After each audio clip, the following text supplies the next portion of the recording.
Welcome to Muhammad, a Prophet for Our Time, by Karen Armstrong, brought to you by Alia Audio. This audiobook explores one of the best biographies of the Prophet Muhammad, peace be upon him, ever written by a non-Muslim author. Karen Armstrong, a renowned historian and scholar of religion, approaches the life of the Prophet with deep respect, empathy, and scholarly precision. Her work transcends stereotypes and misconceptions, presenting Muhammad, peace be upon him, not just as a spiritual leader, but as a transformative figure who reshapes society with compassion, justice, and unwavering faith. This audiobook invites you to journey through 7th century Arabia, gaining insight into the historical, social, and spiritual challenges faced by the Prophet. Armstrong's thoughtful narrative offers a fresh perspective on his life and mission, emphasizing the timeless relevance of his message in today's world. Now let's begin. Muhammad, a prophet for our time, a compelling and respectful tribute to the life of Allah's final messenger, crafted with care and reverence.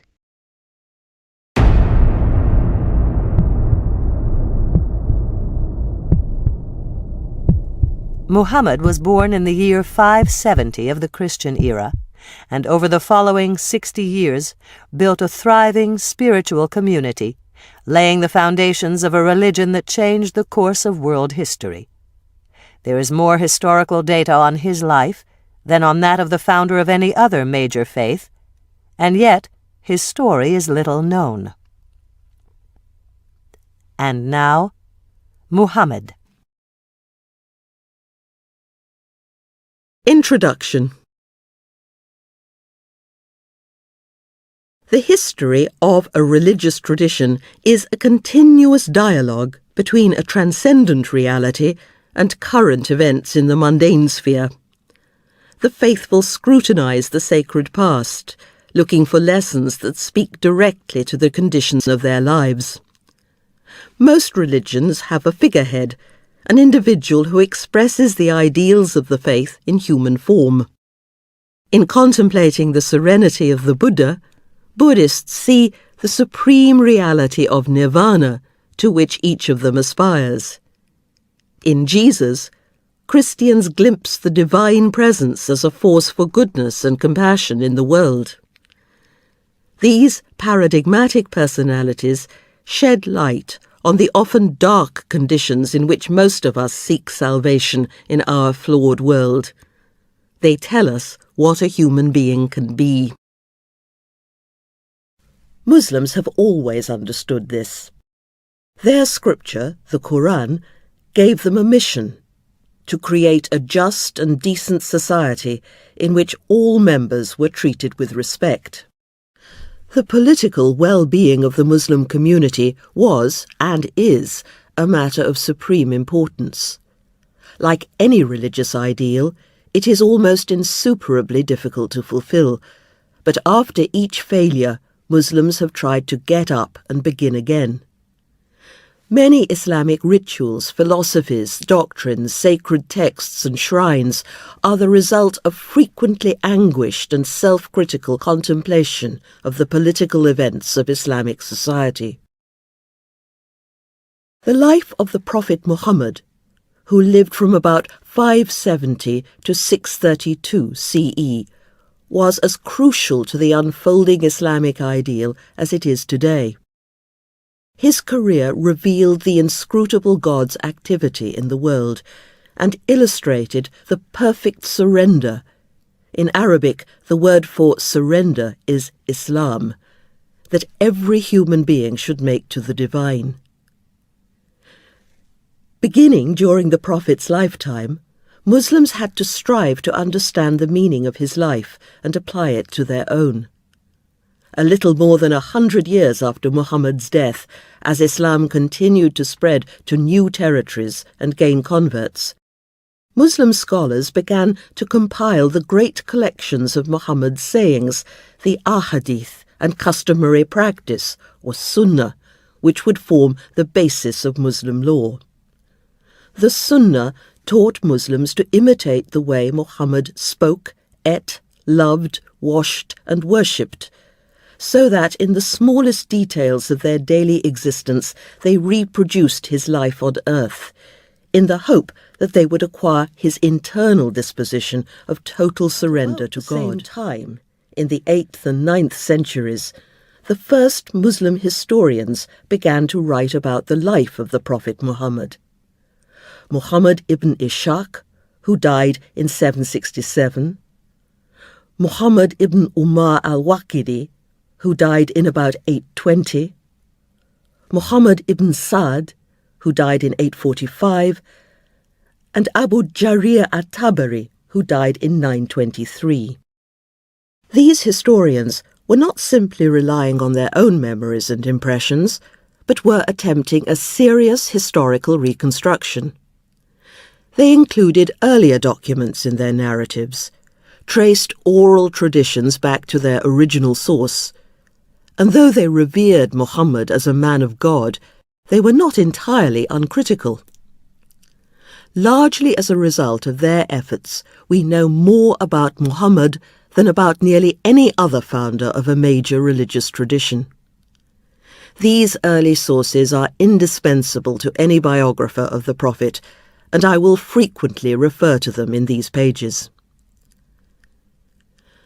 The work of Muhammad's first biographers would probably not satisfy a modern historian. They were men of their time, and often included stories of a miraculous and legendary nature that we would interpret differently today. But they were aware of the complexity of their material. They did not promote one theory or interpretation of events at the expense of others. Sometimes they put two quite different versions of an incident side by side, and gave equal weight to each account so that readers could make up their own minds. They did not always agree with the traditions they included, but were trying to tell the story of their prophet as honestly and truthfully as they could. There are lacunae in their accounts. We know practically nothing about Muhammad's early life before he began to receive what he believed were revelations from God at the age of 40. Inevitably, pious legends developed about Muhammad's birth, childhood and youth, but these clearly have symbolic rather than historical value. There is also very little material about Muhammad's early political career in Mecca. At that time, he was a relatively obscure figure, and nobody thought it worthwhile to make note of his activities. Our main source of information is the scripture that he brought to the Arabs. For some 23 years, from about 610 to his death in 632, Muhammad claimed that he was the recipient of direct messages from God, which were collected into the text that became known as the Quran.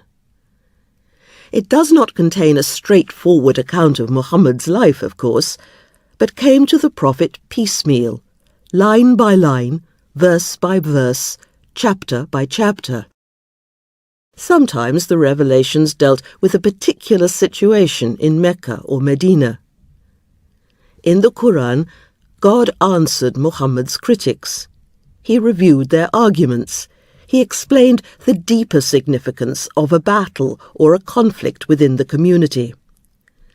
As each new set of verses was revealed to Muhammad, the Muslims learnt it by heart, and those who were literate wrote it down.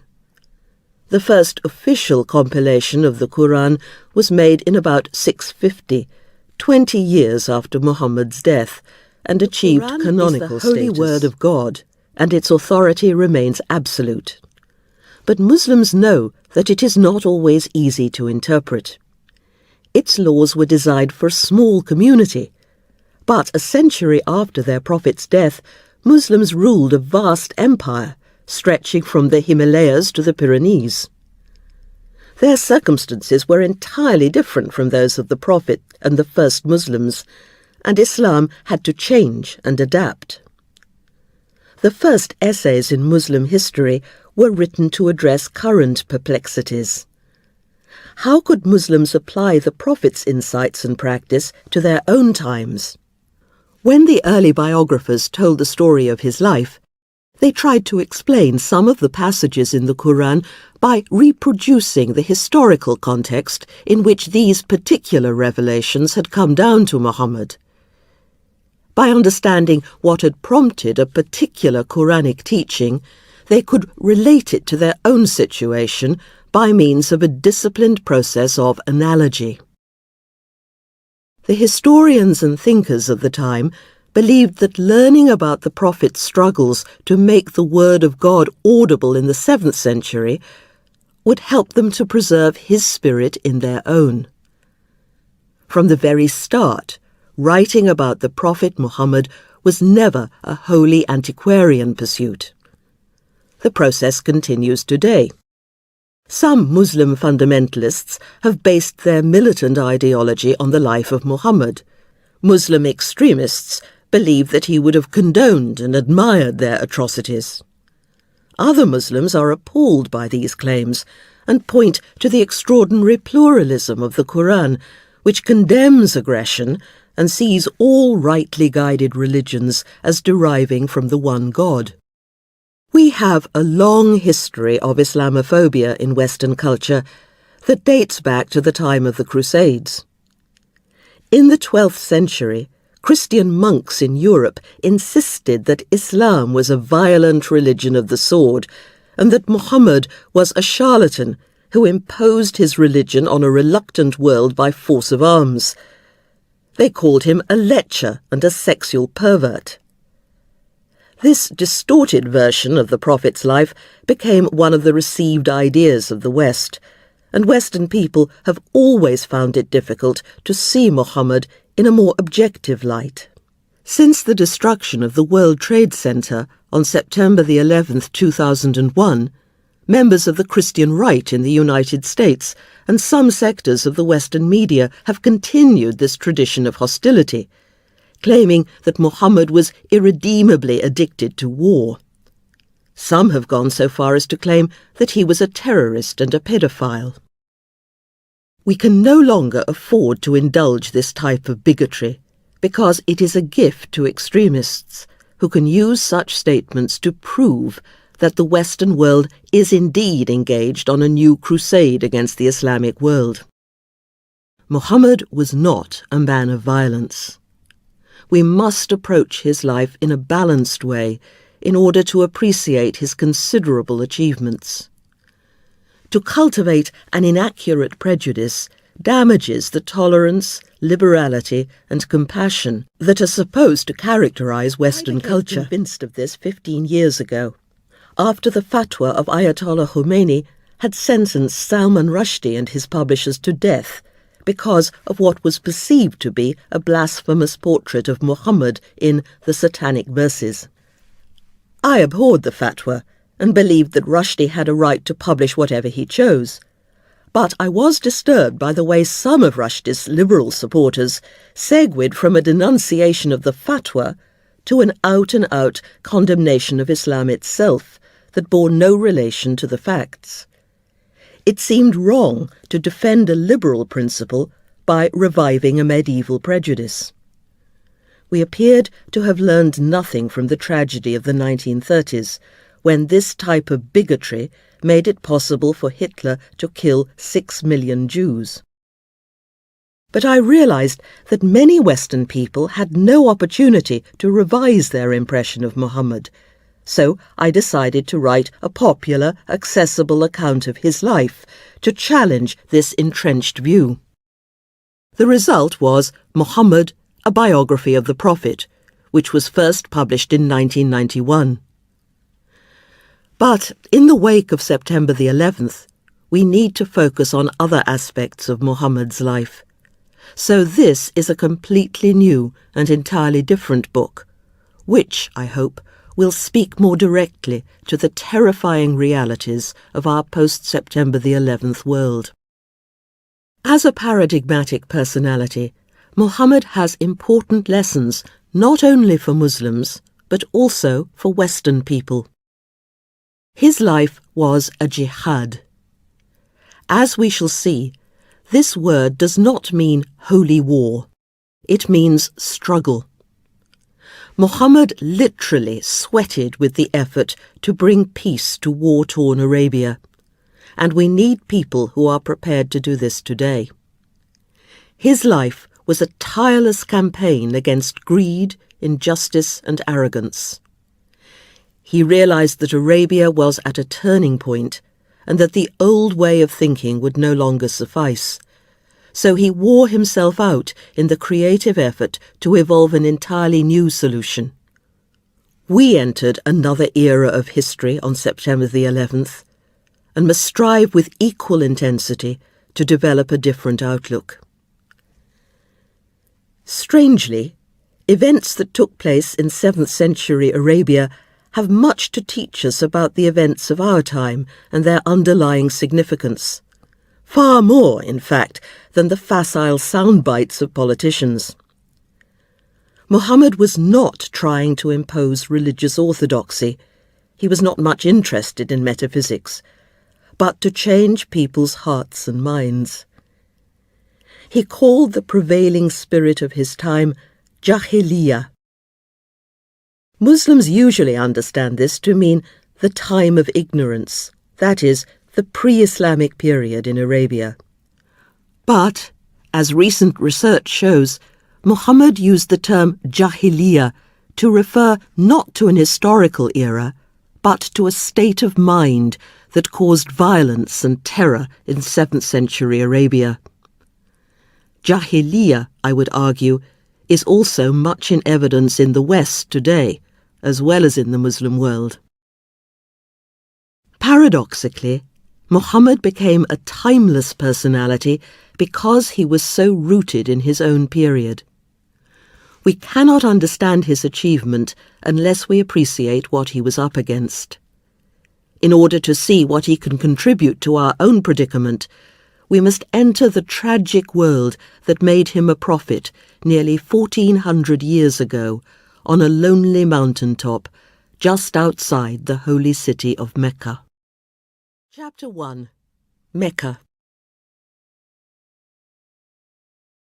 Afterwards, he found it almost impossible to describe the experience that sent him running in anguish down the rocky hillside to his wife.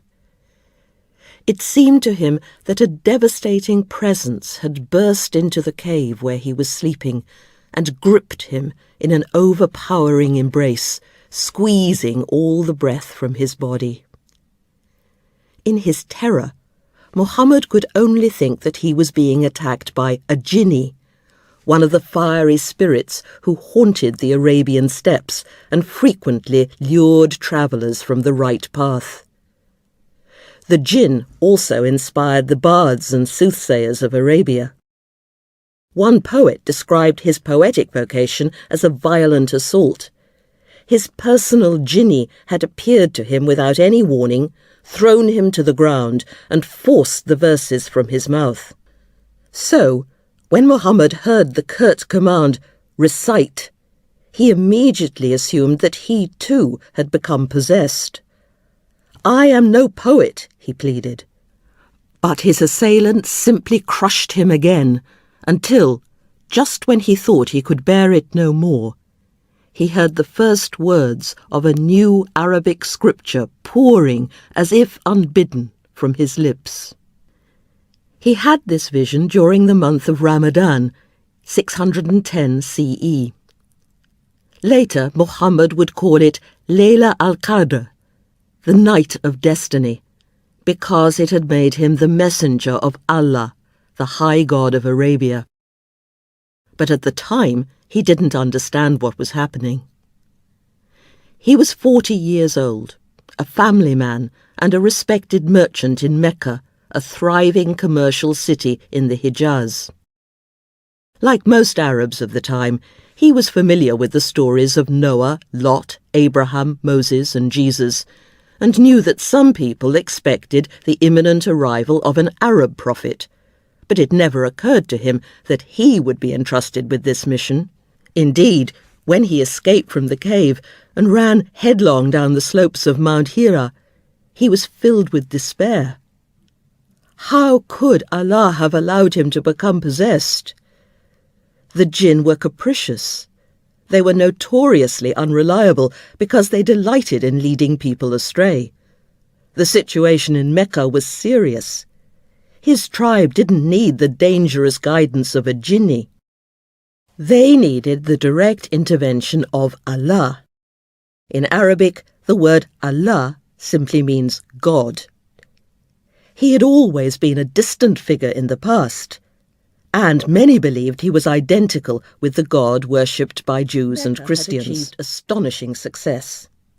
The city was now an international trading centre, and its merchants and financiers had become rich beyond their wildest dreams. Only a few generations earlier, their ancestors had been living a desperate, penurious life in the intractable deserts of northern Arabia. Their triumph was extraordinary, since most Arabs were not city dwellers, but nomads. The terrain was so barren that people could only survive there by roaming ceaselessly from place to place in search of water and grazing land. There were a few agricultural colonies on the higher ground, such as Taif, which supplied Mecca with most of its food, and Yathrib, some 250 miles to the north. But elsewhere, farming, and therefore settled life, was impossible in the steppes. So the nomads scratched out a meagre existence by herding sheep and goats, and breeding horses and camels, living in close-knit tribal groups.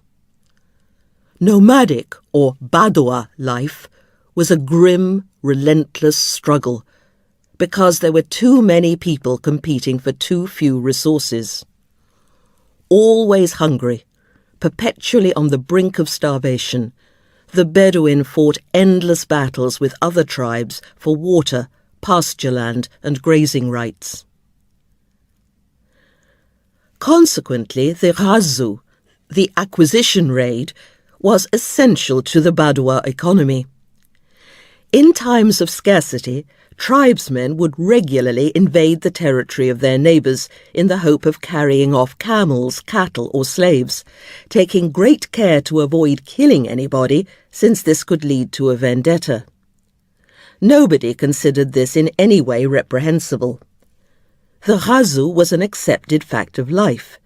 It was not inspired by political or personal hatred, but was a kind of national sport, conducted with skill and panache according to clearly defined rules. It was a necessity, a rough and ready way of redistributing wealth in a region where there was simply not enough to go round. Even though the people of Mecca had left the nomadic life behind, they still regarded the Bedouin as the guardians of authentic Arab culture. As a child, Muhammad had been sent to live in the desert with the tribe of his wet nurse in order to be educated in the Badwa ethos. It made a profound impression on him. The Bedouin were not very interested in conventional religion. They had no hope of an afterlife and little confidence in their gods, who seemed unable to make any impact on their difficult environment. The tribe, not a deity, was the supreme value, and each member had to subordinate his or her personal needs and desires to the well-being of the group, and fight to the death, if necessary, to ensure its survival. Arabs had little time for speculation about the supernatural, but were focused on this world. Fantasy was useless in the steppes. They needed pragmatic, sober realism. But they had evolved a chivalric code, which, by giving meaning to their lives and preventing them from succumbing to despair in these harsh conditions, performed the essential function of religion. They called it muruwa, a complex term that is difficult to translate succinctly. Muruwa meant courage, patience, endurance. It consisted of a dedicated determination to avenge any wrong done to the group, to protect its weaker members and defy its enemies. To preserve the honour of the tribe, each member had to be ready to leap to the defence of his kinsman at a moment's notice, and to obey his chief without question. A tribesman had to be generous and share his livestock and food. Life in the steppes would be impossible if people selfishly hoarded their wealth while others went hungry. A tribe that was rich today could easily become destitute tomorrow. If you had been miserly in good days, who would help you in your hour of need? Muruwa made a virtue out of this necessity, encouraging the Karim, the generous hero, to care little for material goods, so that he would not become depressed by his life of deprivation. A truly noble Bedouin would take no heed for the morrow, showing by his lavish gifts and hospitality that he valued his fellow tribesmen more than his possessions. He had to be prepared to give all his wealth, his camels, flocks and slaves, to others, and could squander his entire fortune in a single night by putting on a superb feast for his friends and allies. But the generosity of the Karim could be self-destructive and egotistic. He could reduce his family to poverty overnight, simply to demonstrate the nobility that flowed in his veins and enhance his status and reputation. Muruwa was an inspiring ideal, but by the end of the 6th century its weaknesses were becoming tragically apparent. Tribal solidarity, or asibiya, encouraged bravery and selflessness, but only within the context of the tribe. There was no concept of universal human rights. A Bedouin felt responsible merely for his blood relatives and confederates. He had no concern for outsiders, whom he regarded as worthless and expendable. If he had to kill them to benefit his own people, he felt no moral anguish and wasted no time in philosophical abstractions or ethical considerations. Since the tribe was the most sacred value, he backed it, right or wrong. "I am of Ghazia," sang one of the poets. "If she be in error, I will be in error, and if Ghazia be guided right, I will go with her." Or, in the words of a popular maxim, help your brother, whether he is being wronged or wronging others. Each tribe had its own special brand of Muruwa, which, the Arabs believed, had been inherited from the founding fathers of the tribe, and was passed, like other physical and mental characteristics, from one generation to another. They called this tribal glory hasab, ancestral honour. As the source of their particular genius, tribesmen revered their forefathers as the supreme authority, and this inevitably encouraged a deep and entrenched conservatism. The way of life, the sunnah, that the ancients had bequeathed to their descendants was sacred and inviolable. "He belongs to a tribe whose fathers have laid down for them a sunnah," another poet explained. "Every folk has its own traditional sunnah. Every folk has its objects of imitation." Any deviation, however trivial, from ancestral custom was a great evil. A practice was approved not because of its inherent decency or nobility, but simply because it had been sanctioned long ago by the fathers of the tribe. Could not afford to experiment. It would be criminally irresponsible to ignore the Sharia, the path to the waterhole that had been the lifeline of your people from time immemorial. You learned to survive by following a set of rules whose value had been proven by experience. But this unquestioning acceptance of tradition could lead to rampant chauvinism. The sunnah of your people was the best, and you could contemplate no other way of doing things. You could only preserve the honour of your tribe by refusing to bow to any other authority, human or divine. A Karim, a generous hero, was expected to be proud, self-regarding, self-reliant, and aggressively independent.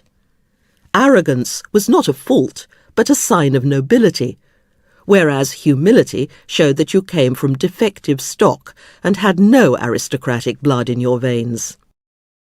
A base-born person was genetically destined to be a slave. That was all he was good for. A true Karim could not submit to anyone at all. "We refuse to all men submission to their leading," sang one poet, "till we lead them ourselves, yea, without reins." A Karim would maintain this defiant self-sufficiency even in the presence of a god, because no deity could be superior to a truly noble human being. In the steppes, the tribe needed men who refused to be bowed by circumstance and who had the confidence to pit themselves against overwhelming odds. But this haughty self-reliance, which they called istighna, could easily become reckless and excessive. The Bedouin was easily moved to extremes at the smallest provocation. Because of his exalted sense of honour, he tended to respond violently to any perceived threat or slight. He did not simply act in self-defence. True courage lay in the preemptive strike. It is not enough for a warrior fierce as a lion to strike back and chastise the enemy who has struck him with a blow, cried the poet Zuhair ibn Abi Salma. He should rather attack first and become an aggressor when no one wrongs him. The courage praised by the tribal poets was an irresistible impulse that could not and should not be restrained. If a wrong was done to a single member of his tribe, a Karim felt the duty of vengeance as a physical pain and a tormenting thirst. It was a tragic worldview. The Bedouin tried to glorify their struggle, but their life was grim, and there was no hope of anything better. All beings, they believed, came under the sway of dahr, time or fate, which inflicted all manner of suffering on humanity. A man's life was determined in advance. All things passed away. Even the successful warrior would die and be forgotten. There was an inherent futility in this life of ceaseless struggle. The only remedy against despair was a life of pleasure, especially the oblivion of wine. Many of the Bedouin had tried to escape from the steppes and build a more settled, secure life. But these attempts were usually frustrated by the scarcity of water and arable land and the frequency of drought. A tribe couldn't establish a viable settlement unless it had either accumulated a surplus of wealth, an almost impossible feat, or took over an oasis, as the tribe of Thaqif had done in Ta'if. The other alternative was to become an intermediary between two or more of the rich civilizations in the region. The tribe of Hassan, for example, which wintered on the border of the Byzantine Empire, had become clients of the Greeks, converted to Christianity, and formed a buffer state to defend Byzantium against Persia. But during the 6th century, a new opportunity arose as a result of a transport revolution. The Bedouin had invented a saddle that enabled camels to carry far heavier loads than before, and merchants from India, East Africa, Yemen and Bahrain began to replace their donkey carts with camels, which could survive for days without water and were ideally suited to navigate the desert. So instead of avoiding Arabia, foreign merchants trading in luxury goods, incense, spices, ivory, cereals, pearls, wood, fabrics and medicines, began to take their caravans by the more direct route to Byzantium and Syria through the steppes, and employed the Bedouin to guard their merchandise, drive the camels, and guide them from one well to another.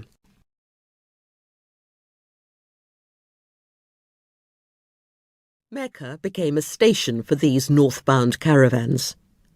It was conveniently located in the centre of the Hijaz, and even though it was built on solid rock, which made agriculture impossible there, Settlement was feasible because of an underground water source that the Arabs called Zamzam. The discovery of this seemingly miraculous spring in such an arid region had probably made the site holy to the Bedouin long before the development of a city in Mecca. It attracted pilgrims from all over Arabia, and the Kaaba, a cube-shaped granite building of considerable antiquity, may originally have housed the sacred utensils of the Zamzam cult. During the 5th and 6th centuries, the spring and this sanctuary, or haram, were controlled by a succession of different nomadic tribes: Jurham, Khuza'a, and finally, in the early 6th century, by the Quraysh, Muhammad's tribe, who drove out their predecessors and were the first to construct permanent buildings around the Kaaba. The founding father of the Quraysh was Qusay ibn Kilab, who had brought together a number of previously warring clans that were loosely related by blood and marriage, and formed this new tribe, just as Mecca was becoming a popular centre for long-distance trade. The name Quraysh may have been derived from takarush, or accumulation or gaining. Unlike the Jurham and Khuza'a, who had not been able to abandon Badua, they acquired a capital surplus that made settled life possible. First, they managed to secure a monopoly of the north-south trade, so that they alone were allowed to service the foreign caravans. They were also able to control the mercantile activity within Arabia that had been stimulated by the influx of international commerce. In the 6th century, Bedouin tribes had begun to exchange goods with one another. Merchants congregated in a series of regular markets that were held each year in different parts of Arabia, and were so arranged that traders circled the peninsula in a clockwise direction. The first market, or souk, of the year was held in Bahrain, the most densely populated region. The next were held successively in Oman, Hadramaut, and Yemen, and the cycle concluded with 5 consecutive souks in and around Mecca. The last fair of the year was held in Ukaz, immediately before the month of the Hajj, the traditional pilgrimage to Mecca and the Kaaba. During the first half of the 6th century, the Quraysh had started to send their own caravans to Syria and Yemen, and gradually they established themselves as independent traders. But despite this success, they knew that they were vulnerable. Because agriculture was impossible in Mecca, they relied entirely on the exchange of commodities, so if the economy failed, they would starve to death. Everybody, therefore, was involved in commerce, as bankers, financiers, or merchants. In the agricultural settlements, the Badua spirit remained virtually intact because it was more compatible with farming. But the Quraysh were forced to cultivate a strictly commercial ethos that took them away from many of the traditional values of Muruwa. They had, for example, to become men of peace, because the kind of warfare that was endemic in the steppes would make business impossible. Mecca had to be a place where merchants from any tribe could gather freely without fear of attack. So the Quraysh steadfastly refused on principle to engage in tribal warfare and maintained a position of aloof neutrality. Before their arrival, there had often been bloody battles around Zamzam and the Kaaba as rival tribes tried to gain control of these prestigious sites. Now, with consummate skill, the Quraysh established the Haram, a zone with a 20-mile radius with the Kaaba at its centre, where all violence was forbidden. They made special agreements with Bedouin tribes, who promised not to attack the caravans during the season of the trade fairs. In return, these Bedouin confederates were compensated for the loss of income by being permitted to act as guides and protectors of the merchants. Trade and religion were thus inextricably combined in Mecca.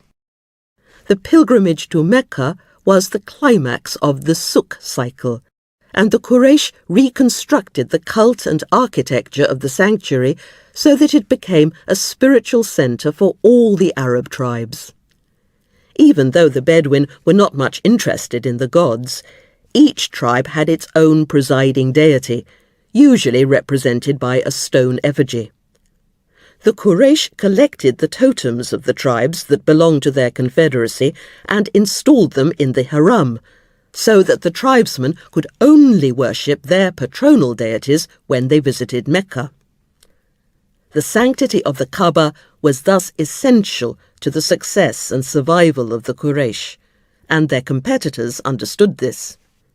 In order to attract pilgrims and business away from the Quraysh, the governor of Abyssinia and Yemen constructed a rival sanctuary in Sana'a. Then, in 547, he led an army to Mecca to prove that the city was not, after all, immune from warfare. But, it was said, his war elephant fell upon its knees when it reached the outskirts of Mecca and refused to attack the haram. Impressed by this miracle, the Abyssinians returned home. The Year of the Elephant became a symbol of Mecca's sacred inviolability. But the cult was not simply an empty, cynical exploitation of piety. The rituals of the Hajj also gave the Arab pilgrims a profound experience. As they converged on Mecca at the end of the Suk cycle, there was a sense of achievement and excitement. The caravans were checked by the Quraysh, their camels relieved of their burdens, and after paying a modest fee, the merchants and their servants were free to pay their respects to the haram. As they made their way through the narrow streets of the suburbs, they uttered ritual cries, announcing their presence to the gods who were awaiting their arrival. After their long trek around the peninsula, this reunion with the sacred symbols of their tribes felt like a homecoming. When they reached the Kaaba, surrounded by the 360 tribal totems, they began to perform the traditional rites in Mecca and its environs, which may originally have been devised to bring on the winter rains. They jogged 7 times between the hills of Safa and Marwa to the east of the Kaaba. They ran in a body to the hollow of Muzdalifah, the home of the thunder god, made an all-night vigil on the plain beside Mount Arafat, 16 miles outside the city. They hurled pebbles at 3 pillars in the valley of Mina, and finally, at the end of their pilgrimage, sacrificed their most valuable female camels, symbols of their wealth, and hence of themselves. The most famous ritual of the Hajj was the Tawaf, 7 circumambulations of the Kaaba in a clockwise direction, a stylized reenactment of the circular trade route around Arabia, which gave the Arabs' mercantile activities a spiritual dimension. The Tawaf became a popular devotional exercise, and citizens and their guests would perform it all the year round. The structure of the haram acquired an archetypal significance which has been found in the shrines of other cities in the ancient world. The Kaaba, with its 4 corners representing the 4 cardinal directions, symbolized the world. Embedded in its eastern wall was the Black Stone, a piece of basalt of meteoric origin which had once fallen brilliantly from the sky, linking heaven and earth. As the pilgrims jogged around the huge granite cube, following the course of the sun around the earth, they put themselves in harmony with the fundamental order of the cosmos. The circle is a common symbol of totality, and the practice of circumambulation, where you constantly come back to your starting point, induces a sense of periodicity and regularity. By circling round and round the Kaaba, pilgrims learned to find their true orientation and their interior center. The steady rhythm of the jog gradually emptied their minds of peripheral thoughts and helped them to enter a more meditative state. The reformed rites made Mecca the centre of Arabia. Where other pilgrims had to leave their homelands and journey to remote sites, the Arabs had no need to leave the peninsula, which remained a law unto itself. All this reinforced the centrality of Mecca as the focus of the Arab world. The city was also isolated, and this gave the Arabs a rare freedom. Neither Persia nor Byzantium, the great powers of the region, had any interest in the difficult terrain of Arabia, so the Quraysh could create a modern economy without imperial control. The world passed through Mecca, but did not stay long enough to interfere. Arabs were able to develop their own ideology and could interpret the knowledge and expertise of their more sophisticated neighbours as they chose. They were not pressured to convert to an alien religion or conform to official orthodoxy. The closed circle of both the trade cycle and the Hajj rituals symbolized their proud self-sufficiency, which, as the years passed, would become a mark of their urban culture. Their separation from the great powers meant that the Meccan economy was not damaged by their decline in fortune. Indeed, the Quraysh were able to profit from it. By 570, the year of Muhammad's birth, Persia and Byzantium were locked in a debilitating series of wars with one another that would fatally weaken both empires. Syria and Mesopotamia became a battleground. Many of the trade routes were abandoned, and Mecca took control of all the intermediary trade between north and south. The Quraysh had become even more powerful, yet some were beginning to feel that they were paying too high a price for their success. As the 6th century drew to a close, the city was in the grip of a spiritual and moral crisis. The old communal spirit had been torn apart by the market economy, which depended upon ruthless competition, greed, and individual enterprise. Families now vied with one another for wealth and prestige. The less successful clans felt that they were being pushed to the wall. The terms clan and tribe are not easy to distinguish from one another, but here clan refers to a family group within the tribe. Instead of sharing their wealth generously, people were hoarding their money and building private fortunes. They not only ignored the plight of the poorer members of their tribe, but exploited the rights of orphans and widows, absorbing their inheritance into their own estates. The prosperous were naturally delighted with the new security. They believed that their wealth had saved them from the destitution and misery of Badua. But those who had fallen behind in the stampede for financial success felt lost and disoriented. The principles of Muruwa seemed incompatible with market forces, and many felt thrust into a spiritual limbo.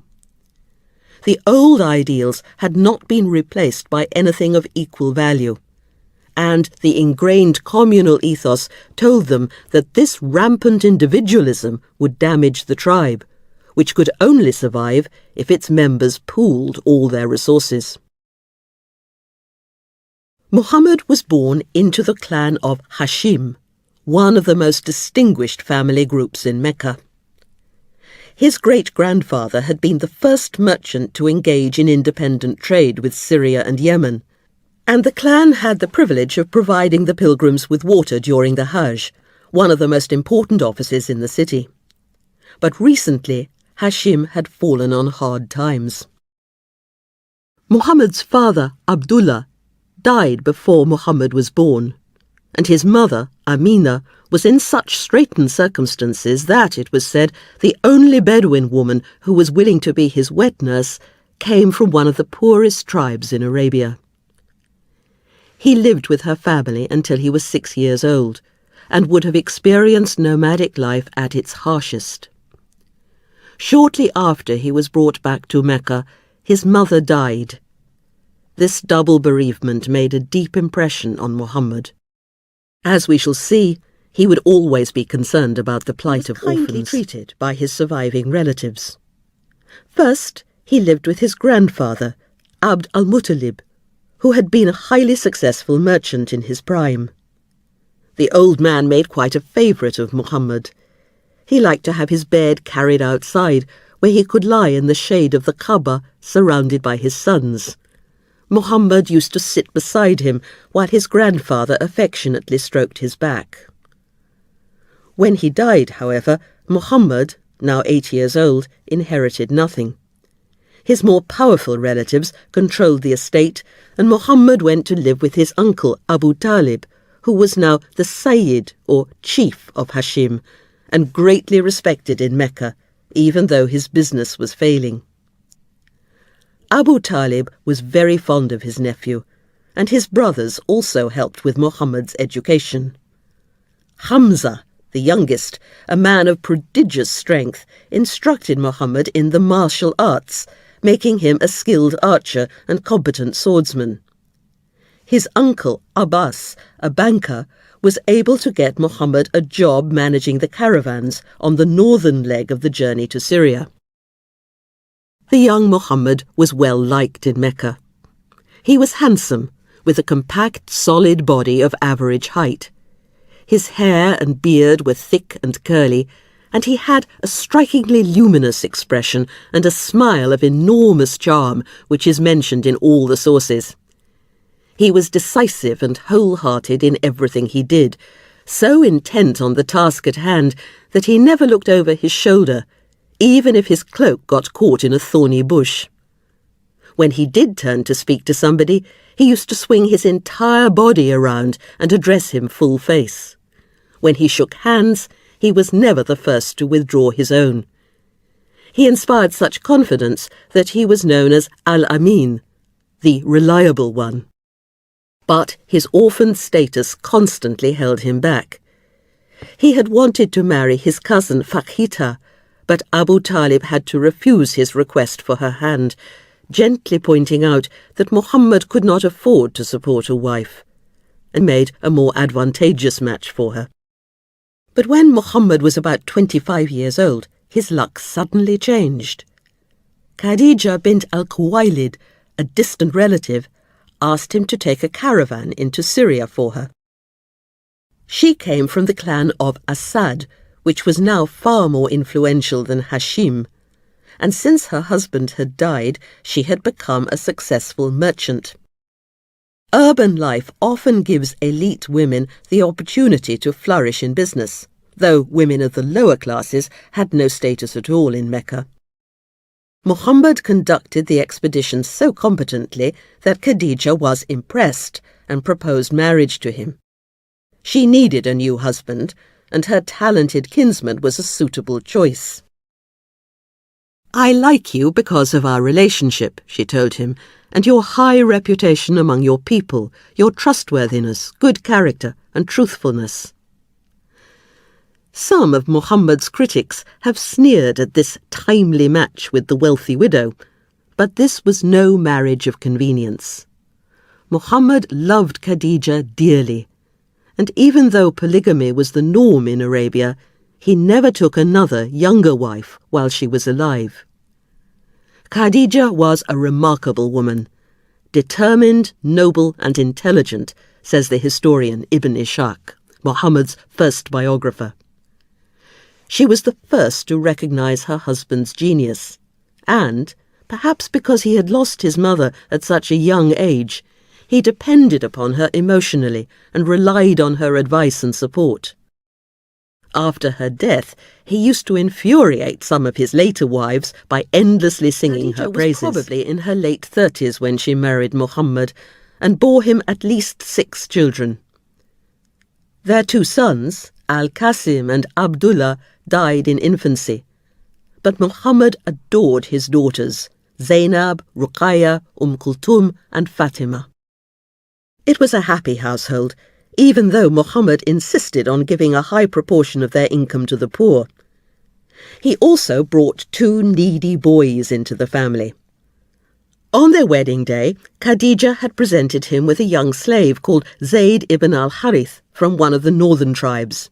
He became so attached to his new master that when his family came to Mecca with the money to ransom him, Zayd begged to be allowed to remain with Muhammad, who adopted him and gave him his freedom.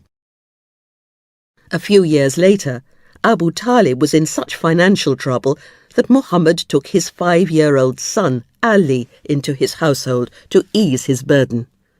He was devoted to both boys and treated them as his own sons.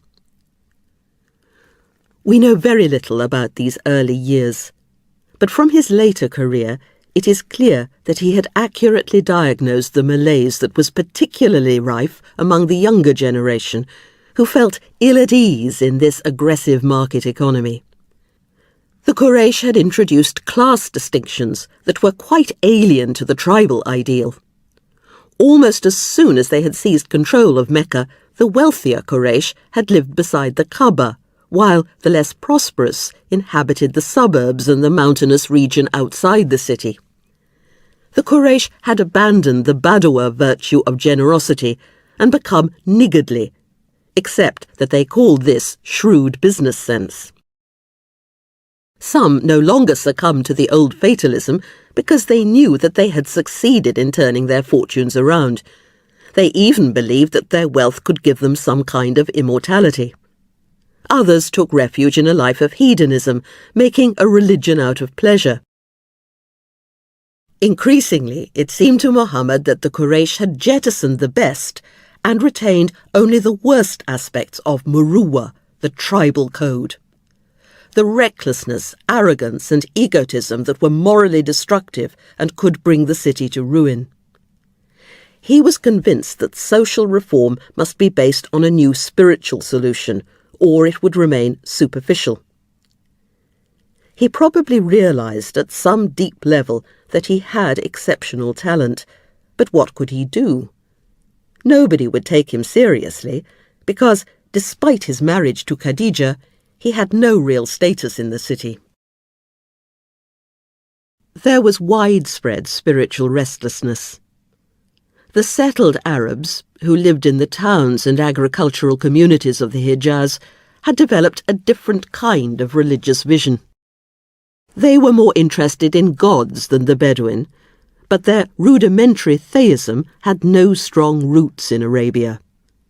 Very few mythical stories were told about the various deities.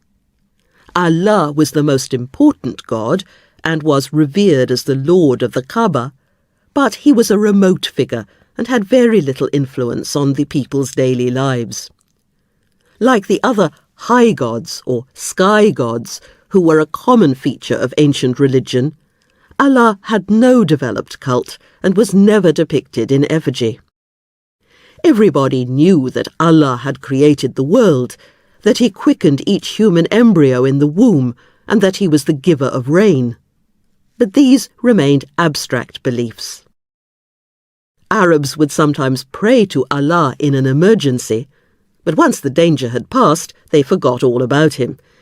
Indeed, Allah seemed like an irresponsible absentee father. After he had brought men and women into being, he took no interest in them and abandoned them to their fate. Also worshipped other gods. There was Hubal, a deity represented by a large reddish stone which stood inside the Kaaba.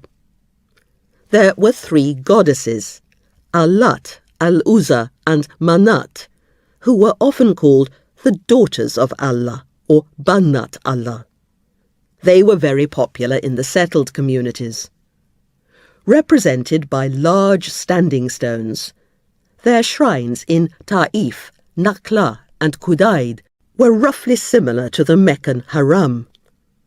Although they were of lesser rank than Allah, the goddesses were often called his companions or partners, and compared to the beautiful cranes, the garanik, which flew higher than any other bird. Even though they had no shrine in Mecca, the Quraysh loved these goddesses and begged them to mediate on their behalf with the inaccessible Allah. As they jogged around the Kaaba, they would often chant this invocation: Allat, Al-Uzza and Manat, the third, the other. Indeed, these are the exalted cranes, the Garanik. Let us hope for their intercession. This idol worship was a relatively new religious enthusiasm, which had been imported from Syria by one of the Meccan elders who believed that they could bring rain. But we have no idea why, for example, the goddesses were said to be Allah's daughters, especially since Arabs regarded the birth of a daughter as a misfortune and often killed female infants at birth. The gods of Arabia gave their worshippers no moral guidance. Even though they found the rituals spiritually satisfying, some of the Quraysh were beginning to find these stone effigies inadequate symbols of divinity. But what was the alternative? Arabs knew about the monotheistic religions of Judaism and Christianity. Jews had probably lived in Arabia for over a millennium, migrating there after the Babylonian and Roman invasions of Palestine. Jews had been the first to settle in the agricultural colonies of Yathrib and Khaybar in the north. There were Jewish merchants in the towns and Jewish nomads in the steppes. They had retained their religion, formed their own tribes, but had intermarried with the local people and were now practically indistinguishable from Arabs. They spoke Arabic, had Arab names, and organized their society in the same way as their Arab neighbors. Some of the Arabs had become Christians. There were important Christian communities in Yemen and along the frontier with Byzantium. The Meccan merchants had met Christian monks and hermits during their travels and were familiar with the stories of Jesus and the concepts of paradise and the Last Judgment. They called Jews and Christians the Ahil al-Kitab, the people of the book. They admired the notion of a revealed text and wished they had a sacred scripture in their own language. At this time, Arabs did not see Judaism and Christianity as exclusive traditions that were fundamentally different from their own. Indeed, the term Jew or Christian usually referred to tribal affiliation rather than to religious orientation. These faiths were an accepted part of the spiritual landscape of the peninsula and considered quite compatible with Arab spirituality. Because no imperial power was seeking to impose any form of religious orthodoxy, Arabs felt free to adapt what they understood about these traditions to their own needs. Allah, they believed, was the god worshipped by Jews and Christians. So Christian Arabs made the Hajj to the Kaaba, the house of Allah, alongside the pagans. It was said that Adam had built the Kaaba after his expulsion from Eden, and that Noah had rebuilt it after the devastation of the flood. The Quraysh knew that in the Bible the Arabs were said to be the sons of Ishmael, Abraham's oldest son, and that God had commanded Abraham to abandon him with his mother Hagar in the wilderness, promising that he would make their descendants a great people. Later, Abraham had visited Hagar and Ishmael in the desert and had rediscovered the shrine. He and Ishmael had rebuilt it yet again and designed the rites of the Hajj. Everybody knew that Arabs and Jews were kin. As the Jewish historian Josephus, who lived in the 1st century CE, explained, Arabs circumcised their sons at the age of 13 because Ishmael, the founder of their nation, who was born to Abraham of the concubine Hagar, was circumcised at that age. Arabs did not feel it necessary to convert to Judaism or Christianity because they believed that they were already members of the Abrahamic family. In fact, the idea of conversion from one faith to another was alien to the Quraysh, whose vision of religion was essentially pluralistic. Each tribe came to Mecca to worship its own god, which stood in the Haram alongside the house of Allah. Arabs didn't understand the idea of a closed system of beliefs, nor would they have seen monotheism as incompatible with polytheism. They regarded Allah, who was surrounded by the ring of idols in the Kaaba, as lord of a host of deities.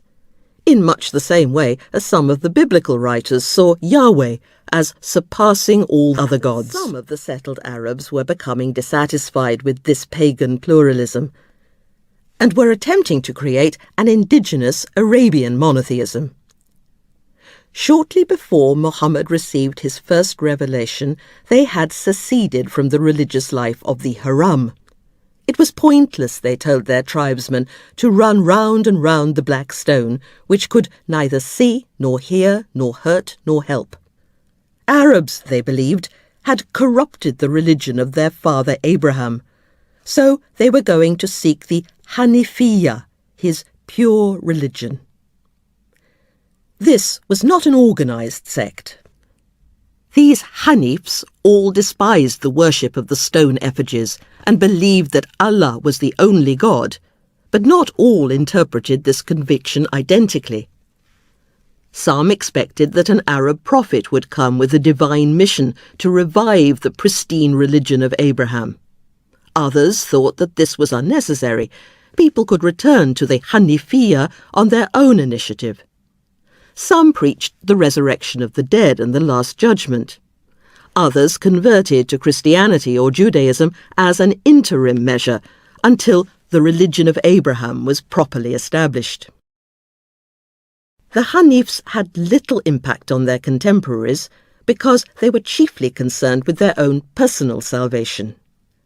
They had no desire to reform the social or moral life of Arabia, and their theology was essentially negative. Instead of creating something new, they simply withdrew from the mainstream. Indeed, the word Hanif may derive from a root word meaning to turn away from. They had a clearer idea of what they did not want than a positive conception of where they were going. But the movement was a symptom of the spiritual restiveness in Arabia at the beginning of the 7th century, and we know that Muhammad had close links with 3 of the leading Hanifs of Mecca. Ubaydullah ibn Jahsh was his cousin, and Waraka ibn Nawfal was a cousin of Khadija. Both these men became Christians. The nephew of Zayd ibn Amr, who attacked the pagan religion of Mecca so vehemently that he was driven out of the city, became one of Muhammad's most trusted disciples. It seems, therefore, that Muhammad moved in Hanafi circles and may have shared Zayd's yearning for divine guidance. One day, before he had been expelled from Mecca, Zayd had stood beside the Kaaba, inveighing against the corrupt religion of the Haram.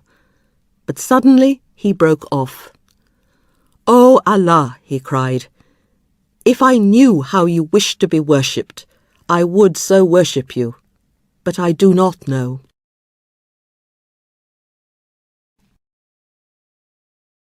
Muhammad. This ends Disc 1. Muhammad was also seeking a new solution.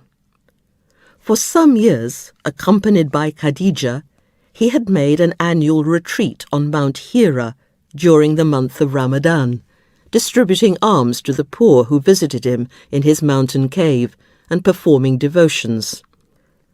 We know very little about these practices, which were believed by some of the sources to have been inaugurated by Muhammad's grandfather.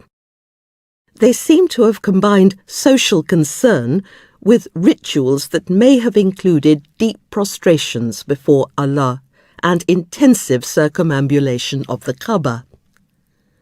At this time, Muhammad had also started to have numinous dreams, radiant with hope and promise, that burst upon him like the dawn of the morning, a phrase that in Arabic expresses the sudden transformation of the world when the sun breaks through the darkness in these eastern lands where there is no twilight.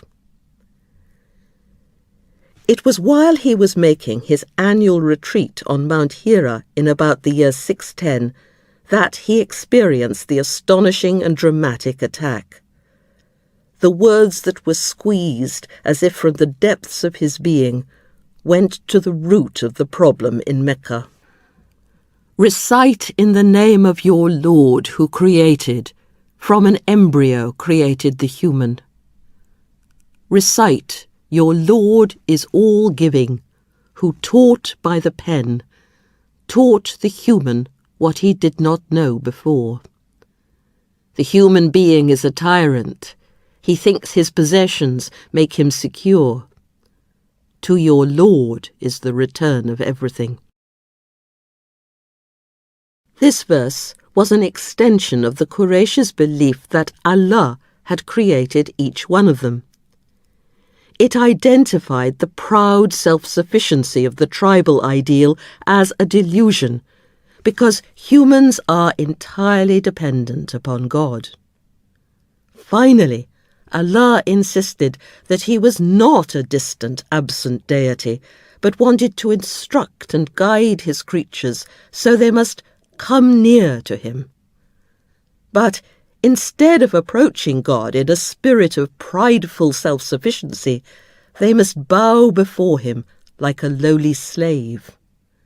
Touch your head to the earth, God commanded, a posture that would be repugnant to the haughty Quraysh.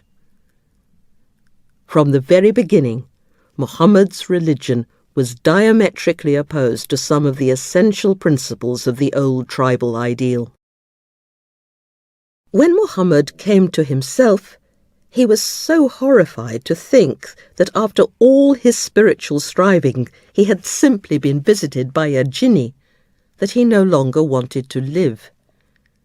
In despair, he fled from the cave and started to climb to the summit of the mountain to fling himself to his death. But there he had another vision. He saw a mighty being that filled the horizon and stood gazing at him, moving neither forward nor backward. He tried to turn away, but, he said afterwards, towards whatever region of the sky I looked, I saw him as before. It was the spirit of revelation, which Muhammad would later call Gabriel. But this was no pretty, naturalistic angel, but a transcendent presence that defied ordinary human and spatial categories. And still unable to comprehend what had happened, Muhammad stumbled down the mountainside to Khadija. By the time he reached her, he was crawling on his hands and knees, shaking convulsively. "Cover me," he cried, as he flung himself into her lap. Khadija wrapped him in a cloak and held him in her arms until his fear abated. She had no doubts at all about the revelation. This was no jinni, she insisted. God would never play such a cruel trick on a man who had honestly tried to serve him. You are kind and considerate to your kin, she reminded him. You help the poor and forlorn and bear their burdens. You're striving to restore the high moral qualities that your people have lost. You honour the guest and go to the assistance of those in distress. This cannot be, my dear. Muhammad and Khadija had probably discussed their dawning understanding of the true nature of a religion that went beyond ritual performance and required practical compassion and sustained moral effort. To reassure Muhammad, Khadija consulted her cousin Waraka, the Hanif, who had studied the scriptures of the people of the book and could give them expert advice. Waraka was jubilant. "Holy, holy," he cried when he heard what had happened. "If you have spoken the truth to me, O Khadija, there has come to him the great divinity who came to Moses aforetime, and lo, he is the prophet of his people." The next time Waraka met Muhammad in the haram, he kissed him on the forehead and warned him that his task would not be easy. Waraka was an old man and not likely to live much longer, but he wished he could be alive to help Muhammad when the Quraysh expelled him from the city. Muhammad was dismayed. He could not conceive of a life outside Mecca. Would they really cast him out? He asked in dismay. Waraka sadly told him that a prophet was always without honour in his own country. It was a difficult beginning, fraught with fear, anxiety, and the threat of persecution. Yet the Quran has preserved another account of the experience on Mount Hira, in which the descent of the Spirit is described as an event of wonder, gentleness, and peace, similar to the conception of Jesus in the womb of Mary. We sent him down on the night of destiny. And what can tell you of the night of destiny? The night of destiny is better than 1,000 months. The angels come down, the Spirit upon her, by permission of their Lord from every order.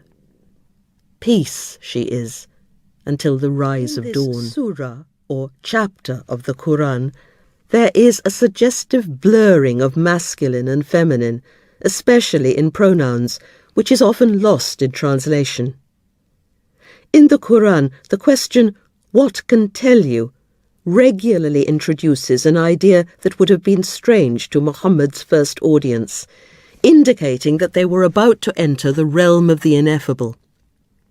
Here, Muhammad has self-effacingly disappeared from the drama of Mount Hira, and the night, Layla, is centre stage, like a woman waiting for her lover. The night of destiny had inaugurated a new era of communion between heaven and earth. The original terror of the divine encounter has been replaced by the peace that filled the darkness as the world waited for daybreak. Muhammad would have understood the German historian Rudolf Otto, who described the sacred as a mystery that was both tremendum and fascinans. It was overpowering, urgent, and terrible, but it also filled human beings with delight, joy, and a sense of swelling harmony and intimate intercourse. Revelation cannot be described in a simple manner, and the complexity of his experience made Muhammad very cautious of telling anybody about it. After the experience on Mount Hira, there were more visions. We do not know exactly how many.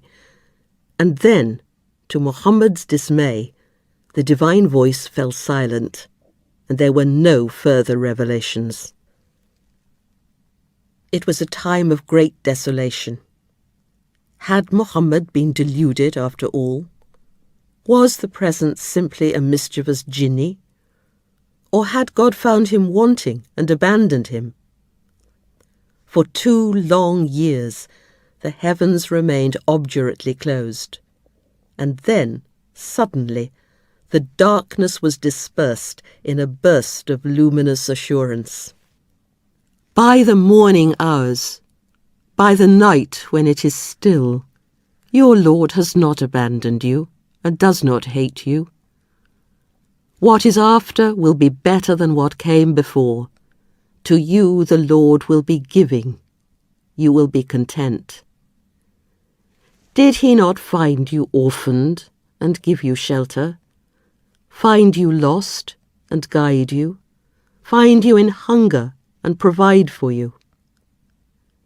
As for the orphan, do not oppress him, and one who asks for help, do not turn him away, and the grace of your Lord proclaim.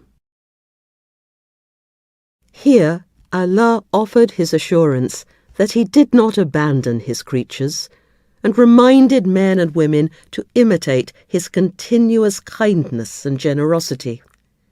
Human beings who had experienced the care of God had a duty to help the orphan and the deprived. Anybody who had known dereliction, hunger, and oppression must refuse under any circumstances to inflict this pain on others. The revelation concluded by telling Muhammad that it was time to proclaim this message to the Quraysh. But how would they respond? Chapter 2. Jahiliyyah. He began quietly, speaking about his revelations to a small band of friends and family members who became enthusiastic and sympathetic disciples, convinced that he was the long-awaited Arab prophet. But Muhammad realized that most of the Quraysh would find it well-nigh impossible to accept this. The messengers of Allah had all been towering figures, founding fathers of society. Some had even worked miracles. How could Muhammad measure up to Moses or Jesus? The Quraysh had watched him growing up. They saw him going about his business in the market, eating and drinking like everybody else. They had jettisoned many old tribal values, but had retained its elitist aristocratic outlook, and would expect God to choose a well-born hero from one of the more distinguished clans, rather than a minor member of Hashim. How would they react when Muhammad told them to abandon their lofty independence in a way that violated the Sunnah, the way of life of their forefathers? Even at this early stage, Muhammad had encountered opposition. Khadija, their daughters, Ali and Zayd, accepted his new status unconditionally. But though his uncle Abu Talib would continue to love and support him, he was deeply pained that Muhammad had the temerity to depart from the absolute authority of their ancestors. He was splitting up the family. Muhammad's cousins, Jafar, the son of Abu Talib, Abdullah and Ubaidullah ibn Jash, and their sister Zainab, all accepted the revelations. But his uncles, Abbas and Hamza, did not, though their wives did. Muhammad's son-in-law, Abu al-As, who had married his daughter Zainab, refused even to consider the new religion. Naturally, this was distressing to Muhammad. Family solidarity was a sacred value, and like any Arab, he respected the elders of his tribe and clan. He expected leadership to come from the top, but it was the younger generation who responded to his message. The revelations had already started to push Muhammad away from the norm. He could not help noticing that many of his followers came from the lower classes. A significant number were women, others freedmen, servants and slaves. Foremost among the slaves was Bilal, an Abyssinian with an extraordinarily loud voice. When the Muslims gathered to pray together in the Haram, Muhammad found himself surrounded by the young men and weak people of the city. Muhammad welcomed them warmly into his little company, but he must have wondered how a movement of such peripheral people could succeed. Indeed, some of the Quraysh elders, who as yet knew nothing of the revelations, had begun to ask him why he was consorting with such riffraff. People were not all down and outs. This technical tribal term denoted inferior tribal status rather than poverty. Muhammad's most zealous follower at this point was his friend Atiq ibn Uthman, who was usually known by his kunya, Abu Bakr. After the birth of their first son, Arabs customarily take an honorary title known as the kunya. Abu Bakr means the father of Bakr. His wife would have been known as Bakr, the mother of Bakr. Abu Bakr was a successful, wealthy merchant, but like Muhammad, he came from a weak clan that had fallen on hard times. Abu Bakr was well-liked and of easy manners, Ibn Ishaq tells us, a kindly, approachable man, especially skilled in the interpretation of dreams. Many of the younger generation, who were disturbed by the aggressive capitalism of Mecca, came to him for advice. Some of the young felt an urgent sense of personal peril, a torpor of depression from which they longed to awake, and a frightening alienation from their parents. The son of an important financier in one of the more powerful clans dreamed that his father was trying to push him into a pit that was filled with fire. Then he had felt two strong hands pulling him to safety and realized at the moment of waking that his saviour was Muhammad. Another youth, this one from the prestigious clan of Abd Shams, came to Abu Bakr after dreaming that he had heard a voice crying aloud in the desert, "Sleepers awake," and proclaiming that a prophet had appeared in Mecca. Both these young men became Muslims, but the first kept his new faith a secret from his father for as long as he could. And the latter's conversion greatly displeased the elders of his clan, who were among the most influential men in Mecca. The revelations had brought to light a fault line in the city. Over the years, a worrying divide had opened between young and old, rich and poor, men and women. This was dangerous. The scripture that was being revealed to Muhammad, verse by verse, surah by surah, condemned this kind of inequality. One faction would inevitably suffer at the hands of another. Any society that was divided against itself would be destroyed, because it was going against the very nature of things. This was a frightening period. The incessant wars between Persia and Byzantium seemed to herald the end of the old world order, and even within Arabia, tribal warfare had reached chronic proportions. During the last 20 years, the Ghazu, the acquisition raid, which had traditionally been short and sharp, had escalated into long drawn-out military campaigns as a result of unprecedented drought and famine. There was an apocalyptic sense of impending catastrophe. Muhammad was convinced that unless the Quraysh reformed their attitudes and behavior, they too would fall prey to the anarchy that threatened to engulf the world. Under the inspiration of Allah, Muhammad was feeling his way towards an entirely new solution, convinced that he was not speaking in his own name, but was simply repeating the revealed words of God. It was a painful, difficult process. He once said, "Never once did I receive a revelation without thinking that my soul had been torn away from me." Sometimes the message was clear. He could almost see and hear Gabriel distinctly. The words seemed to come down to him like a shower of life-giving rain. But often the divine voice was muffled and obscure. "Sometimes," he says, "it comes unto me like the reverberations of a bell, and that is the hardest upon me.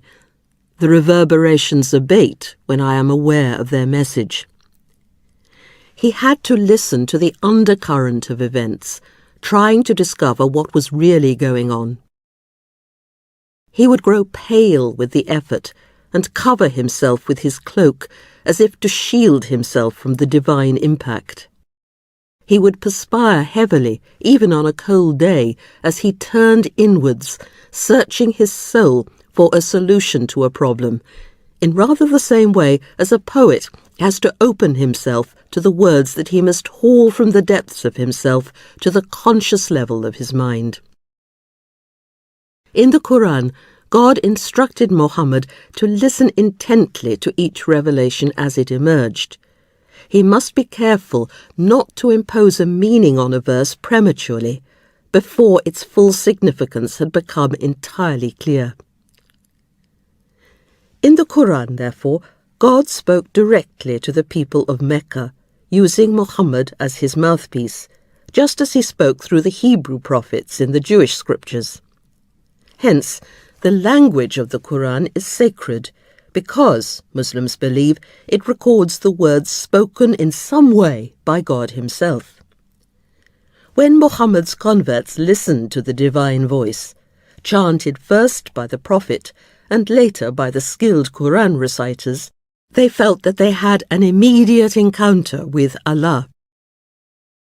Biblical Hebrew is experienced as a holy tongue in rather the same way.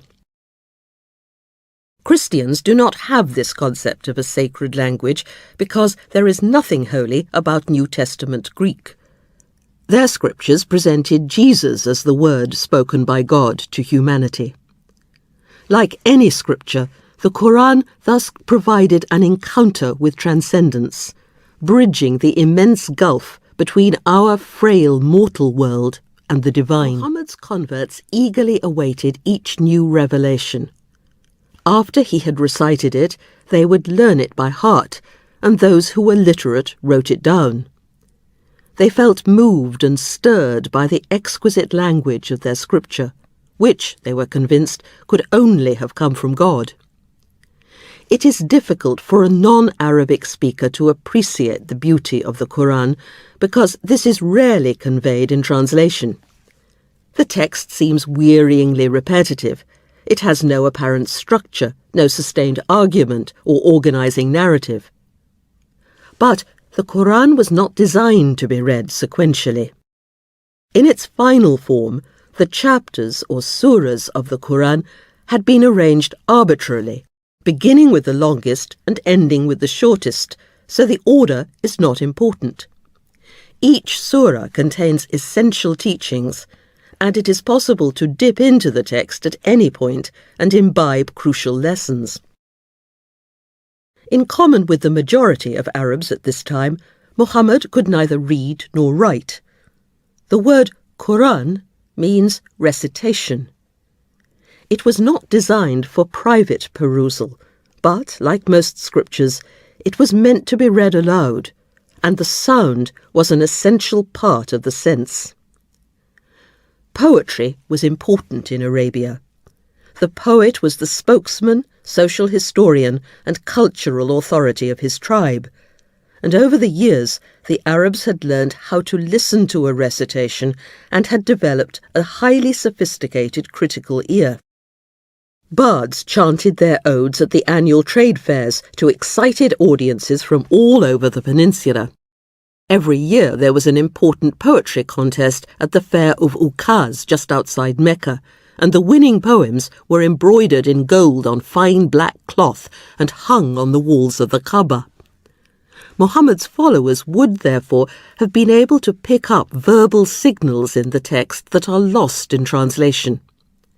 They found that themes, words, phrases and sound patterns recurred again and again, like the variations in a piece of music which subtly amplify the original melody and add layer upon layer of complexity. The Quran was deliberately repetitive. Its ideas, images and stories were bound together by these internal echoes, which reinforced its central teaching with instructive shifts of emphasis. They linked passages that initially seemed separate and integrated the different strands of the text as one verse delicately qualified and supplemented others. The Quran was not imparting factual information that could be conveyed instantaneously. Like Muhammad, listeners had to absorb its teachings slowly. Their understanding would grow more profound and mature over time, and the rich, elusive language and rhythms of the Quran help them to slow down their mental processes and enter a different mode of consciousness. The American scholar Michael Sells describes what happens when the driver of a hot, crowded bus in Egypt plays a cassette of Quranic recitations. A meditative calm begins to set in. People relax. The jockeying for space ends. The voices of those who are talking grow quieter and less strained. Others are silent, lost in thought. A sense of shared community overtakes the discomfort. Breath control is crucial to most of the contemplative traditions. Yogins have found that it brings a feeling of expansiveness, comparable to the effect of music, especially when played by oneself. Quranic reciters chant long phrases on a slow exhalation and, when they inhale, leave silent pauses for meditation. It is natural for the audience to adjust their breathing too, and find that this has a calming, therapeutic effect which enables them to grasp the more elusive teachings of the text. God was not booming clear instructions from on high. The divine voice constantly changed the way it referred to itself as we, he, your Lord, Allah, or I, shifting its relationship to both the prophet and his audience. Nor was God distinctively male. Each recitation began with the invocation, in the name of Allah, the compassionate, Al-Rahman, and the merciful, Al-Rahim. Allah was a masculine noun, but the divine names Al-Rahman and Al-Rahim are not only grammatically feminine, but related etymologically to the word for womb. A partly personified female figure was central to nearly all the early revelations. We find veiled allusions to a woman conceiving a child or giving birth, the image of a woman who has lost her only child, and the poignant evocation of a baby girl murdered by her disappointed parents. This strong female presence was remarkable in the aggressive patriarchy of Mecca, and may explain why women were among the first to respond to the message of the Quran. In each of the early surahs, God spoke intimately to the individual, often preferring to pose many of his teachings in the form of a question. Have you not heard? Do you consider? Have you not seen? Each listener was thus invited to interrogate him or herself. Any response to these queries was usually grammatically ambiguous or indefinite, leaving the audience with an image on which to meditate, but with no decisive answer. This new religion was not about achieving metaphysical certainty. The Quran wanted people to develop a different kind of awareness. The Christian notion of the Last Judgment was central to the early message of the Quran. Muhammad believed that Mecca was in crisis because the Quraysh no longer felt accountable for their actions. A tribal hero may have been arrogant and egotistic, but he had felt responsible for all the members of his tribe. The Quraysh, however, were busily amassing private fortunes without giving a thought to the plight of the weak. They did not seem to realize that their deeds would have long-lasting consequence. To counter this heedlessness, the Quran taught that individuals would have to explain their behavior to God. There would be a day of reckoning, Yawm ad-Din. The Arabic term also implies a moment of truth. At the end of their lives, human beings would have to face up to uncomfortable realities they had tried to avoid. They would experience a terrifying ontological reversal in which everything that had seemed solid, important and permanent would prove to be ephemeral. In staccato, lapidary verses, the early chapters tore this veil of delusion away. When the sun is overturned, when the stars fall away, when the mountains are moved, when the 10-month pregnant camels are abandoned, when the beasts of the wild are herded together, when the seas are boiled over, then a soul will know what it has prepared. Sun, moon, and stars would disappear. Even a pregnant camel, the desert Arab's most precious possession, had no lasting value. All that really mattered was a person's conduct. At that time, people will straggle forth to be shown what they have done. Whoever does a mote's weight good will see it. Whoever does a mote's weight wrong will see it. Deeds that had seemed unimportant at the time would prove to have been momentous.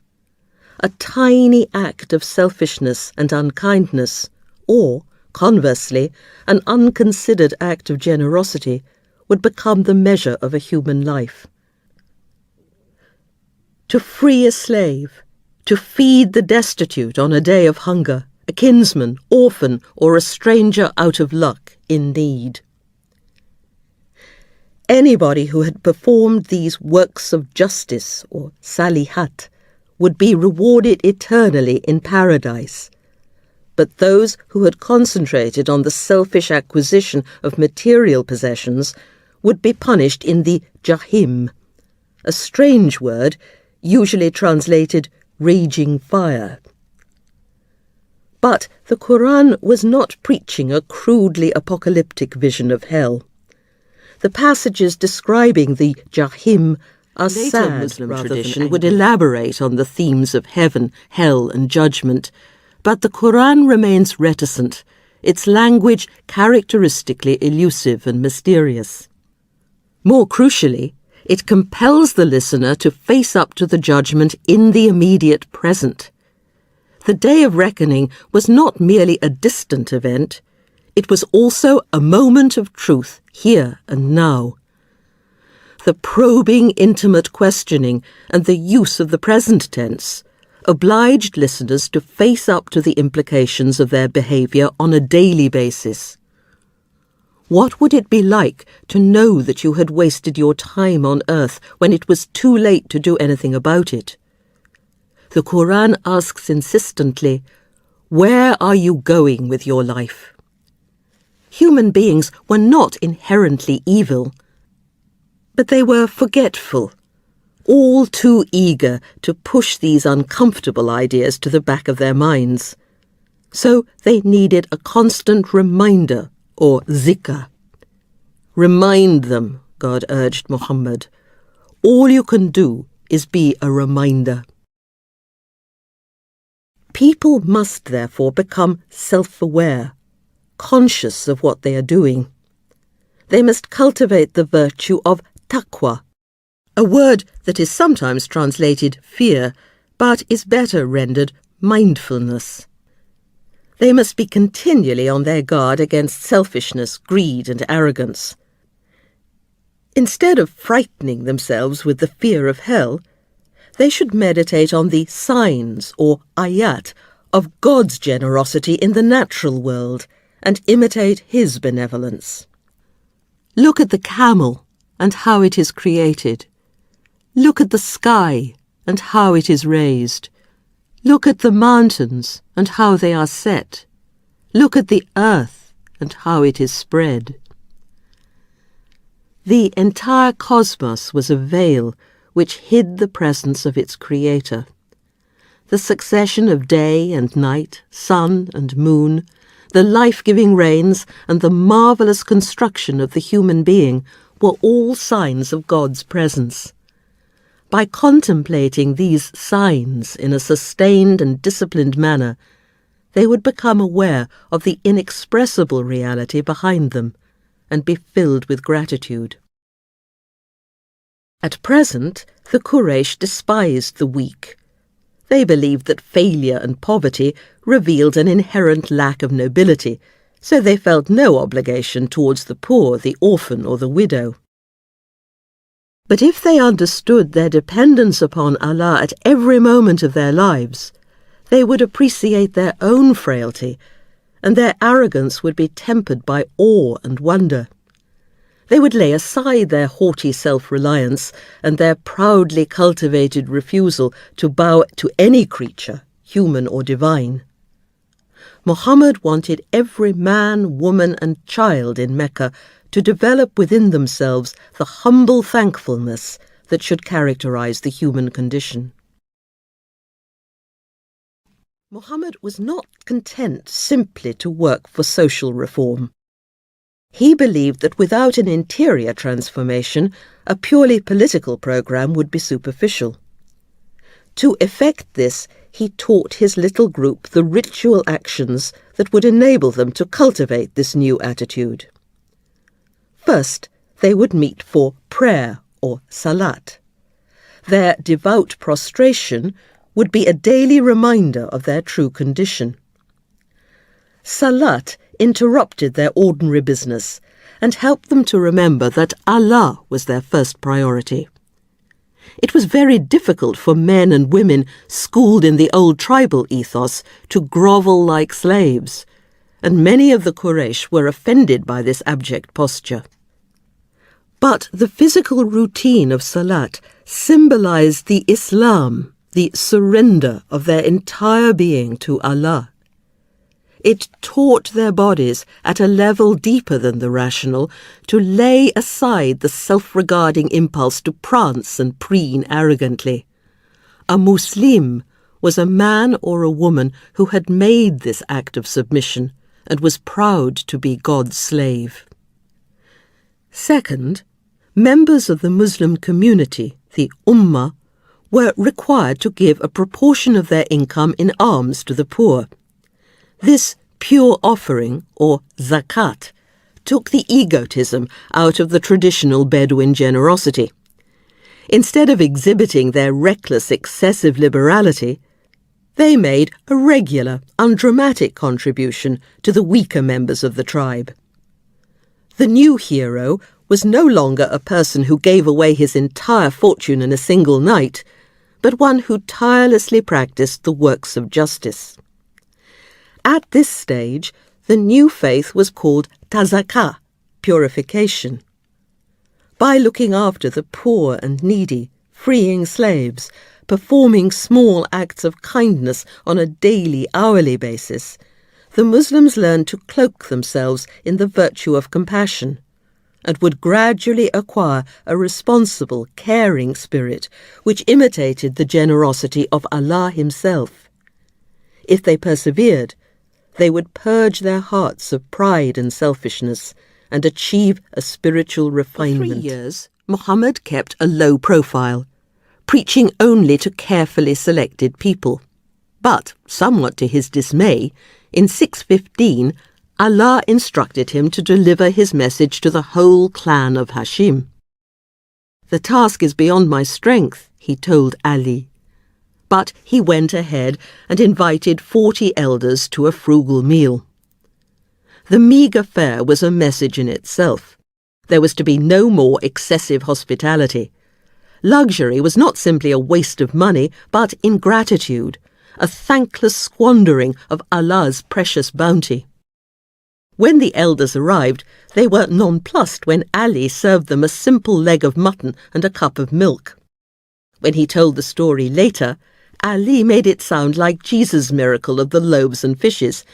Even though there was scarcely enough for one person, everybody ate his fill. After the meal, Muhammad rose to address the gathering, told them about his revelations, and started to expound the principles of his religion of Islam. But Abu Lahab, Abu Talib's half-brother, rudely interrupted him. "He's put a spell on you," he cried, and the meeting broke up in disorder. Muhammad had to invite them back the following day, and this time he managed to finish his presentation. "O sons of Abd al-Muttalib," he ended, "I know of no Arab who has come to his people with a nobler message than mine. God has ordered me to call you to him. So which of you will cooperate with me in this venture as my brother, my executor, and my successor?" There was an awkward silence, and the elders looked at one another in embarrassment. They could all remember Muhammad as a little boy living on the charity of his relatives. How dared he claim to be the prophet of Allah?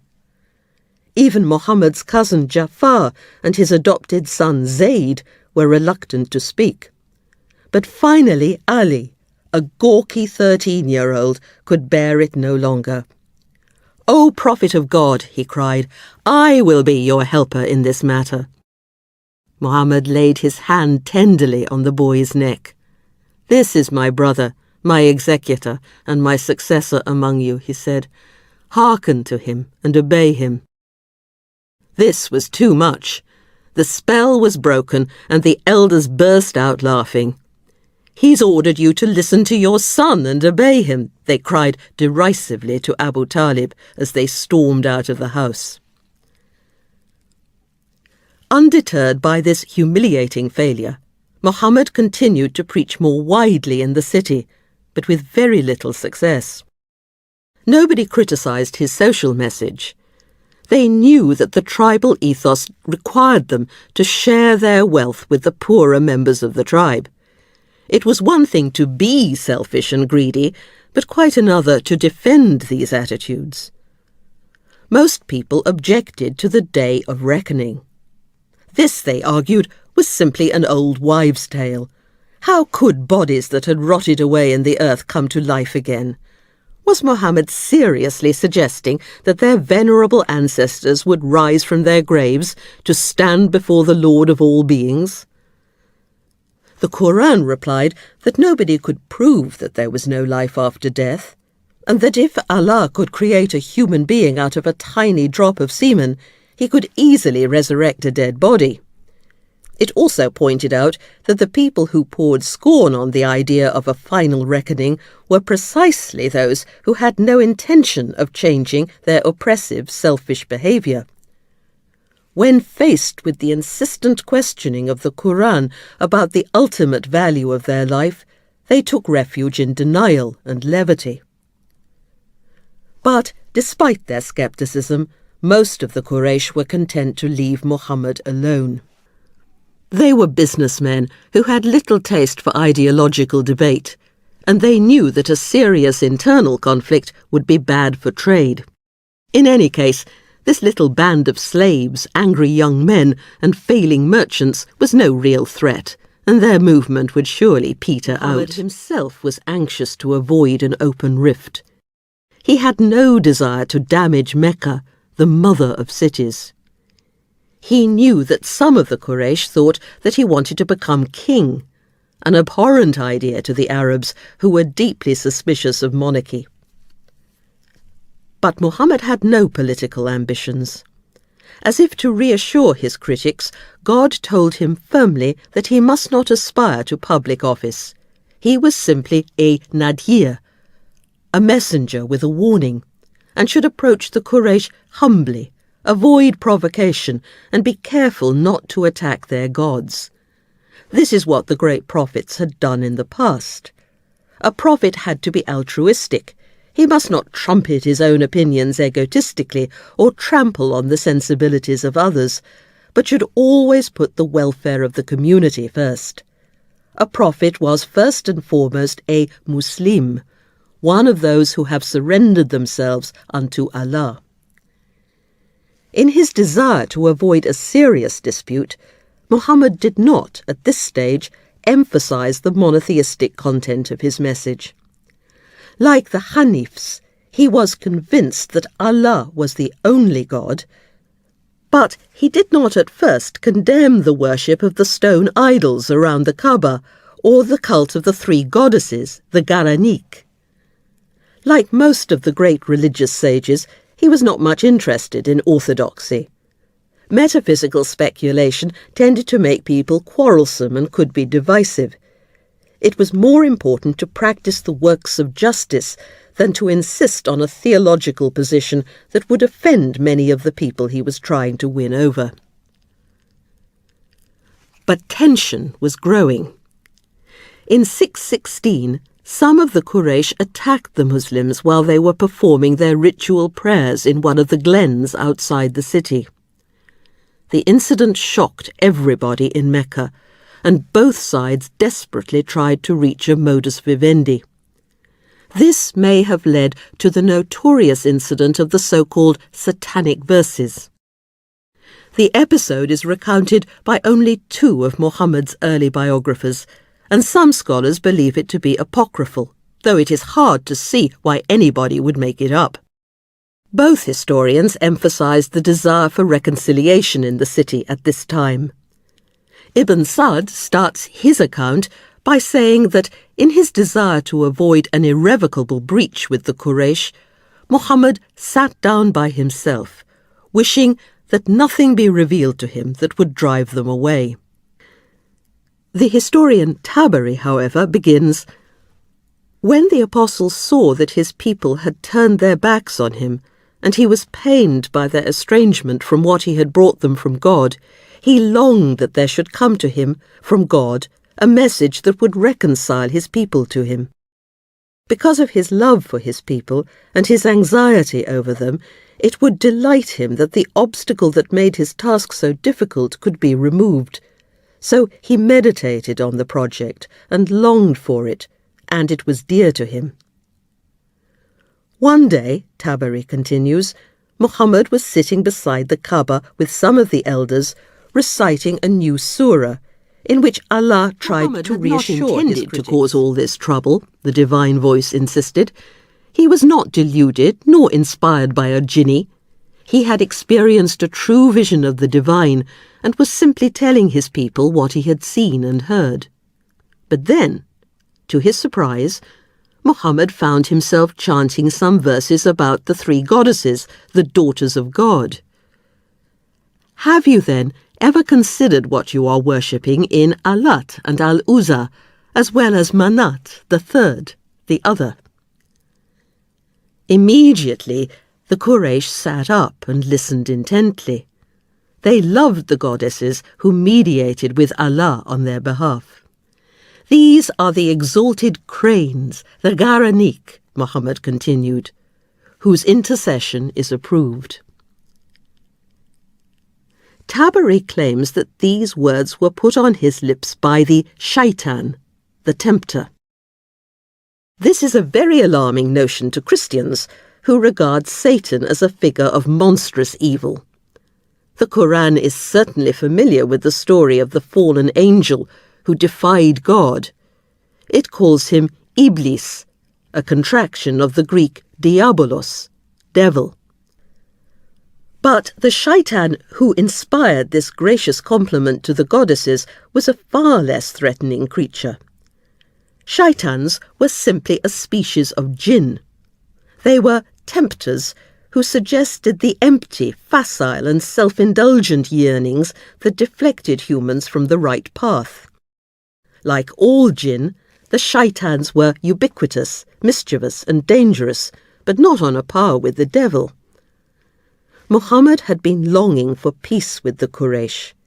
He knew how devoted they were to the goddesses, and may have thought that if he could find a way of incorporating the Garanik, the goddesses, into his religion, they might look more kindly on his message. When he recited the rogue verses, it was his own desire talking, not Allah, and the endorsement of the goddesses proved to be a mistake.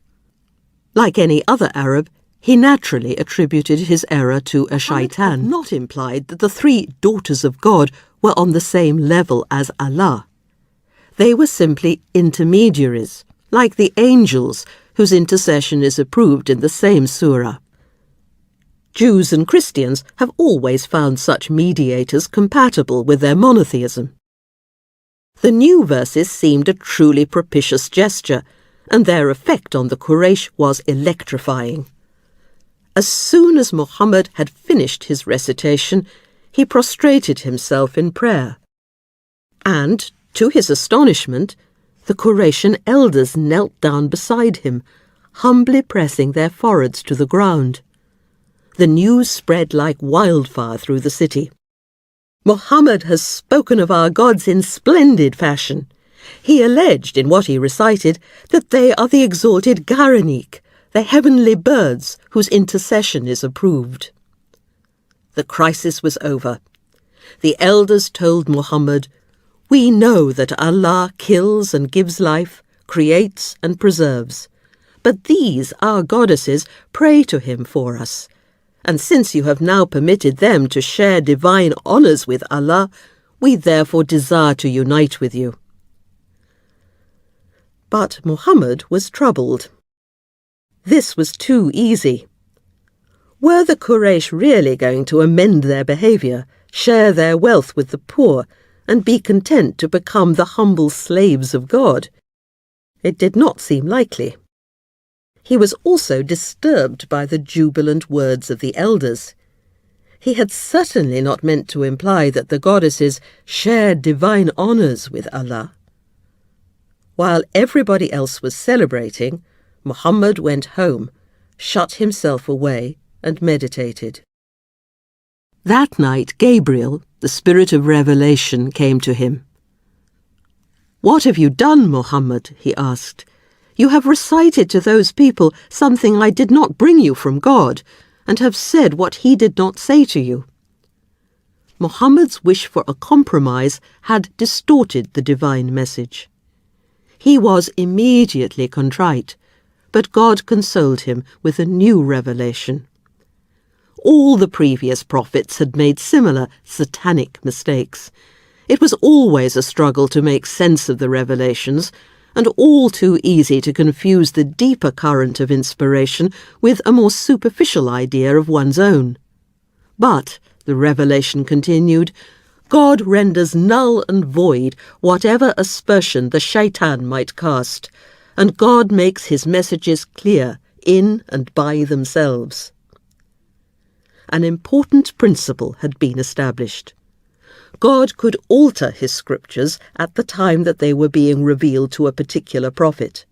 Revelation was progressive. We might say that Muhammad sometimes saw fresh implications in his message that qualified some of his earlier insights. Now Muhammad had to go back to the Quraysh with a new verse that amended the satanic ones. Once again God asked, "Have you then ever considered what you are worshipping in Alat and Al-Uzza as well as in Manat?" But this time his answer was scathing. Why did they attribute daughters to Allah when they themselves preferred sons? These so-called goddesses were simply empty names, human projections fabricated by the Quraysh and their forefathers. Those who worship them follow nothing but surmise and their own wishful thinking. This was a slap in the face that not only eliminated the goddesses, but insulted the revered ancestors. Why did the Quran find it impossible to accommodate these three goddesses alongside the angels? Why ruin the chance of peace with this uncompromising rejection of an apparently harmless devotion? After 4 years of Islam, Muslims could no longer take the traditional religion seriously. For most of the Quraysh, Allah was still a remote high god who did not impinge on their daily lives. But this was no longer true for Muhammad's converts. The beauty of the Quran had made Allah a vibrant, indeed overwhelming reality. The Quran says that when they listen to their scripture, a chill creeps over the skins of those who fear their Lord, and after a while their skins and hearts soften at the remembrance of God. The Word of God was experienced as a powerful reality that could shatter the world. "Had we bestowed this Quran from on high upon a mountain," God told Muhammad, "thou would see it humbling itself, breaking asunder for awe of God." Allah was now completely different from the deity worshipped by the Quraysh, and the so-called satanic verses were wrong to suggest that Islam was the same as the old religion. It was ludicrous to imagine that the 3 stone idols of the goddesses could influence the God of Islam. The Quran now began to make this distinction clear. The other deities were as helpless and ineffective as dangerously weak tribal chiefs. They could not provide food for their worshippers, as Allah did, and they would not be able to intercede on behalf of their devotees on the day of reckoning. Nothing was on a par with Allah.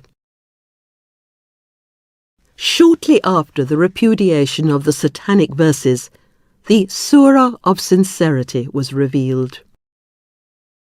Say, He is God, one God, forever, not begetting, unbegotten, and having as equal none.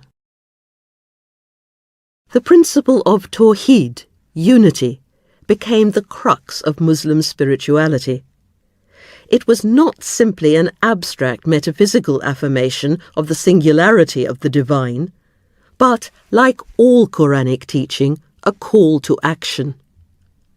Because Allah was incomparable, Muslims must not only refuse to venerate the idols, but must also ensure that other realities did not distract them from their commitment to God alone. Wealth, country, family, material prosperity, and even such noble ideals as love or patriotism must take second place. Tawheed demanded that Muslims integrate their lives. In the struggle to make God their sole priority, a Muslim would glimpse in the properly ordered self the unity that was God.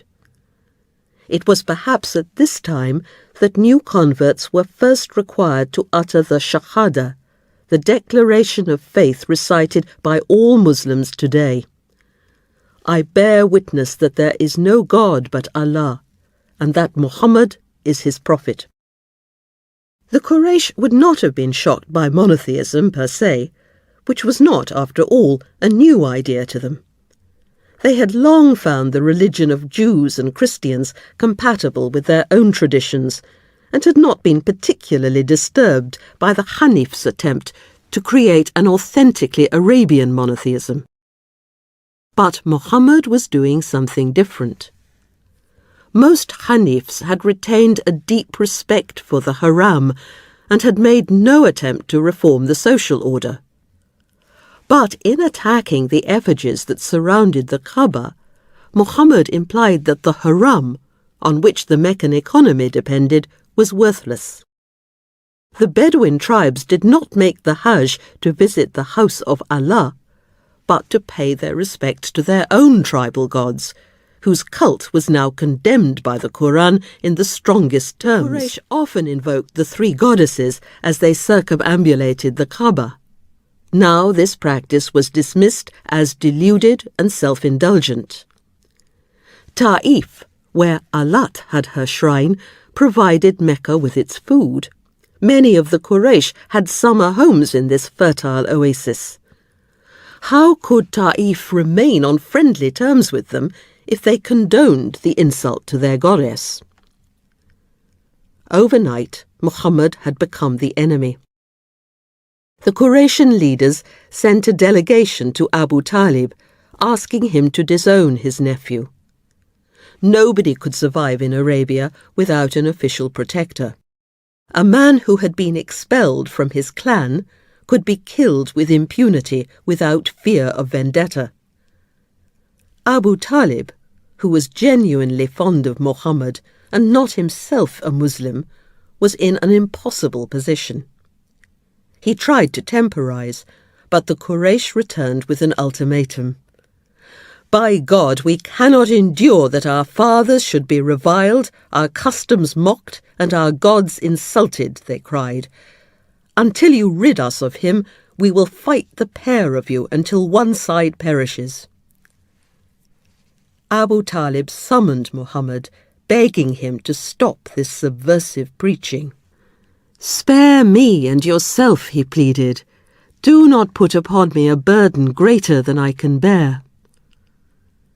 Convinced that Abu Talib was about to abandon him, Muhammad replied with tears in his eyes, "O my uncle, by God, if they put the sun in my right hand and the moon in my left on condition that I abandon this course until God has made it victorious or I perish therein, I would not abandon it."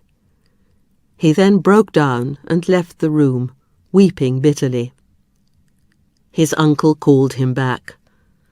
"Go and say what you please, for by God I will never give you up on any account." For a while, Muhammad was safe. As long as Abu Talib remained his patron and could make this protection effective, nobody dared touch him.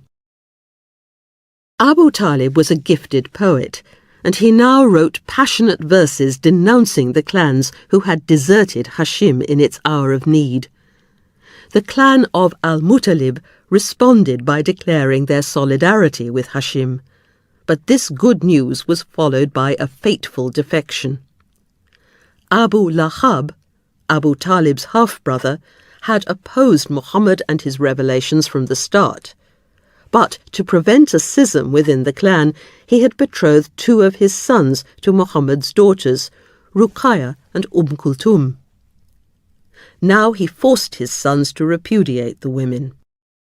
The elegant young Muslim aristocrat Uthman ibn Affan, however, had long admired Ruqayya, one of the most beautiful girls in Mecca, and could now ask Muhammad for her hand. The Quraysh elders, especially those who had lost family members to Islam, now mounted a furious offensive against Muhammad. They would ostentatiously turn their backs whenever they heard Muslims praising Allah as the one and only divine being, and aggressively demonstrate their joy when the other deities were invoked. They demanded that everybody remain faithful to the traditional faith. It was the only decent thing to do. All this talk of revelation was outrageous. Muhammad had made the whole thing up. Why should he alone of all the Quraysh have received a divine message? Muhammad was mad. He had been led astray by a jinni. He was a sorcerer who lured young people away from their father's sunnah, their way of life, by magic arts. When he was asked to validate his claims by working a miracle, as Moses or Jesus had done, he admitted that he was an ordinary mortal like themselves. The leaders of the opposition included some of the most powerful clan chiefs in Mecca. Foremost among them were Abu al-Hakam, an irascible, ambitious man who seemed deeply disturbed by Islam. The elderly, corpulent Umayyah ibn Khalaf and the highly intelligent Abu Sufyan, who had been a personal friend of Muhammad, together with his father-in-law, Utbah ibn Rabi'ah, and his brother. As yet, Suhail ibn Amr, chief of Amir, a devout man who, like Muhammad, had made an annual retreat on Mount Hira, had not yet made up his mind, and Muhammad hoped to win him over. Some of the most able young men in Mecca were also virulently hostile to Islam. The warriors Amr ibn al-As and Khalid ibn al-Walid, and, most zealous of all, Umar ibn al-Khattab, the nephew of Abu al-Hakam, who was fanatically devoted to the old religion. While the other chiefs were proceeding cautiously against Muhammad, Umar was ready for more extreme methods. Muhammad had now given up hope of converting the Meccan establishment and realized that he must concentrate on the disaffected poorer people who were eager for his message. This was an important turning point, which is recorded poignantly in the Quran. Muhammad had been so absorbed in a discussion with some of the Meccan grandees that he impatiently frowned and turned away when a blind man approached him with a question. God reproved Muhammad severely. A prophet must approach all members of the community with the same respect. He must move beyond the aristocratic ethos of Muruwa. The Quran was for rich and poor alike. In brushing the blind man aside as though he did not matter, Muhammad had behaved like a kafir. The word kafir is often translated unbeliever, but this is extremely misleading. Muhammad had no quarrel with the beliefs of Abu al-Hakam and Abu Sufyan. In fact, much of their theology was quite correct. They believed without question, for example, that Allah was the creator of the world and the Lord of the Kaaba. The trouble was that they did not translate their beliefs into action. They were impervious to the true meaning of the signs of God's benevolence in his creation, which required human beings to imitate him in all their dealings. Instead of despising and oppressing vulnerable people, they should behave like Allah and spread over them the wings of tenderness. Fear derives from a root word meaning ingratitude. It implies a discourteous refusal of something that is offered with great kindness and generosity. When God had revealed himself to the people of Mecca, some of them had, as it were, spat contemptuously in his face. The Quran does not berate the kafirun for their lack of religious conviction, but for their arrogance. They are haughty and supercilious. They imagine that they are superior to the poorer, humbler people of Mecca, whom they consider second-class citizens and therefore worthy of contempt. Instead of realizing their utter dependence upon God, they still regard themselves as self-reliant and refuse to bow to Allah or anybody else. The kafirun are bursting with self-importance. They strut around haughtily, addressing others in an offensive, braying manner, and fly into a violent rage if they think that their honour has been impugned. They are so convinced that their way of life is better than anybody else's that they are particularly incensed by any criticism of their traditional lifestyle. They sneer at Allah's revelation, perversely distorting the sense of the Quran simply to display their cleverness. They were unable even to consider anything new. Their hearts were veiled, rusted over, sealed and locked. Muhammad, Disc 3, Disc 2. The chief vice of the Kafirun was Jahiliyyah. Muslims have traditionally used this term to refer to the pre-Islamic period in Arabia, and so it is usually translated the time of ignorance. But although the root word jahil has some connotations of ignorance, its primary meaning is irascibility, an acute sensitivity to honour and prestige, arrogance, excess, and, above all, a chronic tendency to violence and retaliation. Jahili people were too proud to make the surrender of Islam. Why should a noble hero moderate his behaviour and act like a slave, praying with his nose on the ground and treating the baseborn like equals? The Muslims called Abu al-Hakam, their chief enemy, Abu Jahil, not because he was ignorant of Islam, he understood it all too well, but because he fought Islam arrogantly, with blind, fierce and reckless passion. But the tribal ethos was so ingrained that, as we shall see, Muslims continued to exhibit Jahili symptoms long after they had converted to Islam.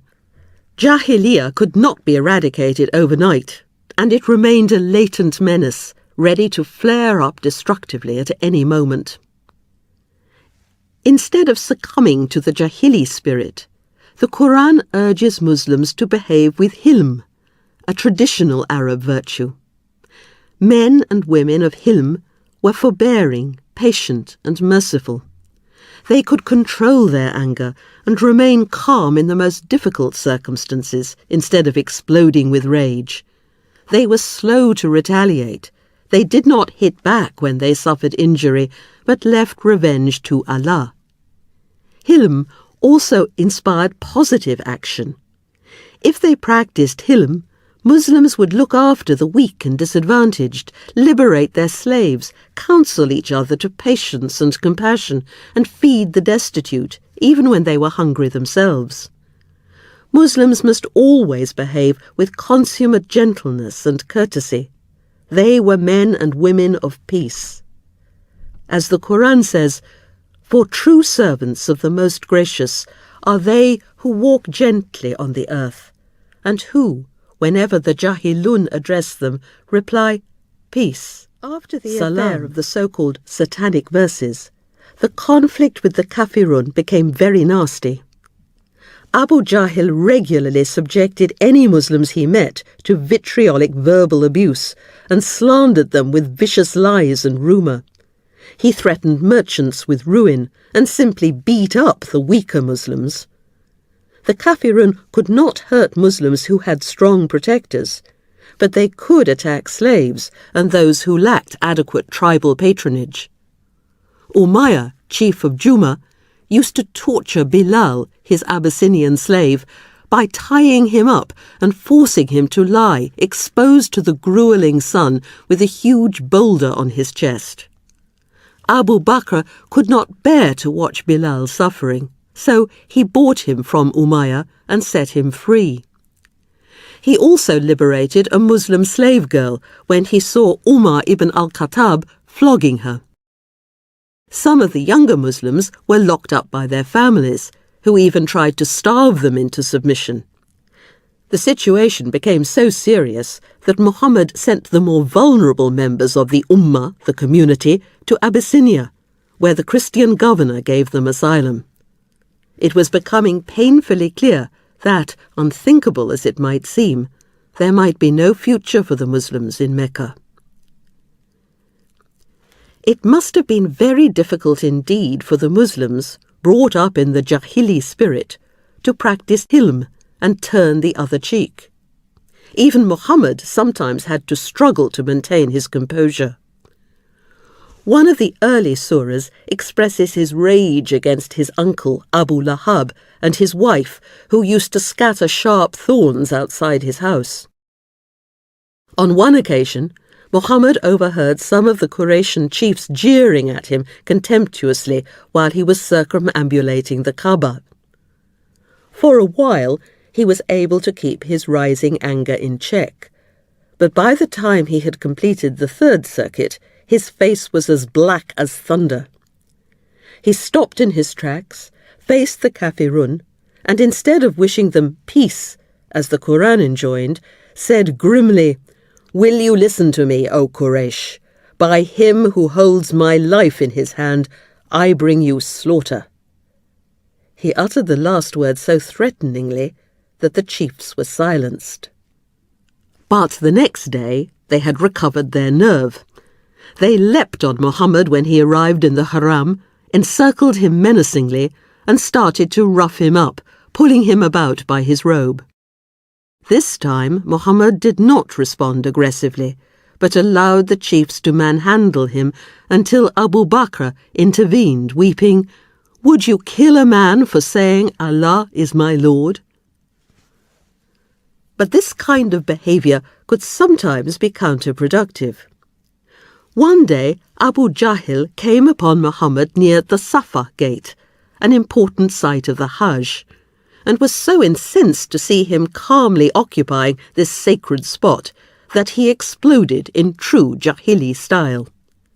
Again, Muhammad refused to retaliate, but sat and listened to the string of devastating insults without uttering a word. Abu Jahil ended his tirade and went to join some of the other chiefs in the haram, while Muhammad went sadly and silently home. But that evening his uncle Hamza, who had been out hunting, heard what had happened and became incandescent with fury. He set off immediately to find Abu Jahil and hit him hard with his bow. "Will you insult him when I follow his religion?" he yelled. "Hit me back if you can." Loath to take on Hamza, whose physical strength was legendary in Mecca, Abu Jahil hastily restrained his companions, admitting that he had grievously insulted Muhammad. Hamza became a devout Muslim, but this was not exactly the way that Muhammad would have wished his uncle to enter Islam. Toward the end of 616, there was another, even more surprising conversion. Omar ibn al-Khattab had decided that it was time to kill Muhammad, and strode through the streets of Mecca, sword in hand, toward a house at the foot of Mount Safa, where he heard that the Prophet was spending the afternoon. He didn't know that his sister Fatima and her husband had secretly become Muslims. Thinking that Omar was safely out of the way, they had invited one of the few literate Muslims to come and recite the latest surah. But on his way to Mount Safa, Omar was intercepted by another Muslim, who, fearing for Muhammad's life, informed Omar that his own sister had converted to Islam. Omar rushed home and was horrified to hear the words of the Quran issuing from an upstairs window. "What is this balderdash?" he roared as he burst into the room. The reciter fled in terror, dropping the manuscript in his haste, while Omar threw his sister to the ground. But when he saw that she was bleeding, he felt ashamed, picked up the manuscript, and began to read the surah. Omar was one of the judges of the poetry competition in Ukaz, and realized at once that he was looking at something unique. This was quite different from a conventional Arabic ode. "How fine and noble is this speech!" he exclaimed with wonder. And immediately the beauty of the Quran diffused his rage and touched a core of receptivity deeply buried within him. Yet again, he grabbed his sword and ran through the street to the house where Muhammad was. "What has brought you, son of Khattab?" asked the Prophet. "I have come to you to believe in God and his apostle and what he has brought from God," Omar replied. Muhammad gave thanks so loudly that everybody in the house, who had dived for cover as soon as they saw Omar, came out of hiding, scarcely able to believe what had happened. Historian Ibn Ishaq has recorded another, less dramatic, but equally significant version of Omar's conversion. He had set out to join some friends for a drink in the market one evening, but when his friends failed to turn up, decided to perform the circumambulation around the Kaaba instead. The haram was entirely deserted, except for Muhammad, who was standing close to the Kaaba, reciting the Quran quietly to himself. Omar decided that he wanted to listen, so he crept under the damask cloth that covered the shrine and edged his way round until he was standing directly in front of Muhammad. As he said later, there was nothing between us but the cover of the Kaaba. All his defences but one were down. Then the power of the Quran did its work. When I heard the Quran, Omar said, my heart was softened and I wept, and Islam entered into me. Omar's conversion was a bitter blow to the opposition, but because he was protected by his clan, there was nothing that they could do to hurt him. Abu Jahil now imposed a boycott on the clans of Hashim and Al-Muttalib. Nobody could marry into them or trade with them. They could not even sell them food. All the members of Hashim and Al-Muttalib, Muslim and non-Muslim alike, moved into Abu Talib's street, which became a little ghetto. When Muhammad's household arrived, Abu Lahab and his family moved out and took up residence in the district of Abd Shams. The purpose of the boycott was not to starve the two clans, but to bring home to them the consequence of removing themselves from the tribe. If Muhammad wanted to withdraw from the religious life of Mecca, he could not continue to benefit from the economy. The ban collapsed after 3 years. It was especially unpopular among those who had relatives in Hashim or Al-Muttalib and could not, in good conscience, allow them to go hungry. Muslims like Abu Bakr and Omar, who did not belong to the proscribed clans, sent provisions whenever they could. One Meccan regularly loaded a camel with supplies, led it to Abu Talib Street under cover of night, gave the beast a thwack on its hind quarters, and sent it lumbering down the alley. On one occasion, Abu Jahil accosted one of Khadija's nephews, who was making his way to the ghetto with a bag of flour. There was soon a fierce argument. Another Qurayshi joined in, disgusted that Abu Jahil was preventing a man from taking food to his aunt, and gave him a huge blow with a camel's jaw that knocked him to the ground. During this ban, the Quran reminded the Muslims that other prophets, Joseph, Noah, Jonah, Moses, and Jesus, had also warned their people to reform their behaviour, and when they had refused, their societies had collapsed because they were not acting in accordance with the fundamental principles of the universe. Unlike animals, fish, or plants, which are natural Muslims since they submit instinctively to these basic laws, human beings have free will. When they oppress the weak and refuse to share their wealth fairly with the poor, this violation of God's law is as unnatural as though a fish were to try to live on dry land. Disaster was inevitable. But the Quran continued to urge Muslims to be patient and not to seize this opportunity for a personal vendetta against their enemies. Some of the Quraysh, too, were anxious for the imposition of the ban. A small delegation had approached Muhammad, led by a venerable elder who was too close to death to be personally threatened by the Prophet. He suggested a compromise. The whole city could worship Allah one year and the other gods the next. But Muhammad could not accept this offer. Instead, the Surah Al-Kafirun proposed peaceful coexistence. You Kafirun, who reject the faith. I do not worship what you worship, and you do not worship what I worship. I am not a worshipper of what you worship. You are not a worshipper of what I worship. A reckoning, a din, for you, and a reckoning for me. People worship different things. There must be, as the Quran says, no coercion in matters of faith. Din meant reckoning, but also religion, way of life, or moral law. Each individual had his or her own din, and there was no need for force or compulsion. In the end, blood loyalty led to the end of the boycott.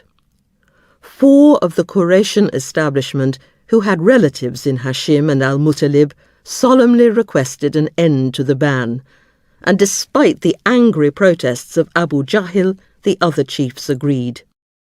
There must have been great rejoicing in the Muslim community. When they heard the news, some of the emigrants came home from Abyssinia, convinced that the worst was over. But they had been too optimistic. Early in 619, Khadija died. She was aging, and her health may have been irrevocably damaged by the food shortages.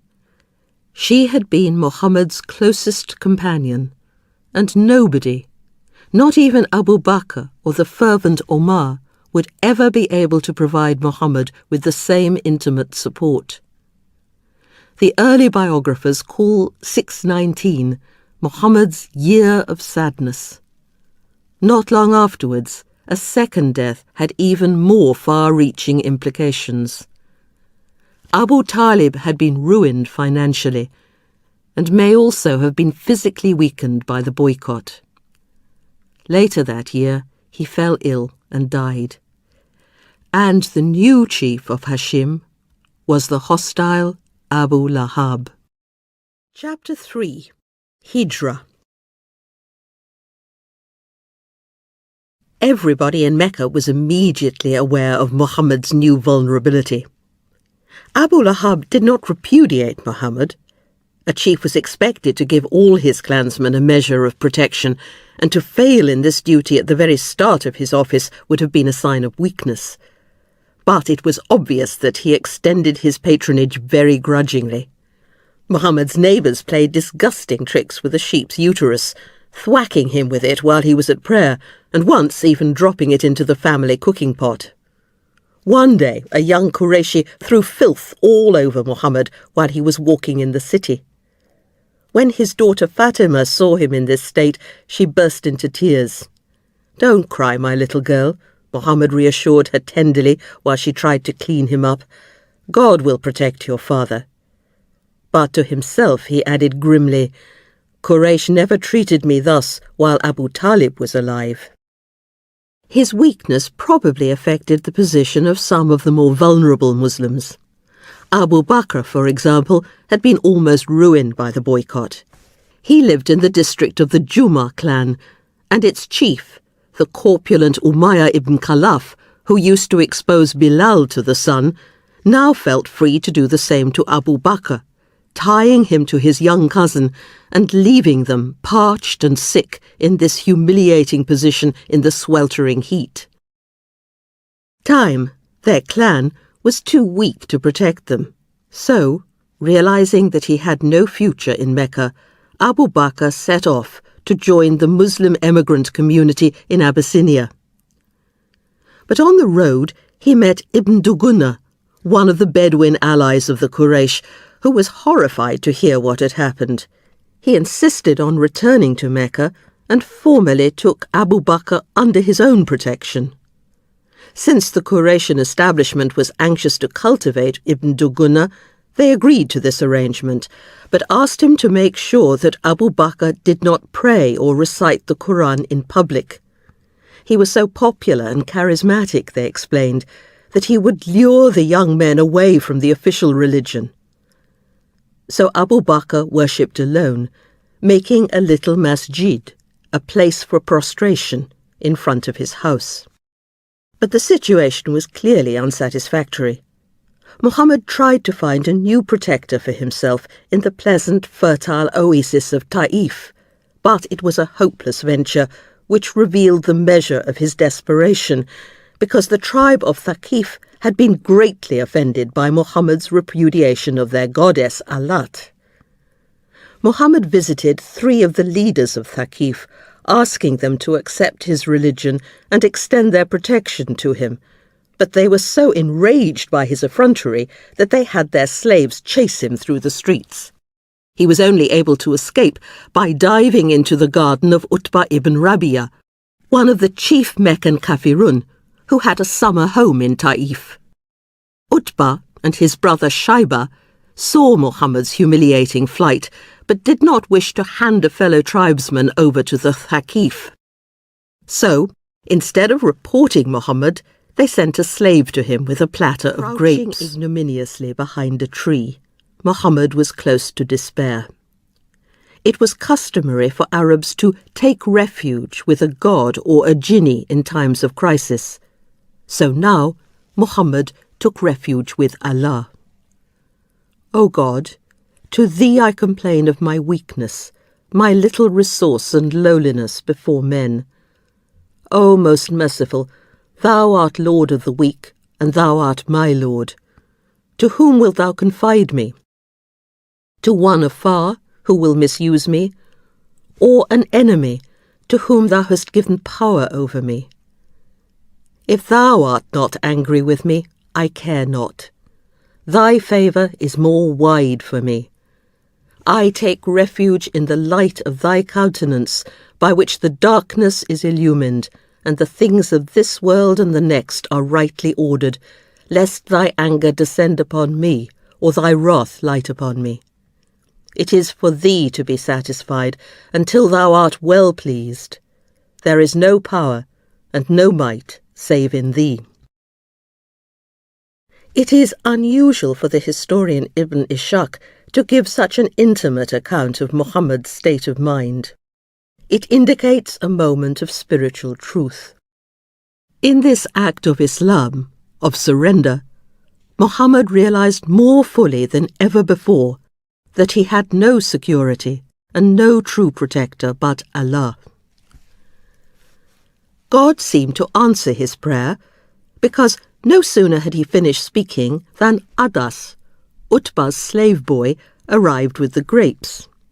He was a Christian, and Muhammad was delighted to learn that he came from Nineveh, the city of the prophet Jonah. He told Adas that Jonah was his brother, because he was a prophet too. Adas was so overwhelmed that, to the disgust of Utbah, who was watching the encounter, he kissed Muhammad's head, hands and feet. After this unexpected encounter with one of the people of the book, Muhammad felt less isolated. It reminded him that even though the Arabs had rejected him, there was a multitude of worshippers in the great world outside Arabia who would understand his mission. He felt cheered as he began his homeward journey, and stopped to pray in the small oasis of Nakhla, where he was overheard by a group of jinn, of unseen beings. The word jinn did not always refer to the whimsical sprites of Arabia. It could also be used for strangers, people who had hitherto been unseen. The Quran indicates that the travellers, who lurked out of sight in Nakhla, listening to Muhammad's recitation, may have been Jews. They were so overcome by the beauty and felicity of the Arabic scripture that when they returned home, they told their people that they had heard a revelation bestowed from on high after that of Moses, which confirmed the truth of the Torah and would guide human beings to the right path. Muhammad's horizons were beginning to expand. He had been certain that he had been sent simply as a warner, a nadhir to his own tribe, and that Islam was only for the people of Mecca. But now he was beginning to look further afield to the people of the book, who had received earlier revelations. Despite the confidence that this gave him, he was now desperate. Once the Kafirun had learned of his attempt to find support in Ta'if, his position would be even more precarious. So, before entering Mecca, he sent word to 3 clan chiefs, asking for their patronage. 2 refused, but the third, Mutim, chief of Naufal, who had been one of those who had campaigned to end the boycott, promised to protect Muhammad, and he was now able to return home. But this could not be a long-term solution. Somehow, Muhammad had to win over the Quraysh. In 619, he began to preach to the pilgrims and merchants who attended the trade fairs that culminated in the Hajj. Perhaps, like Abu Bakr, he would find a Bedouin protector. And if the Quraysh establishment saw that he was respected by their Bedouin confederates, they might learn to accommodate him. But the Bedouin pilgrims were hostile and insulting. The last thing they wanted was a religion that preached submission and humility. Muhammad must have felt that he had come to the end of his resources. He was still grieving for Khadija. His position in Mecca was desperately precarious, and after preaching for 7 years, he had made no real headway. Yet, at this low point of his career, he had the greatest personal mystical experience of his life. He had been visiting one of his cousins, who lived near the Haram, so he decided to spend the night in prayer beside the Kaaba, as he loved to do. Eventually, he went to sleep for a while in the enclosed area to the northwest of the shrine, which housed the tombs of Ishmael and Hagar. Then, it seemed to him that he was awakened by Gabriel and conveyed miraculously to Jerusalem, the holy city of the Jews and Christians, an experience that may have been recorded by this oblique verse of the Quran. Limitless in his glory is he who transported his servant by night from the inviolable house of worship to the remote house of worship, the environs of which we had blessed, so that we might show him some of our symbols. Jerusalem is not mentioned by name, but later tradition associated the remote house with the holy city of the people of the book, the Jews and the Christians. According to the historian Tabari, Muhammad told his companions that he had once been taken by the angels Gabriel and Michael to meet his fathers, Adam in the first heaven and Abraham in the 7th, and that he also saw his brothers, Jesus, Enoch, Aaron, Moses and Joseph. The Quran also claimed that Muhammad had a vision beside the Lot tree, which marked the limit of human knowledge. He saw it descending another time, at the Lot tree of the furthest limit. There was the garden of sanctuary, when something came down over the Lot tree, enfolding. His gaze did not turn aside, nor go too far. He had seen the sight of his Lord, great signs. The Quran is reticent about this vision. He saw only God's signs and symbols, not God himself, and later mystics emphasized the paradox of this transcendent insight in which Muhammad both saw and did not see the divine essence. Muslims began to piece together these fragmentary references to create a coherent narrative. Influenced perhaps by the stories told by Jewish mystics of their ascent through the 7 heavens to the throne of God, they imagined their prophet making a similar spiritual flight.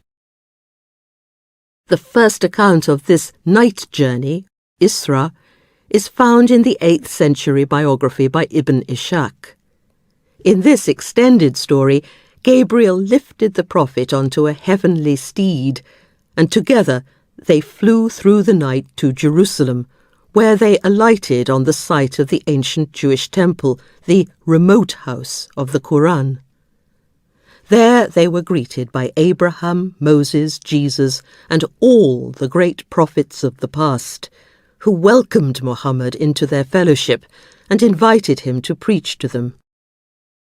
Afterwards, the prophets all prayed together. Then a ladder was brought, and Muhammad and Gabriel climbed to the first of the 7 heavens and began their ascent to the divine throne. At each stage, Muhammad met and conversed with some of the greatest of the prophets. Adam presided over the first heaven, where Muhammad was shown a vision of hell. Jesus and John the Baptist were in the 2nd heaven, Joseph in the 3rd, Enoch in the 4th, Moses and Aaron in the 5th and 6th, and finally Muhammad met Abraham in the 7th, on the threshold of the divine realm. Most writers leave the final vision of God in reverent obscurity because it was literally ineffable, lying beyond the reach of speech. Muhammad had to abandon ordinary human concepts, going beyond the lot tree, the boundary of mundane knowledge. Even Gabriel could not accompany him on this last stage of his journey. He had to leave everybody, and, the later mystics insisted, even himself behind, to lose himself in God. The story of the night journey and the heavenly ascent is an event that, in some sense, happened once, but which also happens all the time. It represented a perfect act of Islam, a self-surrender that was also a return to the source of being. The story became the paradigm of Muslim spirituality, outlining the path that all human beings must take, away from their preconceptions, their prejudices, and the limitations of egotism. The vision did not result in a Quranic revelation. It was a personal experience for the Prophet himself. But placed as it is by the early biographers at this particular moment of Muhammad's life, it is a wonderful commentary on the deeper subtext of these external events. Muhammad was being compelled, by circumstances over which he had little control, to leave Mecca and everything that was dear and familiar to him, at least for a while. He had to move beyond his original expectations and transcend the received ideas of his time. Arabian ode, the poet usually began with a zikr, a remembrance of his lost beloved, who was travelling with her tribe further and further away from him. In the next section, the bard embarked on a night journey, breaking out of his nostalgic reverie and setting off alone across the steppes on his camel, a fearful trek during which he had to confront his own mortality. Finally, the poet was reunited with his tribe.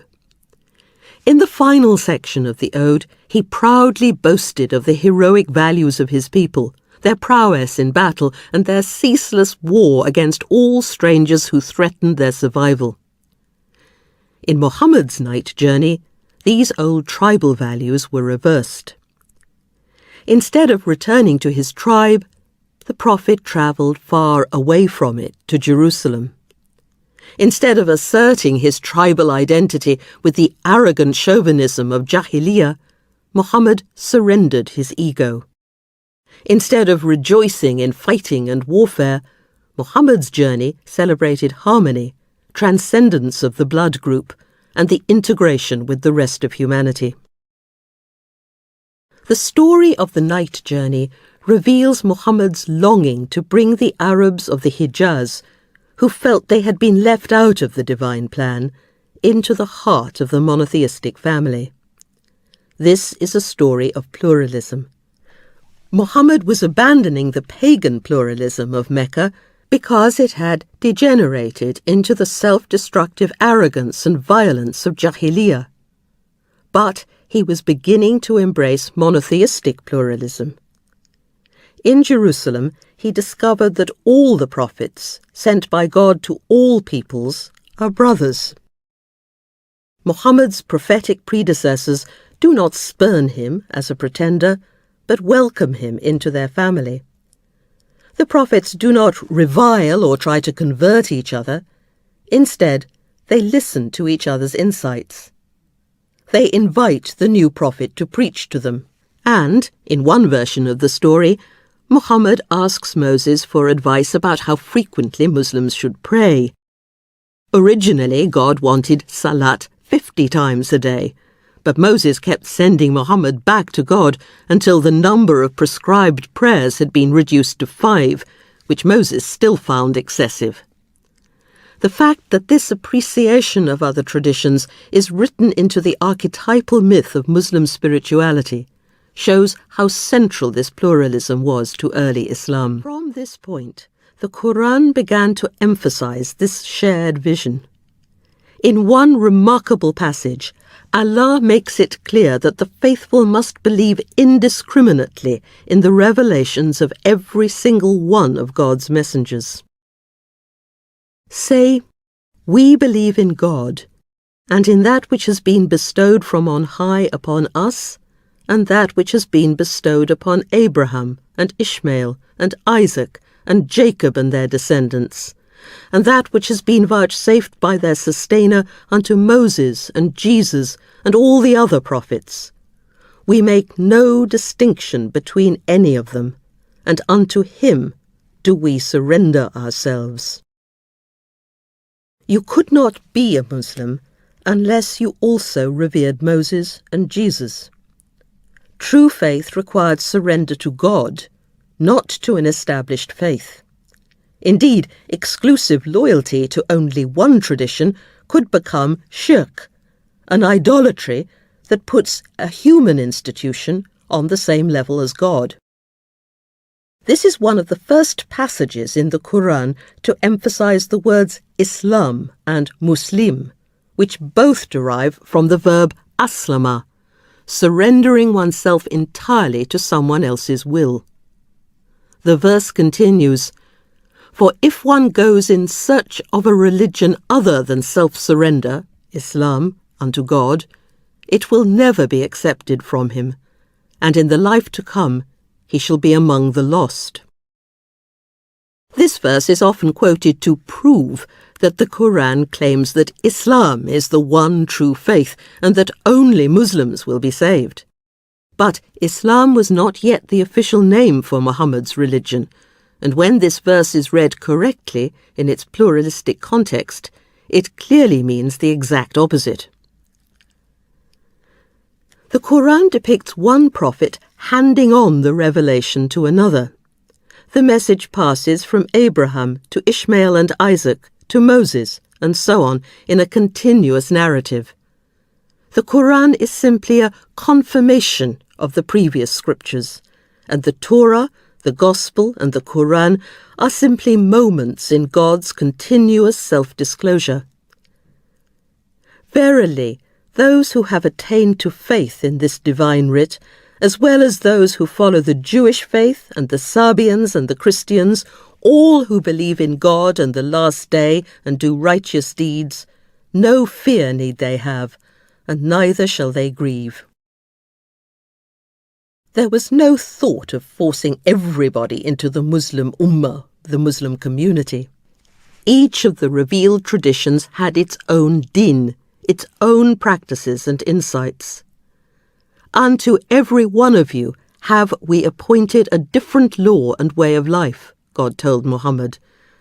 And if God had so willed, he could surely have made you all one single community. But he willed it otherwise, in order to test you by means of what he has vouchsafed unto you. Vie then with one another in doing good works. Unto God you must all return, and then he will make you truly understand all that on which you were wont to differ. God was not the exclusive property of one tradition, but was the source of all human knowledge. God is the light of the heavens and the earth, Allah explained in one of the most mystical verses in the Quran. The divine light could not be confined to any individual lamp, but was common to them all, enshrined in every one of them. The parable of this light is, as it were, that of a niche containing a lamp. The lamp is enclosed in glass, the glass shining, like a radiant star, a lamp lit from a blessed tree, an olive tree that is neither of the east nor the west, the oil whereof is so bright that it would well nigh give light of itself, even though fire had not touched it. Light upon light. The olive tree signifies the continuity of revelation, which springs from one root but branches into a multitudinous variety of religious experience that cannot be confined to a single faith or locality, and is neither of the East nor the West. Muhammad's position in Mecca remained dangerously insecure. During the Hajj of 620, he again visited the pilgrims who were camping in the valley of Mina, going from tent to tent in the hope of attracting support and protection. This time, instead of wholesale rejection, he met a group of 6 Arabs from Yathrib, who had camped in the gully of Aqaba. As usual, Muhammad sat with them, explained his mission, and recited the Quran. But this time, he noticed that the pilgrims were attentive and excited. When he had finished, they turned to one another and said that this must be the prophet expected by their Jewish and Hanafi neighbours. If Muhammad really was the messenger of Allah, he might be just the person to solve the seemingly insuperable problems of Yathrib. Yathrib was not a city like Mecca, but a series of hamlets, each occupied by a different tribal group, and each heavily fortified. The settlement was situated in an oasis, a fertile island of about 20 square miles, surrounded by volcanic rocks and uncultivable stony ground. Some of its inhabitants engaged in trade, but most were farmers, making a living out of their dates, palm orchards and arable fields. Unlike the Quraysh, they were not wholly dependent upon commerce and had retained more of the old Bedouin values, including, unfortunately, an entrenched hostility to other tribal groups. As a result, the oasis was engulfed in an escalating series of apparently unstoppable wars. The area had originally been cultivated by pioneering Jewish settlers, and by the 6th century there were about 20 Jewish tribes in Yathrib, many of whose members may have been Arabs who had assimilated to Judaism. They preserved a separate religious identity, but otherwise were almost indistinguishable from their pagan neighbours. Clan and tribal loyalty came first, and there was no united Jewish community. The Jewish tribes formed separate allegiances with Arab groups, and were often at war with one another. Their date crop had made them rich, but they were also skilled jewellers, manufacturers of weapons and craftsmen. The 5 largest Jewish clans, Thalaba, Hudl, Quraiza, Nadir and Kainuka, the last of which controlled the only market in Yathrib, had achieved an almost complete monopoly of the economy that they had pioneered. During the 6th century, the Arab tribe of the Bani Qayla had emigrated from South Arabia and settled in the oasis alongside the Jews. They then formed 2 distinct clans, Aus and Khazraj, which eventually became 2 separate tribes. Gradually, the Arabs acquired their own land, built their own fortresses, and by the early 7th century were in a slightly stronger position than the Jews. But despite the inevitable competition over resources, Jews and pagans were able to coexist. The Jews often employed the Arabs to transport their dates, while the Arabs respected the skills and heritage of the Jews, seeing them as a people of high lineage and properties, whereas we were but an Arab tribe who did not possess any palm trees nor vineyards, being people of only sheep and camels. But by the time of the pilgrims' meeting with Muhammad in 620, the situation had deteriorated. The ingrained tribal rivalry had surfaced, and Aus and Khazraj were now engaged in a bloody conflict with one another. The Jewish clans had become involved in their struggle, Nadir and Qurayza supporting Aus, while Kainuka was allied to Khazraj. By 617 there was stalemate. Neither side could gain ascendancy. Everybody was exhausted by the violence. At certain key moments, Abdullah ibn Ubay, a chief of Khazraj, had stood aloof from the fighting and thus acquired a reputation for impartiality. Some saw him as a possible king or supreme chief who could enforce law and order. But the Arabs were averse to monarchy, and this type of experiment had never worked well in the peninsula. The Aus were naturally reluctant to hand the leadership to a member of Khazraj, while the other chiefs of Khazraj were equally unwilling to relinquish their power to Ibn Ubay. The 6 pilgrims immediately realized that as the spokesman of Allah, Muhammad would be a far more effective arbitrator, or hakam, than Ibn Ubay. They had no problems with his religious message, because for some time the Arabs of Yathrib had been drifting towards monotheism. The Aus and Khazraj had long felt inferior to the Jews because they had no scripture of their own, and the pilgrims were thrilled to hear that God had finally sent a prophet to the Arabs. They made their formal surrender to God on the spot with high hopes. "We have left our people, for no tribe is so divided by hatred and rancour as they. Perhaps God will unite them through you. So let us go to them and invite them to this religion of yours. And if God unites them in it, then no man will be mightier than you." But they admitted that they had little influence in the oasis and needed to consult their chiefs and wise men. If he was to be an effective arbitrator, it was essential that he have wide support. They promised to report back to Muhammad in a year's time. It was a decisive moment. Circumstances had forced Muhammad to look beyond Mecca, and even to entertain the extraordinary idea of abandoning his tribe to take up permanent residence with another. While awaiting developments in Yathrib, Muhammad made some changes in his household. He needed a wife, and it was suggested that he should marry Sauda, the cousin and sister-in-law of Suhail, the devout pagan chief of the Quraysh clan of Amir. She had been married to one of the Muslims who had migrated to Abyssinia in 616, but was now a widow, and this was a good match for her. Abu Bakr was also anxious to forge a closer link with the Prophet, and proposed that he should marry his daughter Aisha, who was then 6 years old.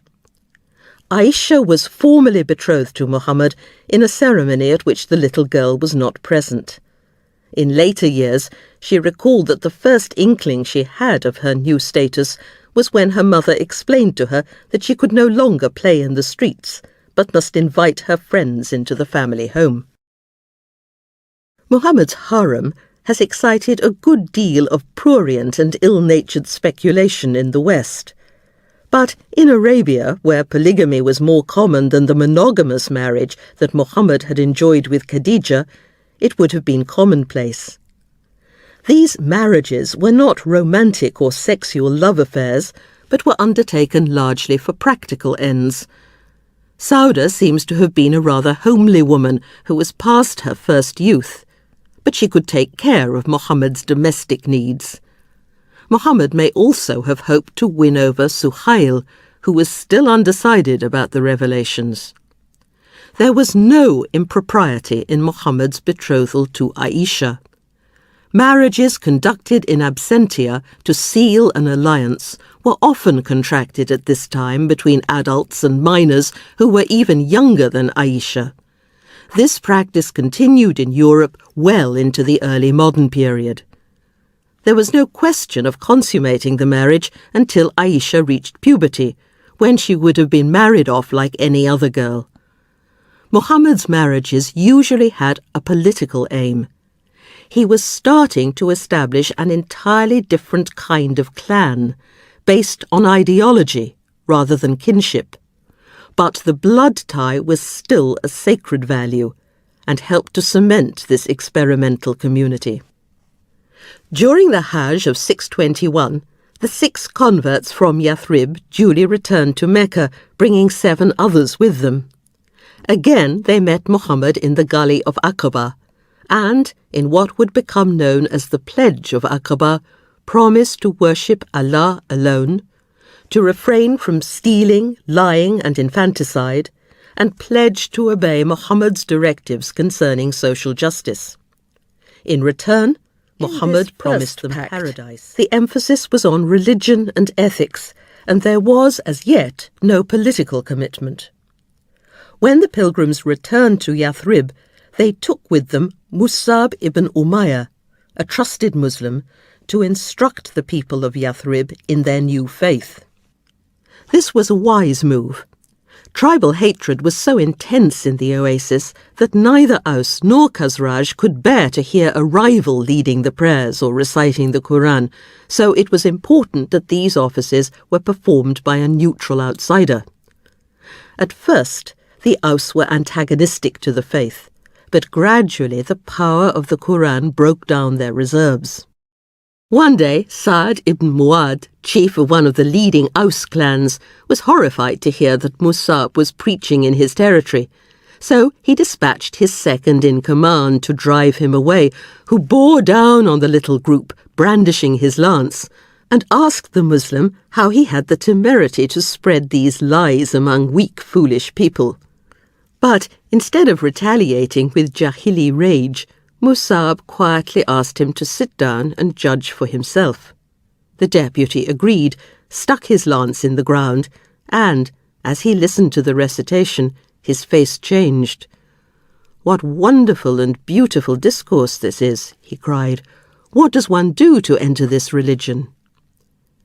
After he had proclaimed his faith in Allah and prostrated himself in prayer, he went back to report to his chief.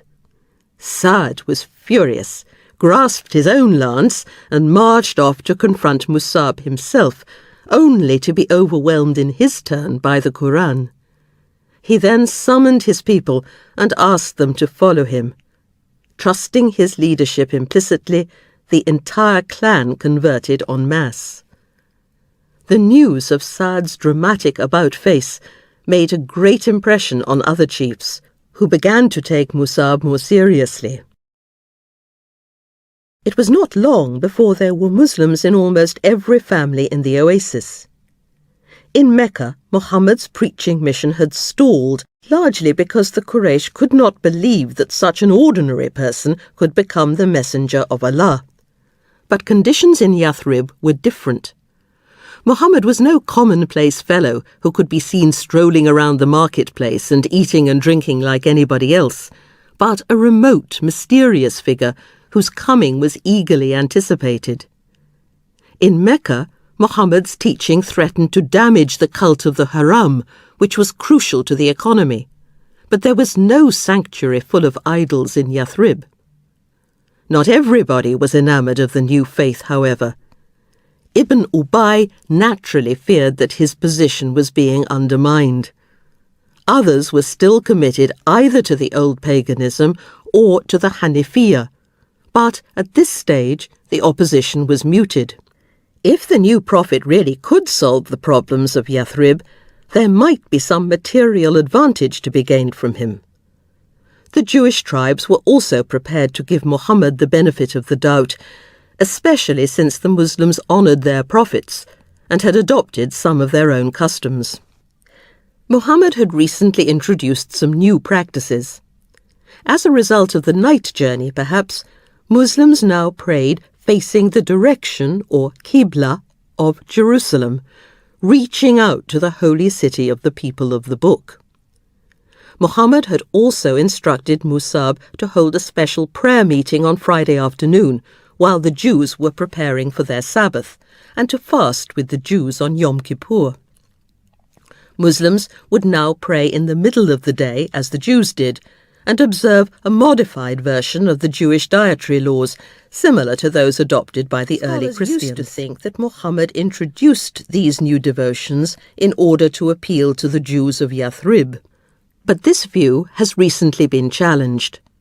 Muhammad would not have expected the Jews to convert to his religion because they had their own revealed din. God had decreed that each community should have its own messenger. But it was natural for Muslims to pray and fast in the same way as the other members of the Abrahamic family. In 622, a large party of pilgrims left Yathrib for the Hajj.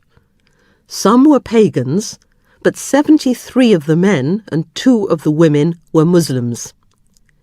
Yet again, Muhammad went out to greet them at Aqaba, but this time the meeting took place at dead of night. On this occasion, there was a sense of menace and of bridges being irrevocably burned. The Quran speaks of the scheming of the Quraysh. Perhaps Muhammad had reason to believe that the Kafirun were plotting to expel him and bar the Muslims from the Haram. At all events, Muhammad was now taking practical steps to leave his tribe. Ibn Ishaq claims that this was a positive decision on his part, but the Quran repeatedly claims that the Muslims were expelled or driven out of Mecca. The meeting was conducted in deadly secrecy. The Muslims from Yathrib did not even mention it to the pagans in their party, in case they gossiped and alerted the Quraysh to what was afoot. Muhammad was about to do something absolutely unprecedented. He was asking the Muslims of Mecca to make a hijrah, migration, to Yathrib. This did not merely involve a change of address. The Muslims were about to abandon their kinsfolk and accept the permanent protection of strangers. In Arabia, where the tribe was the most sacred value of all, this amounted to blasphemy. It was far more shocking than the Quranic rejection of the goddesses. There had always been a system of confederation whereby an individual or an entire group could become honorary members of another tribe, but these were usually temporary arrangements and had never entailed alienation from one's own people. The very word hijrah suggests a painful severance. The root hijjah has been translated, he cut himself off from friendly or loving communication or intercourse. He ceased to associate with them. Henceforth, the Muslims who made the hijrah to Yathrib would be called the muhajirah, the emigrants. This traumatic dislocation was central to their new identity. The Muslims of Yathrib were also embarking on a dangerous experiment. Even if a foreigner was adopted by a tribe, he always remained a zalim, an outsider, a word which carried the connotation base, ignoble, evil. Poets described the zalim as a useless, superfluous accretion. Tribal loyalty was experienced as burning love of kinsfolk and harsh contempt for the alien. Anybody who put a despised zalim before his own people invited passionate scorn and revulsion. But now the Aus and Khazraj were about to swear allegiance to the Qurayshi, Muhammad, and promising to give protection and military help to a large group of outsiders who would inevitably put a strain on the limited resources of the oasis. Henceforth, the Muslims of Yathrib would be known as the Ansar. This is usually translated the helpers. But this gives a somewhat anemic impression of what was involved. Narsa, or help, meant that you had to be ready to back up your aid with force. When they met Muhammad that night in Aqaba, the helpers had decided to make a second pact with Muhammad, which would be known as the Pledge of War. When the time came, the Ansar left their pagan companions sleeping in their tents and stole softly like sandgrouse to Aqaba, where they met Muhammad and his uncle Abbas, who acted as his spokesman. Abbas had not converted to Islam, and he must have been shocked by Muhammad's decision to leave Mecca, but he wanted to make sure that he would be safe in Yathrib. Muhammad, he said, was protected by the Hashim in Mecca, but was ready to forego this security in order to join the Ansar. If they had the smallest doubt about his safety, they should give up the entire project immediately. But the Ansar stood firm. Bara ibn Murur, a chief of Khazraj, took Muhammad by the hand and swore that Aus and Khazraj would both extend to Muhammad exactly the same protection as they gave to their own women and children. But while he was speaking, another helper interrupted. What if Muhammad went back to Mecca and abandoned Yathrib to the wrath of the Quraysh? Muhammad smiled and replied, I am of you, and you are of me. I will war against them that war against you, and be at peace with those who are at peace with you. And so the Ansar made this solemn oath. We pledged ourselves to war, in complete obedience to the Apostle, in weal or woe, in ease and hardship and evil circumstances, that we would not wrong anyone, that we would speak the truth at all times, and that in God's service we would fear the censure of none. The pact was couched in tribal terminology and concentrated on mutual defence. There was as yet no thought of a single united community. Aus, Khazraj and Quraysh would still operate separately. Muhammad would not go to Yathrib as head of state, but simply as the Hakam, the arbitrator of disputes between Aus and Khazraj, and as the chief of the emigrants from Mecca. The Ansar would be ruled by 12 overseers from the various clans. Great strides in Yathrib. After a single year, the Muslim community there was almost as large as the beleaguered Ummah in Mecca. The fact remained that even after the Hijrah, the Muslims would remain a tiny minority in the oasis, dwarfed in size by the aloof appraising pagans, Hanifs and Jews. The pledge of war marked a major expansion of Islam. The new religion had spread to other tribal groups, but it had not yet transcended the tribal ethos. The Hijrah was a risky enterprise, an irrevocable, frightening step. Nobody knew how it would work out, because nothing quite like it had ever happened in Arabia before. After the Hajj, the Ansar returned to Yathrib to await the arrival of the Muslim fugitives. The Quran now adopted the Aramaic name that the Jews gave to the settlement of Yathrib. Medinta, the city. Yathrib was about to become Al-Madinat, the city of the Prophet. In Mecca, Muhammad began to persuade Muslims to make the Hijrah, but he did not command it. Anybody who felt it to be beyond his or her strength was free to remain behind. But during July and August 622, about 70 Muslims set off with their families to Medina, where they were lodged in the houses of the Ansar until they could set up their own homes. The Quraysh do not seem to have made a concerted effort to detain them, though some women and children were forcibly prevented from leaving, and one man was carted back in triumph tied to his camel. For their part, the Muslims were careful not to draw attention to their flight, and usually agreed to meet up outside the city limits and to travel in small, unobtrusive groups. Omar left with his family. Uthman ibn Affan and Ruqayya made the journey with Zayd and Hamza, but Muhammad and Abu Bakr stayed behind until nearly everybody had left. But it was not long before this major defection left disturbing gaps in the city, revealing the open wound that Muhammad had inflicted on his tribe. The big houses in the middle of Mecca looked desolate and portentous to passers-by, doors blowing to and fro, empty of inhabitants. In August, shortly before he was due to leave, Mutim, Muhammad's Meccan protector, died. Muhammad's position in Mecca was now untenable, because he was fair game for assassination. There was a special meeting to discuss his fate in the assembly, from which Abu Lahab pointedly absented himself. Some of the elders simply wanted to throw Muhammad out of Mecca, but they were overruled by those who felt that to allow him to join these unprincipled renegades in Yathrib would be dangerous. Abu Jahl came up with a plan. Each clan would select a strong and well-protected young man. Collectively, they would represent the entire tribe and would kill Muhammad together.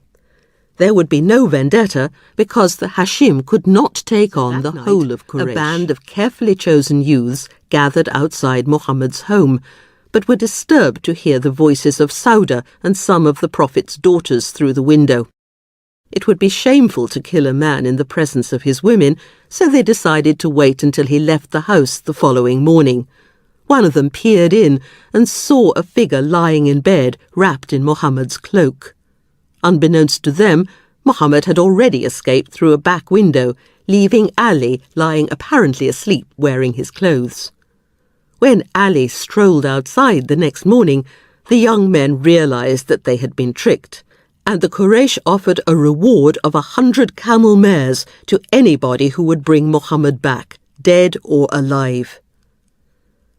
By this time, Muhammad and Abu Bakr were hiding in a mountain cave just outside the city. They stayed there for 3 days, and from time to time their supporters slipped out to bring them news and provisions. At one point, it was said, a search party actually passed the cave, but did not bother to look inside because an enormous spider's web covered the entrance, and a rock dove, who had clearly been sitting on her eggs for some time, had her nest in an acacia tree in exactly the place where a man would have to put his foot when climbing into the cave. All the while, Muhammad experienced a deep calm and a strong sense of God's presence. The Quran recalls how he comforted Abu Bakr. "Grieve not, verily God is with us." And thereupon God bestowed upon him from on high his gift of inner peace. Increasingly, the Quran would insist that when Muslims found themselves in frightening or disturbing circumstances, they should be serene and tranquil, and should never fall prey to the impetuous rage and vengeful fury of Jahiliyyah. When the hue and cry had died down, Muhammad and Abu Bakr climbed out of the cave, taking care not to disturb the rock dove, and mounted the 2 camels that Abu Bakr had prepared for their journey. Abu Bakr wanted to give the better camel to Muhammad, but he insisted on paying for her. This was his personal hijrah, his sacrifice to Allah, and it was important to make the whole event entirely his own.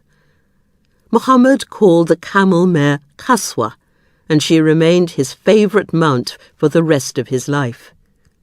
It was a dangerous trip because while he was on the road, Muhammad did not enjoy anybody's protection. So their guide took them by a circuitous route, and they zigzagged back and forth to throw any pursuers off the scent. Muhammad, Disc 4. Disc 3. In the meantime, the Muslims were anxiously awaiting their arrival in Medina. Several of the emigrants from Mecca were living in Quba, the southernmost point of the oasis, and every day after morning prayers they used to climb the volcanic rocks and scan the barren terrain outside the settlement. On the morning of September the 4th, 622, one of the Jews spotted a cloud of dust on the horizon and called out to the Ansar, "Sons of Kyla, he's come, he's come." At once, men, women and children surged out to meet the travellers and found them resting under a palm tree. Muhammad and Abu Bakr stayed in Quba for 3 days, but the Muslims in the city, as the most densely populated part of the oasis was called, were impatient to see him, so he set off to meet them and decide where he was going to live. Along the way, several people begged him to alight and make his home with them, but Muhammad courteously refused because he was anxious to remain independent of the warring groups within Medina. Instead, he gave Qaswa her head and asked God to guide her. Eventually, she fell to her knees outside a mirbad, a place for drying dates, which belonged to one of the Ansar. Muhammad got down, allowed his luggage to be carried into the nearest house, and then began to negotiate with the owner for the sale of the land. Once the price was agreed upon, all the Muslims got to work to build the Prophet's residence, which would also serve as a place for prayer. This was hard for the emigrants because the Quraysh were not used to manual labour, and the stylish Uthman found the work particularly gruelling. The first Muslim building was not imposing, but it became the model for all future mosques.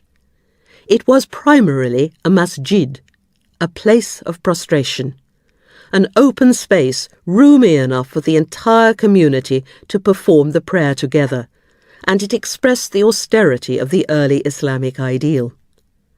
The roof was supported by tree trunks, and there was no elaborate pulpit. Muhammad stood on a simple stool to address the congregation. Muhammad and his wives lived in little huts round the edge of the big courtyard in front of the mosque. This was a place for public and political meetings. The poor of Medina were also invited to congregate there for alms, food and care. This humble building in Medina expressed the ideal of Tawheed, unity. Muhammad wanted to show that the sexual, the sacred and the domestic could, and indeed must, be integrated. Similarly, politics, welfare and the ordering of social life must be brought into the ambit of holiness. In housing his wives within a stone's throw of the mosque, Muhammad was tacitly proclaiming that there must be no distinction between public and private life, and no discrimination between the sexes. Holiness in Islam was inclusive rather than exclusive. If they wished, Jews and Christians could worship in the mosque, because they too were part of God's family. Completed in April 623, about 7 months after the Hijrah. In the northern wall, a stone marked the Qibla, the direction of prayer, orienting the people towards Jerusalem. At first, there was no official summons to Salat, the ritual prayer, but this was obviously unsatisfactory as everybody came at different times.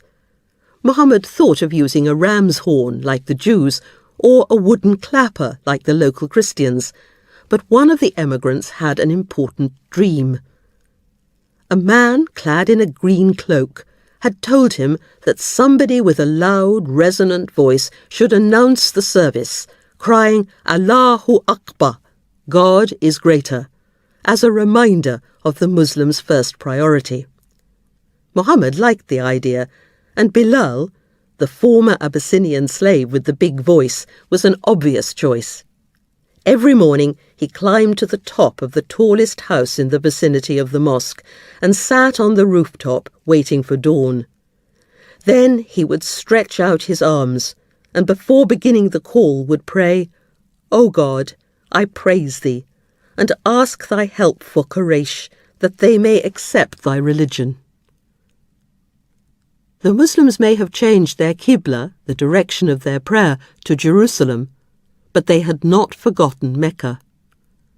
When Muhammad learned that many of the emigrants were deeply homesick, he prayed, "Lord, make us love this town as much as you made us love Mecca, and even more so."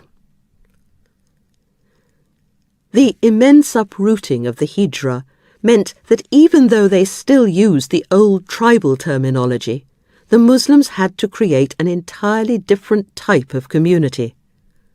One of the first things Muhammad did was set up a system of brothering, whereby each Meccan was assigned an Ansar brother to help Muslims to bond across the lines of kinship. The political separation of emigrants and helpers was soon dropped. When the first of the 12 Ansari overseers died, Muhammad simply took over his position. The Muslims were gradually creating a neo-tribe, which interpreted the old kinship relationships differently. Those who had made the hijrah were to regard themselves as distinct from the Muslims who remained behind in Mecca, even though they all belonged to the same blood group. Whatever their tribe or clan, Muslims must never fight one another. Emigrants and helpers must become as solidly united as any conventional tribe. Like the tribe, the Ummah, the community, was one community to the exclusion of all men, and would make confederates of non-Muslim allies in the usual way. As chieftain of the Ummah, Muhammad could now implement his moral and social reforms in a way that had been impossible in Mecca. His goal was to create a society of hilm, of mercy and forbearance. Those who kept the faith, the mu'min, were not simply believers. Their faith must be expressed in practical actions. They must pray, share their wealth, and in matters that concerned the community, consult among themselves to preserve the unity of the Ummah. If attacked, they could defend themselves, but instead of lashing out in the old uncontrolled Jahili way, they must always be prepared to forgive an injury. Automatic, vengeful retaliation, the cardinal duty of the tribe, could be a great evil. Hence, whoever pardons his foe and makes peace, his reward rests with God, the Quran insisted tirelessly. If one is patient in adversity and forgives, this, behold, is indeed something to set one's heart upon. Transformation could not be achieved overnight, because the old spirit of Jahiliyyah still lurked in Muslim hearts. Shortly after the Hijrah, one of the pagan Arabs noticed a crowd of Muslims, which included members of both Aus and Khazraj, chatting together amicably as though their tribes had never been sworn enemies. He was furious. Clearly Islam was making them soft and feeble. He ordered a young Jewish man to sit near the group and recite poems that reminded them of the old bitter feuds. It was not long before the ingrained tribal chauvinism flared up, and the Muslims were soon at one another's throats. Muhammad hurried to the scene in great distress. "Are you still tempted by the call of Jahiliyyah when I am here among you?" he demanded, "when God has guided you, honoured you, and cut off thereby the bond of Jahiliyyah from you, delivered you from a state of defiant ingratitude, and made you friends of each other?" Deeply ashamed, the Ansar wept and embraced. Not all the Muslims of Medina were committed to change. Some had embraced Islam purely for material gain, and they were sitting on the fence, waiting to see how this new venture would turn out. The Quran called these people the waverers or the hypocrites, munafiqun, because they were not sincere and kept changing their minds. When they were with devout Muslims, they cried, "We believe as you believe." But in the company of other doubters, they assured them, "Verily, we are with you, we were only mocking." Their leader was Ibn Ubay, who had become a Muslim, but remained resentful and critical of the new faith. Muhammad always behaved respectfully to him and allowed him to address the community every week during the Friday prayers, but from time to time his buried hostility came to the surface. "Don't be hard on him," one of the helpers begged Muhammad after a particularly unpleasant incident, "for before God sent you to us, we were making a diadem to crown him, and by God, he thinks you have robbed him of a kingdom." Some of the Jews were also becoming hostile to the newcomers. Muhammad did not expect them to convert to Islam, and their quarrel with him was not primarily religious, but political and economic. The Jews' position in the oasis had deteriorated, and if Muhammad succeeded in uniting Aus and Khazraj, they would have no chance of regaining their former supremacy. Hence, 3 of the larger Jewish tribes thought it wiser to support Ibn Ubay and the pagan Arabs in the oasis, who remained opposed to Muhammad. The early Muslim historians tell us that they mounted a scholarly polemic against the theology of the Quran, but this probably reflected Jewish-Muslim debate during the 8th and 9th centuries. The Jews of 7th century Medina had only a limited knowledge of Torah and Talmud, were not strictly observant, and most were used to seeing their faith as a variant of Arabian religion. The idea of an Arabian prophet was not a strange idea to them. They had a prophet of their own, called Ibn Sayyad, who, like Muhammad, wrapped himself in a cloak, recited inspired verses, and claimed to be the apostle of God. Rabbinical debates, the Muslims probably encountered a good deal of populist religious chauvinism in Medina. Ibn Ishaq tells us that when they came to the mosque, some of the Jews would laugh and scoff at the Quran. Many Jews were friendly, and Muhammad probably learned a great deal from them. But some of the people of the book had ideas that he found very strange indeed. The idea of an exclusive religion was alien to Muhammad. He hated sectarian quarrels and was offended by the idea of a chosen people, or the conviction that only Jews or Christians could get to paradise. He was also bewildered to learn that some Christians believed that God was a Trinity, and that Jesus was the Son of Allah. But he remained convinced that these peculiar notions were the heretical deviations of a deluded minority. The Quran reminded Muslims that many of the people of the book were upright people who recite God's messages throughout the night and prostrate themselves before him.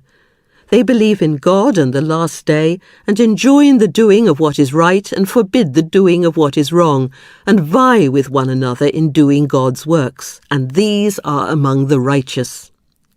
Muslims must remember that every community had its own specially revealed religion, so they must not take part in these pointless squabbles. If the people of the book attack their faith, Muslims must behave with hilm and courteously reply, "God knows best what you are doing." To avoid this sterile controversy, Muhammad, like the Hanifs, decided to return to the religion of Abraham, who was neither a Jew nor a Christian, because he had lived long before either the Torah or the Gospel.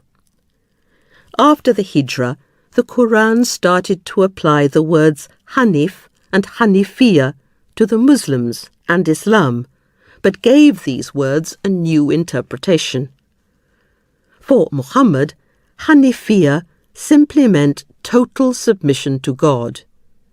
This had been the original, unadulterated message of the prophets before it had been corrupted by sectarian chauvinism. Abraham, for example, had not belonged to an exclusive cult. He had simply been a Muslim, one who surrendered himself, and a Hanif, a man of pure faith. When Abraham and Ishmael had rebuilt the Kaaba together, they had not developed an exclusive theology, but had simply wanted to give their lives entirely to Allah. "O our Sustainer," they had prayed, "make us surrender ourselves unto thee, and show us our ways of worship." Muslims had been driven out of Mecca because of religious intolerance, so they must avoid all exclusivity. Instead of stridently insisting that they alone had the monopoly of truth, the true Muslims merely said, "Behold, my prayer and all my acts of worship and my living and my dying are for God alone, the sustainer of all the worlds." It was idolatry to take pride in belonging to a particular religious tradition, rather than concentrating upon Allah himself. At the end of January 624, Muhammad received a revelation while he was leading the Friday prayers, and made the congregation turn around and pray in the direction of Mecca instead of Jerusalem. They would now face the house built by Abraham, the man of pure faith. "We have seen thee, O prophet," said God, "often turn thy face towards heaven for guidance. And now we shall indeed make thee turn too in prayer in a direction which will fulfill thy desire. Turn then thy face towards the inviolable house of worship. And wherever you all may be, turn your faces towards it in prayer." It was a reminder that they were not following any of the established religions, but God himself. It was a declaration of independence. Muslims need no longer feel that they were following lamely in the footsteps of the older faiths. "Hold them not in awe," God said, "but stand in awe of me and obey me." The new Qibla, or direction of prayer, delighted both the emigrants and the helpers, and would bind them more closely together. They all loved the Kaaba, which was more deeply rooted in Arab tradition than the distant city of Jerusalem. But there was a problem. The Kaaba was in Mecca, and relations with the Quraysh had recently become more strained than ever before. Chapter 4. Jihad. The change of Qibla, the direction of prayer, had occurred at the end of a period of uncertainty. Muhammad and the community had been restlessly turning this way and that, searching for guidance in their confusion. Muhammad knew that a prophet had to make a difference to the world. He could not simply withdraw from the mainstream. He had to put God's revealed will into practice and create a just, egalitarian society. But the Hijra had pushed the Muslims into a peripheral and anomalous position.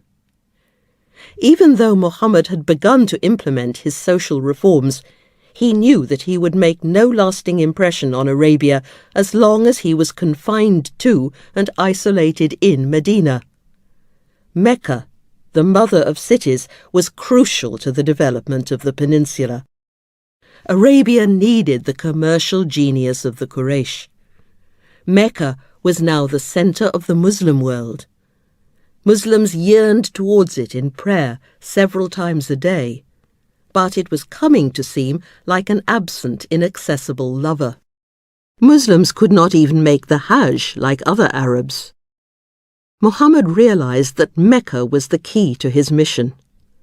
The hostility of the Quraysh had eradicated the Ummah from the tribal map and pushed it into a political limbo.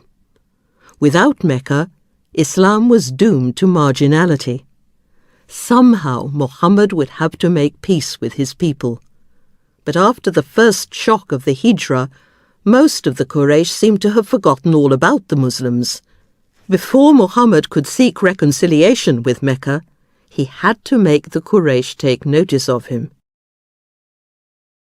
He also had to secure his position in Medina. He knew that as far as most of the Medinese were concerned, he was still on trial. They had defied the might of the Quraysh by taking the migrants in because they expected some material advantage, and here too Muhammad had to deliver. At the very least, he had to ensure that the emigrants did not become a drain upon the economy. But it was difficult for them to earn a living. Most of them were merchants or bankers, but there was very little opportunity for trade in Medina, where the wealthier Arab and Jewish tribes had achieved a monopoly. The emigrants had no experience of farming, and in any case all the available land had already been taken. They would become a burden to the helpers unless they found an independent source of income, and there was one obvious way to achieve this. Was well placed to attack the Meccan caravans on their way to and from Syria. And shortly after Muhammad had arrived in Medina, he had started to send bands of emigrants on raiding expeditions. Their aim was not to shed blood, but to secure an income by capturing camels, merchandise and prisoners who could be held for ransom. Nobody would have been particularly shocked by this development. The ghazu, the acquisition raid, was a normal expedient in times of hardship. though some of the Arabs would have been surprised by the Muslims' temerity in taking on the mighty Quraysh, especially as they were clearly inexperienced warriors. During the first 2 years after the Hijrah, Muhammad dispatched 8 of these expeditions. He did not usually go himself, but commissioned people such as Hamza and Ubaidah ibn al-Harith. But it was difficult to get accurate information about the caravan's itinerary, and none of these early raids was successful. The Quraysh were not a warlike people. They had left the nomadic life behind long ago and had lost both the habit and the skill of the ghazu, the warrior. The Quran shows that some of the emigrants found the very idea of fighting distasteful. But Muhammad was not discouraged. Even though the emigrants desperately needed an income, plunder was not his primary objective. The raiders may have come back empty-handed, but they had at least brought the Muslims to the attention of Mecca. The Quraysh were rattled. They had to take precautions that had never been necessary before. Merchants complained that they felt more vulnerable. They had to make inconvenient detours, and the flow of trade in and out of Mecca was slightly disrupted. In September 623, Muhammad himself led a ghazu against a large caravan led by Umayyah ibn Khalaf. The spoils looked so promising that a record 200 Muslims volunteered for the expedition. But yet again, the caravan eluded the raiders, and there was no fighting. In the steppes, the ghazu needed no theoretical justification. It was seen as an unavoidable necessity in time of scarcity. But Muhammad had been determined to transcend the old tribal norms. The Quran had instructed Muslims to say, "Peace be with you," to the kafirun, not attack them while they were going about their business. Shortly after Muhammad arrived in Medina, he received a revelation that took a more militant line. Permission to fight is given to those against whom war is being wrongfully waged, and verily, God has indeed the power to succour them. Those who have been driven from their homelands against all right for no other reason than their saying, "Our sustainer is God." For if God had not enabled people to defend themselves against one another, all monasteries and churches and synagogues and mosques, in all of which God's name is abundantly extolled, would surely have been destroyed ere now. Begun to develop a primitive just war theory. In the steppes, aggressive warfare was praiseworthy, but in the Quran, self-defense was the only possible justification for hostilities, and the preemptive strike was condemned. War was always a terrible evil, but it was sometimes necessary in order to preserve decent values, such as freedom of worship. Even here, the Quran did not abandon its pluralism. Synagogues and churches, as well as mosques, should be protected. The Muslims felt that they had suffered a fearful assault. Their expulsion from Mecca was an act that had no justification. Exile from the tribe violated the deepest sanction of Arabia. It had attacked the core of the Muslims' identity. But Muhammad had embarked upon a dangerous course. He was living in a chronically violent society, and he saw these raids not simply as a means of bringing in much-needed income, but as a way of resolving his quarrel with the Quraysh. We have discovered in our own day that waging war for the sake of peace is a high-risk venture. The ruthlessness of battle can lead to actions that flout the very principles that the warriors are fighting for, so that, in the end, neither side can claim the high moral ground. Muhammad tried to give his ghazu ethical grounding, but he had no experience of a long military campaign, and would learn that once it had started, a cycle of violence achieves an independent momentum and can spin tragically out of control. At first, Muhammad fought according to the traditional rules, but in January 624, just before the change of the Qibla, he had his first experience of the unpredictability of warfare. The emigrants were becoming more confident. During the winter months, the Quraysh sent their caravans south, so they no longer had to pass Medina. But, ever anxious to attract their attention, Muhammad sent a small raiding party of 9 men to attack one of these southbound caravans. It was the end of Rajab, one of the sacred months when all fighting was forbidden. On the last day of Rajab, the Muslims came upon a small caravan encamped in Nakhla. What should they do? If they waited until the following day when the truce ended, the caravan would be able to return unscathed to Mecca. They decided to attack. The first arrow killed one of the merchants. Most of the others fled, but the Muslims took 2 prisoners whom they brought back to Medina with the captured merchandise. But instead of greeting the raiders as conquering heroes, the Muslims were horrified to hear that the raid had violated the sacred month. For a few days, Muhammad did not know how to respond. He had, after all, abandoned much Meccan religion and may have imagined that he could jettison the forbidden months too. The raid had been a success. Not only were there rich pickings, but he had shown the Quraysh that he could attack them almost on their own doorstep. He had also impressed many of the Medinese. But there was something dubious about the whole business. Muhammad had never condemned the practice of the forbidden months before. The sources seem uneasy about the incident. Muhammad had discovered that, however idealistic your war might be at the outset, something distasteful is likely to occur sooner rather than later. Muhammad received a new revelation that reiterated the central principle of his just war. Yes, it had been wrong to break the sacred truce, but the policy of the Quraysh in driving the Muslims from their homes had been even more heinous.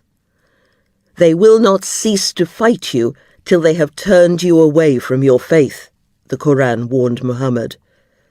As to fighting during the forbidden month, this was indeed an awesome thing. But turning men away from the path of God and denying him, and turning them away from the inviolable house of worship and expelling its people therefrom, all this is far more awesome in the sight of God, since oppression is more awesome than killing. Muhammad therefore accepted the booty and reassured the community. He divided the spoils equally among the emigrants and began negotiations with the Quraysh for an exchange of prisoners. He would trade the Meccan captives for 2 Muslims still living in Mecca who wanted to make the Hijra. But one of the prisoners was so impressed by what he saw in Medina that he decided to remain and convert to Islam. The incident is a good example of the way Muhammad was beginning to work. In his novel position, he could not rely on customary procedure. He was feeling his way forward step by step, responding to events as they unfolded.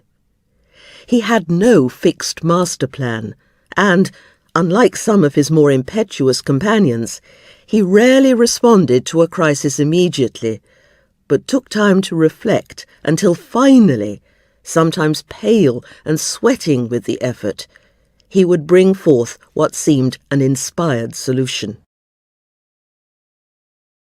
A few weeks later, during the month of Ramadan, March 624, Muhammad led a large Muslim contingent to intercept a Meccan caravan that Abu Sufyan was bringing back from Syria. This was one of the most important caravans of the year, and, encouraged by the success of Nakhla, a large contingent of helpers volunteered to join the raid. About 314 Muslims set out from Medina and rode to the well of Badr, near the Red Sea coast, where they hoped to ambush the caravan. This expedition would be one of the most formative events in the early history of Islam, but at the outset it seemed just another ghazu, and several of the most committed Muslims stayed at home, including Uthman ibn Affan, whose wife Ruqayya, the Prophet's daughter, was dangerously ill. At first, it looked as though the caravan would, as usual, escape.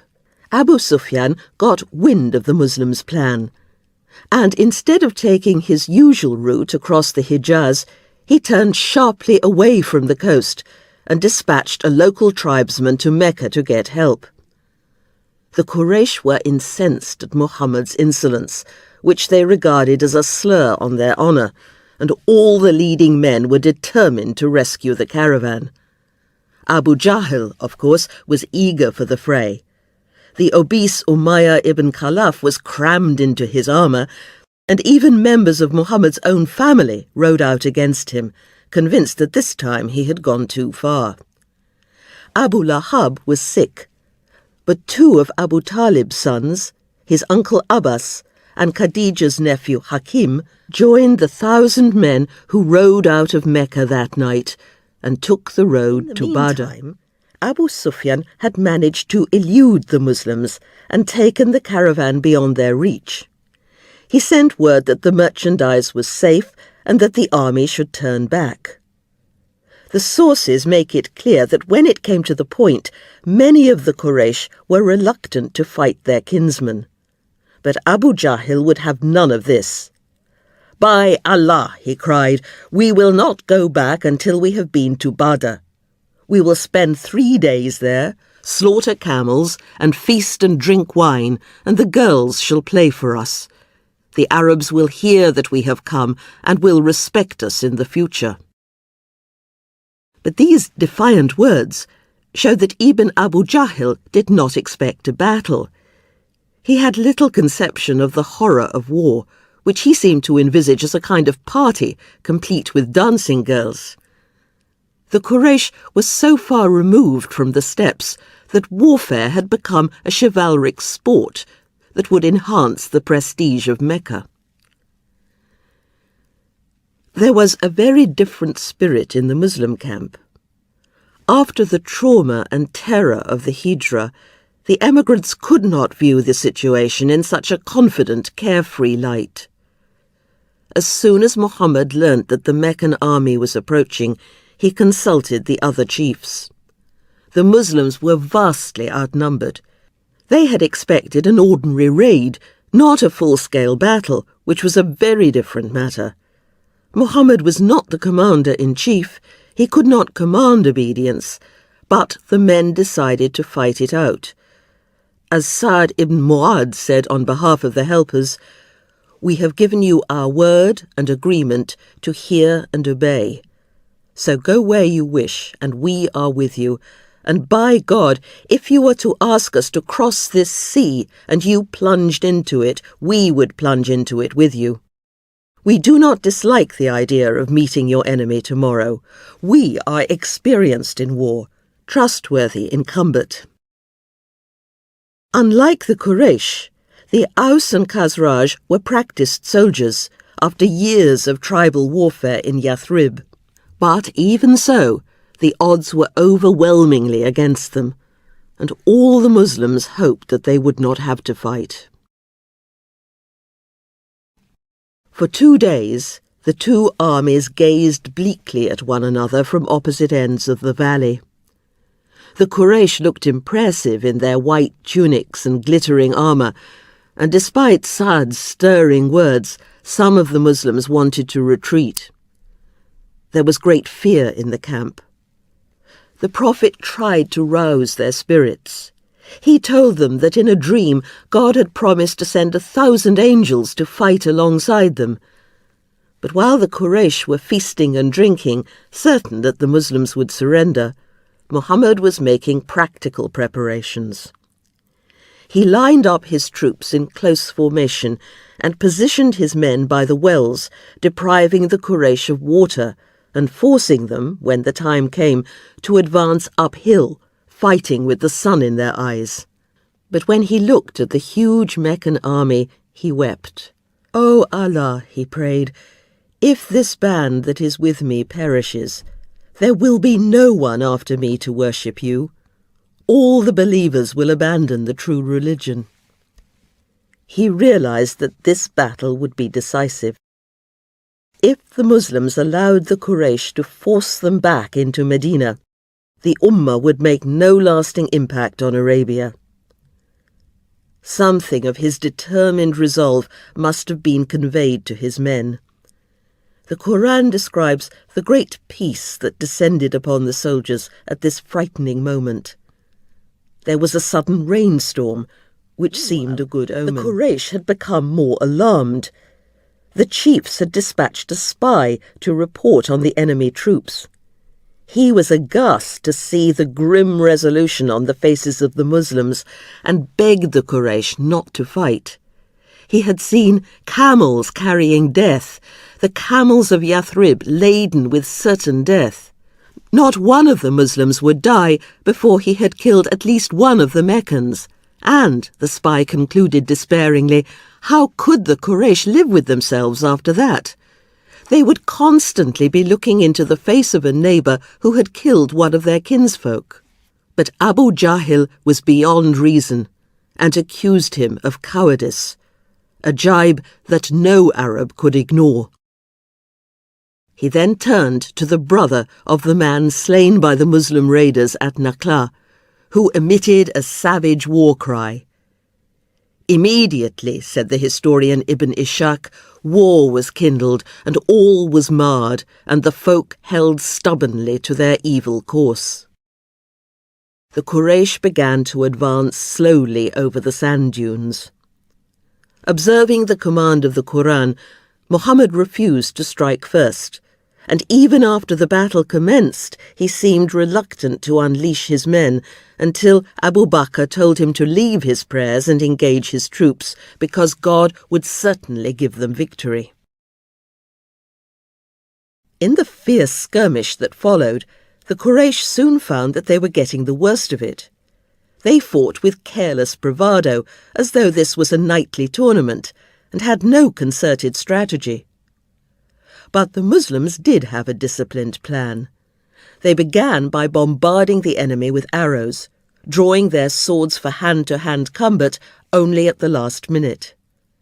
By midday, the Quraysh had fled in disarray, leaving some 50 of their leading men, including Abu Jahil himself, dead on the field. There were only 14 Muslim casualties. Jubilantly, the Muslims began to round up the prisoners and draw their swords. In tribal warfare, there was no quarter for the vanquished. Casualties were mutilated, and captives were either slain or tortured. Muhammad immediately ordered his troops to desist. A revelation came down to ensure that the prisoners of war must either be released or ransomed. Even in war, Muslims would abjure the savage customs of the past. Constantly, the Quran insists upon the importance of mercy and forgiveness, even during armed conflict. While engaged in hostilities, Muslims must fight with courage and steadfastness in order to bring the conflict to an end as quickly as possible. But the moment the enemy asks for peace, Muslims must lay down their arms.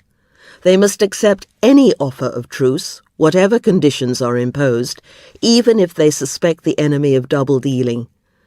And although it is important to fight persecution and oppression, the Quran constantly reminds Muslims that it is much better to sit down and solve the problem by courteous discussion. True, God permitted retaliation in the Torah. Eye for eye, tooth for tooth. But, said the Quran, he who shall forego it out of charity will atone better for some of his past sins. Would be strictly confined to those who had actually perpetrated the atrocity, a great advance on the law of vendetta, which permitted revenge against any member of the killer's tribe. The Quran reminded the Muslims that they were not fighting the whole tribe of Quraysh. those who had remained neutral throughout the conflict and those Muslims who had chosen to remain in Mecca must not be attacked or injured in any way. Muhammad was not a pacifist. He believed that warfare was sometimes inevitable and even necessary. After the Battle of Badr, the Muslims knew that it was only a matter of time before Mecca took her revenge, and they dedicated themselves to a long, grueling jihad. But the primary meaning of that word jihad, which we hear so often today, is not holy war, but the effort or struggle necessary to put the will of God into practice. Muslims are exhorted to strive in this endeavour on all fronts: intellectual, social, economic, spiritual and domestic. Sometimes they would have to fight, but this was not their chief duty. On their way home from Badr, Muhammad uttered an important and oft-quoted maxim. We are returning from the lesser jihad, the battle, and going to the greater jihad, the immeasurably more important and difficult struggle to reform their own society and their own hearts. Badr had given Muhammad a far higher profile in the oasis. As they prepared for the inevitable Quraysh riposte, a covenant was drawn up between the Prophet and the Arab and Jewish tribes of Medina, who agreed to live peaceably beside the Muslims and promised not to make a separate treaty with Mecca. All the inhabitants were required to defend the oasis against attack. The new constitution was careful to guarantee the religious freedom of the Jewish clans, but expected them to provide aid to whosoever wars against the people of this document.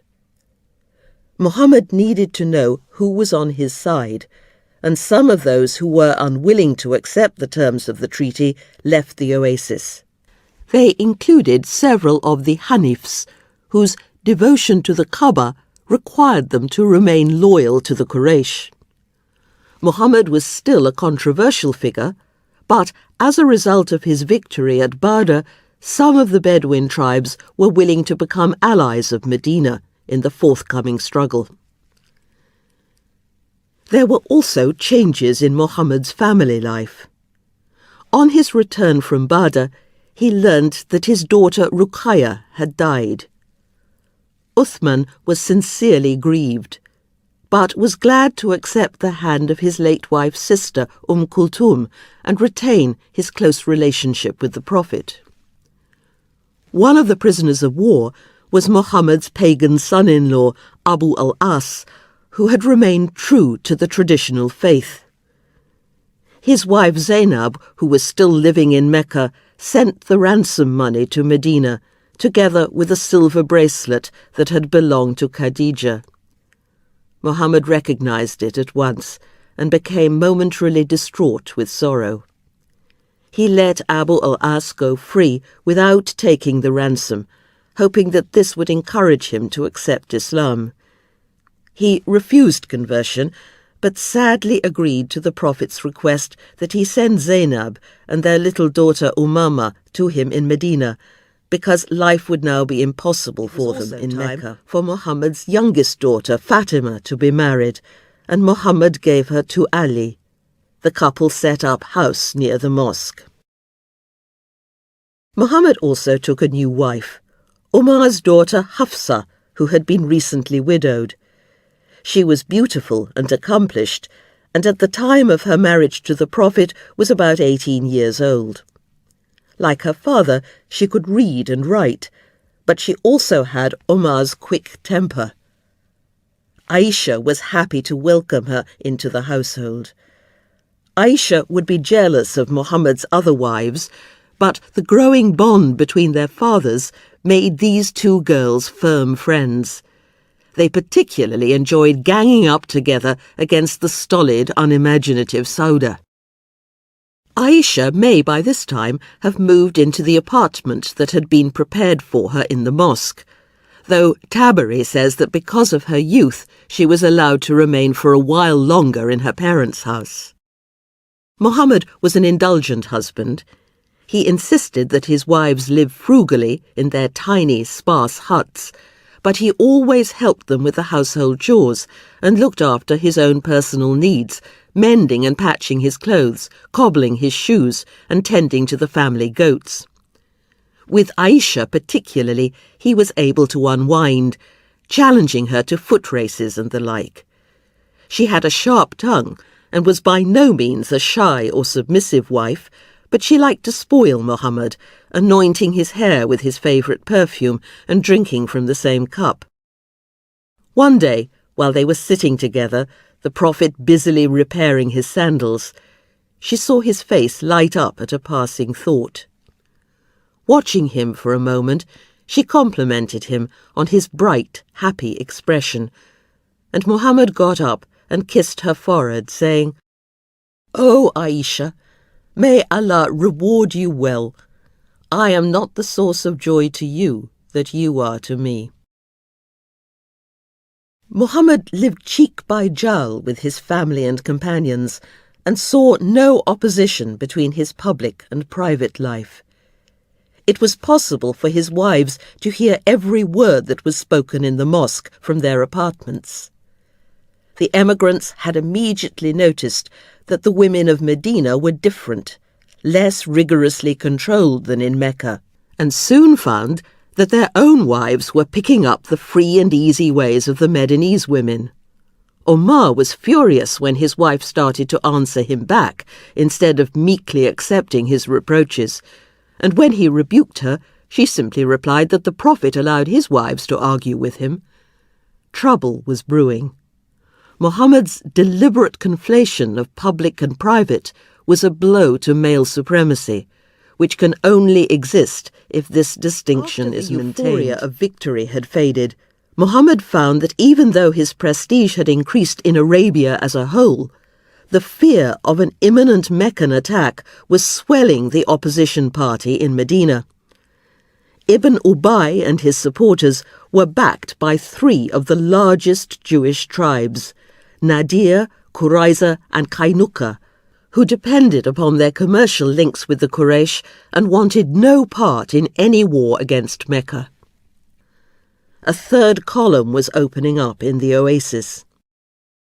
About 10 weeks after Badr, Abu Sufyan led a token ghazu of 200 men to the fields outside Medina, and under cover of night slipped into the territory of Nadir, where he was entertained by its chief, Salam ibn Mishkan, who, according to Ibn Ishaq, gave him secret information about the Muslims. Muhammad's scouts kept him informed of these developments. These 3 Jewish tribes were clearly a security risk. They had large armies and were experienced soldiers. If a Meccan army were to camp south of Medina, where Nadir and Qurayza had their territories, it would be easy for them to join forces with the Quraysh and breach the city's defences. If the Quraysh decided to attack from the north, which would be their best option, Nadir and Qurayza could attack the Muslims from the south. But a more urgent concern was Kainuka, the wealthiest of the Jewish tribes and former allies of Ibn Ubay, who controlled the market in the centre of Medina. The Muslims had established a little market of their own, and, for religious reasons, did not charge interest. Taking this as a direct challenge, the Kainuka decided to break their agreement with the Prophet and join the opposition. Muhammad visited their district and asked them in the name of their common religion to keep the peace. They listened in mutinous silence and then replied, "O Muhammad, you seem to think that we are your people. Do not deceive yourself because you have encountered a tribe at Badr with no knowledge of war and got the better of them. For by Allah, if we fight you, you will find that we are real men." Muhammad withdrew and grimly awaited developments. A few days later, fighting broke out in the market of Kainuka when one of the Jewish goldsmiths insulted a Muslim woman. As the Hakam, Muhammad was called in to arbitrate, but the chiefs of Kainuka refused to accept his judgment, barricaded themselves into their fortress, and called upon their Arab allies for aid. Kainuka had an army of 700 men, and had their allies responded, they would certainly have defeated and probably eliminated the Muslim community. But the Arabs remained staunchly behind the Prophet, and Ibn Ubay found that he was powerless to help his old confederates. After 2 weeks, the Kainuka were forced to surrender unconditionally. Muhammad would have been expected to massacre the men and sell the women and children into slavery, the traditional punishment meted out to traitors. But he acceded to Ibn Ubay's plea for clemency and spared them, provided that the whole tribe left Medina immediately. Kainuka were ready to go. They had taken a gamble, but had underestimated Muhammad's new popularity. Neither their Arab allies nor the other Jews protested. Tribes had often been driven out of the oasis during the internecine wars before the Hijra, so this expulsion was part of a process that had started long before Muhammad's arrival. Bloodshed was avoided, but Muhammad was caught in a tragic moral dilemma. The justification for the jihad against the Quraysh had been the Muslims' exclusion from their native city, which was condemned by the Quran as a great evil. Now, trapped in the aggressive conventions of Arabia, he was compelled to eject another people from their homeland. The people of Medina anxiously waited for the inevitable Meccan attack. Since Abu Jahl had been killed at Badr and Abu Lahab had died shortly afterwards, Abu Sufyan was now the leading chieftain of the Quraysh and a far more formidable opponent. In the late summer, a contingent of Muslim raiders captured a large Meccan caravan. Abu Jahl would have retaliated immediately, but Abu Sufyan did not allow this defeat to interfere with his long-term objectives.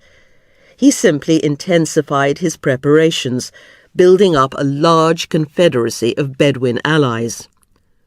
Once the winter rains were over, 3,000 men with 3,000 camels and 200 horses left Mecca on March the 11th, 625, and began their journey northward. After a journey of little over a week, they camped to the northwest of Medina, on the plain in front of Mount Uhud. The Medinese had only a week's notice of the Meccan advance. There was no time to get the crops from the field, but Muhammad and the other chiefs managed to bring in the people from the outlying areas and barricade them into the city. The experienced warriors urged caution. It was very difficult to sustain a siege in Arabia, and they suggested that everybody should stay behind the barricades and refuse to engage with the Quraysh, who would eventually be forced to retire. But after the victory at Badr, the younger generation wanted action and managed to carry the day. Muhammad, who was not the supreme commander, had to bow to this disastrous decision. The main Jewish tribes refused to fight, and Ibn Ubay withdrew his men from the army, so on the following morning, Muhammad faced the Quraysh outnumbered 3-1. As the two armies began their advance, Abu Sufyan's wife Hind marched behind the Meccans with the other women, singing war songs and beating their tambourines. The Muslims were routed almost immediately with a brilliant charge by the Meccan cavalry. Muhammad was knocked senseless, and word spread that he had been killed. He had only been stunned. But the Quraysh did not bother to check the rumour and failed to follow up their advantage. The Muslim survivors were thus able to retreat in fairly good order. 22 Meccans and 65 Muslims had been killed, including Muhammad's uncle Hamza, a renowned fighter. The Quraysh ran onto the battlefield and mutilated the corpses. One of them cut out Hamza's liver and carried the gruesome trophy to Hind, who ate a morsel of it to avenge her brother, who had died by Hamza's hand at Badr. She then cut off his nose, ears and genitals, urging the other women to follow her example, and, to the disgust of some of their Bedouin allies, they left the field sporting grisly bracelets, pendants and collars. Before his army moved off, Abu Sufyan heard the disappointing news that Muhammad had not, after all, been among the casualties. "Next year at Badr," he cried as a parting challenge. "Yes," one of the Muslims shouted on Muhammad's behalf, "it is an appointment between us." The Muslim defeat could have been worse. Had the Quraysh followed up their charge, they could have destroyed the Muslim community. But the psychological impact of Uhud was catastrophic. When Muhammad returned home after the battle, sick and shaken, he heard loud lamentation outside the mosque. It was the wives of the helpers mourning their dead. The Muslims fiercely resented Ibn Ubay's refusal to fight. When he rose to speak in the mosque on the following Friday, one of the helpers grabbed him and told him to keep his mouth shut. He strode from the mosque in fury and refused to ask for Muhammad's forgiveness. Hitherto, the hypocrites, as the Quran calls Ibn Ubay's supporters, had been wavering, waiting to see how things would turn out. Now they became openly hostile. Muhammad's victory at Badr, they claimed, had been a flash in the pan. He had brought death and destruction to Medina. Each of the Muslim dead had left wives and daughters without protectors. After the defeat, a revelation came to Muhammad, giving Muslims permission to take 4 wives.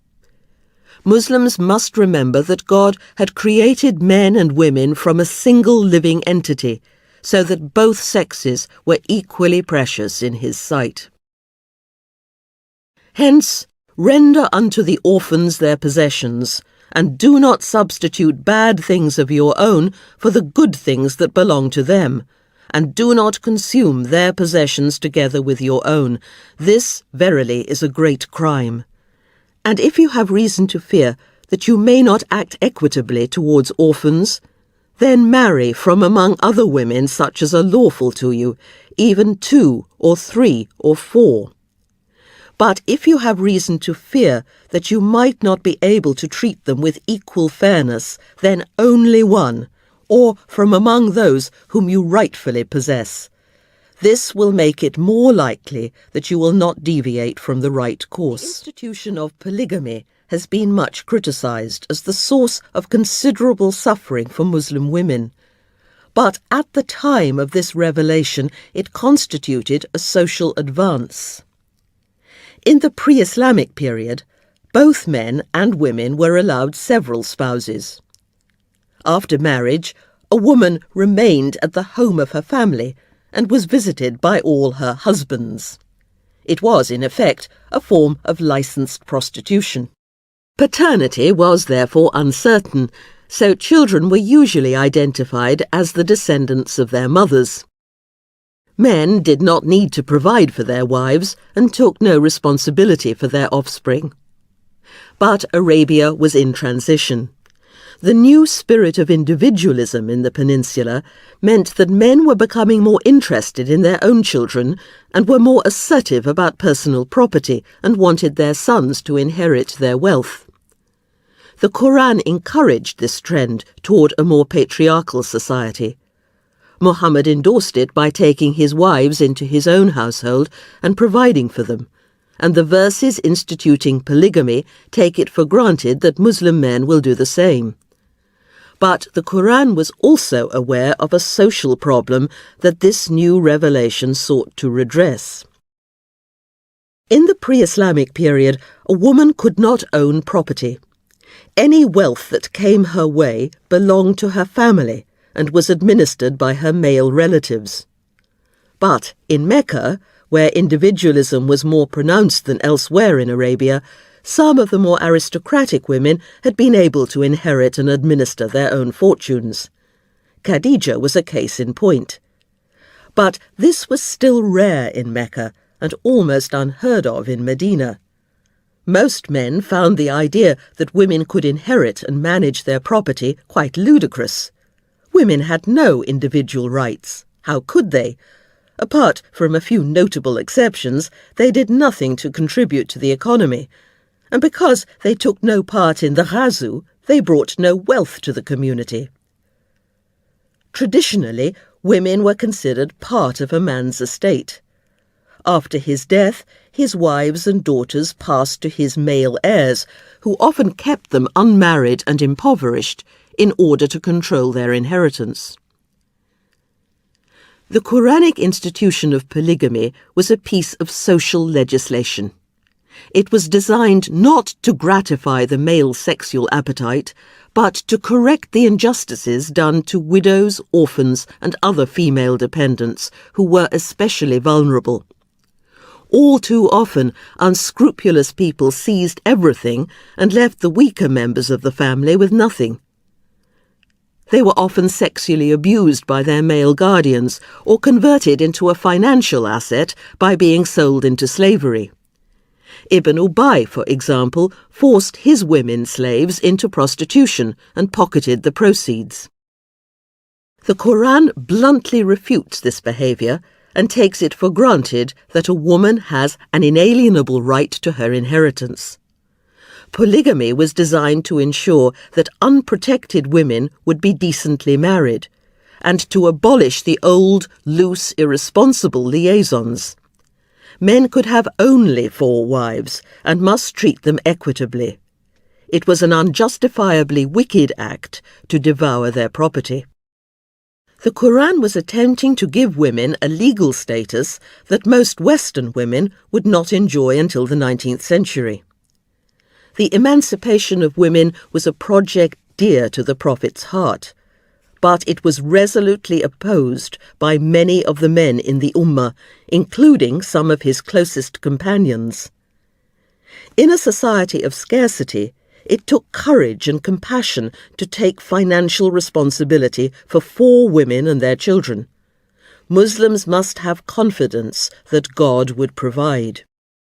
Marry the spouseless among you, and your slaves and handmaidens that are righteous.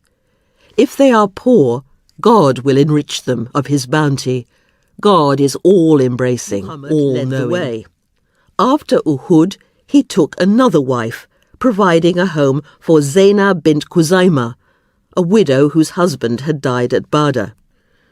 She was also the daughter of the Bedouin chief of the tribe of Amir, and so the match forged a new political alliance. An apartment was built for her beside the mosque, and she joined the other wives, her sisters as they called each other, Sauda, Aisha and Hafsa, there. The Prophet did not regard his women as chattel. They were his companions, just like the men. He usually took one of his wives along on a military campaign and disappointed his commanders by spending the whole of every evening in their tent instead of bonding with his men. In the camp, the women did not remain meekly secluded, but walked around freely, taking an interest in everything that was going on. This type of freedom had been common for elite women in pre-Islamic Arabia, but it infuriated Umar. "Your boldness borders on insolence," he yelled when he came one day upon Aisha strolling along the front lines. "What if disaster overtakes us? What if there is a defeat and people are taken captive?" Muhammad's domestic arrangements gave his wives a new access to politics, and they seemed quite at home in this sphere. It would not be long before other women began to feel similarly empowered, and his enemies would use this women's movement to discredit the Prophet. Muhammad had to recover the prestige he had lost at Uhud. He could not risk another open confrontation with the Quraysh, but nor could he afford to show his weakness. 2 incidents in the summer of 625 showed how vulnerable he was. 2 of the Bedouin tribes of Najd, a region to the west of Medina, had asked for instruction in Islam, so Muhammad sent 6 of his ablest men. During their journey, they were attacked by one of the chiefs of Qudayd, the city of the goddess Manat, whose cult had been condemned by the Quran. 3 of the Muslims were killed, the others taken prisoner. 1 was stoned to death when he tried to escape, and the other 2 were sold as slaves in Mecca and afterwards taken outside the sanctuary and crucified. Muhammad, Disc 5, Disc 4. At about the same time, Muhammad's new father-in-law, Abu Bara, chief of the Bedouin tribe of Amir, asked for help against warring factions in his own tribe. 40 Muslims were dispatched, and nearly all of them were massacred just outside Amir's territory by members of the tribe of Sulaim. When one of the Muslim survivors came across 2 Amiris lying peacefully asleep under a tree, he killed them, assuming that their tribe had been responsible for the killing and taking revenge in the traditional fashion. When he returned to Medina, Muhammad told him that he had done wrong, but the tradition of retaliation was so deeply ingrained in Arabia that it was nearly impossible to eradicate. Muhammad insisted on paying the usual compensation to Abu Bara. His willingness to do so, in spite of the fact that the crime had technically been committed by tribesmen of Sulaim, made some of the Bedouin more kindly disposed towards the Muslim community. Some of the Sulaimites had been so impressed by the courage of their Muslim victims that they entered Islam themselves. Muhammad's position in Medina remained precarious, and he could not afford to drop his guard. When he called upon the Jewish tribe of Nadir to collect the blood money for Amir, he narrowly escaped an assassination attempt. Some members of Nadir had planned to drop a boulder on the Prophet from a nearby rooftop. Ibn Ubay had promised to support them, and they probably assumed that Muhammad had been so discredited by Uhud that the Medinese would rally behind them. So they were astonished to receive a grim message from their former ally, the tribe of Aus. They had broken their treaty with the Prophet and could no longer remain in the city. Like Kainuka before them, the Nadiris withdrew to their fortress and waited for their allies to relieve them. But again, no help was forthcoming. Even the powerful Jewish tribe of Qurayza, which was also hostile to Muhammad, told them that they were on their own. After 2 weeks, Nadir knew that they could no longer sustain the siege, and when Muhammad gave the order to cut down their palm trees, an unmistakable sign of war in Arabia, they surrendered, begging only that their lives be spared. Muhammad agreed on condition that they left the oasis immediately, taking with them only those goods that they could carry on their camels. So Nadir packed up their possessions, even taking down the lintels of their doors rather than leave them to Muhammad, and left Medina in a proud procession as though they were going in triumph. The women dressed in all their jewels and finery, beating tambourines and singing to the accompaniment of pipes and drums. Weaving their way through the orchards and hamlets of the oasis, they finally took the road to Syria, though some stayed in the nearby Jewish settlement of Khaybar, where they helped Abu Sufyan build his confederacy against the Muslims by drumming up support among the northern tribes. In the space of 2 short years, Muhammad had expelled 2 powerful tribes from Medina, and the Muslims now managed the market vacated by Kainuka. As we have seen, this was not Muhammad's intention. He had wanted to cut the cycle of violence and dispossession, not continue it.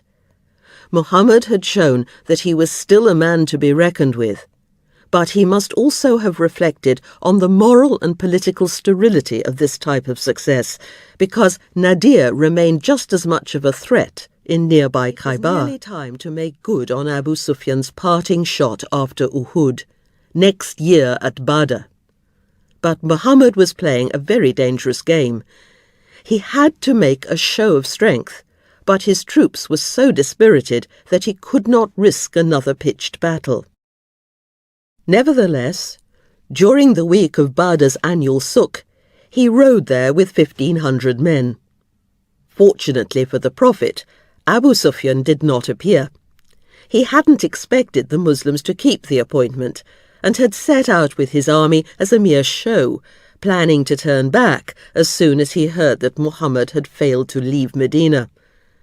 It was a year of severe drought, and there wasn't a blade of grass to feed the camels during the journey. So, with only a few days' supplies packed, Abu Sufyan had to lead his men home. He was bitterly reproached by the Meccans, because the Bedouin were full of admiration for the Muslims' courage. In Medina, Muhammad's position was still weak. But in the peninsula as a whole, the tide was beginning to turn in his favour. Whenever he heard that a Bedouin tribe had joined the Meccan Confederacy, he would lead a ghazu to capture its flocks and herds, even if it meant a trek of 500 miles to the Syrian border. In June 626, he learned that some clans of the Bedouin tribe of Ghatafan were planning a raid against Medina. So he set out to repel the expedition. When the Muslims came face to face with the enemy at Dat al-Rika, he once again avoided a direct confrontation, but for 3 days the Muslims remained face to face with the enemy. Both Tabari and Ibn Ishaq make it clear that the Muslim troops were terrified.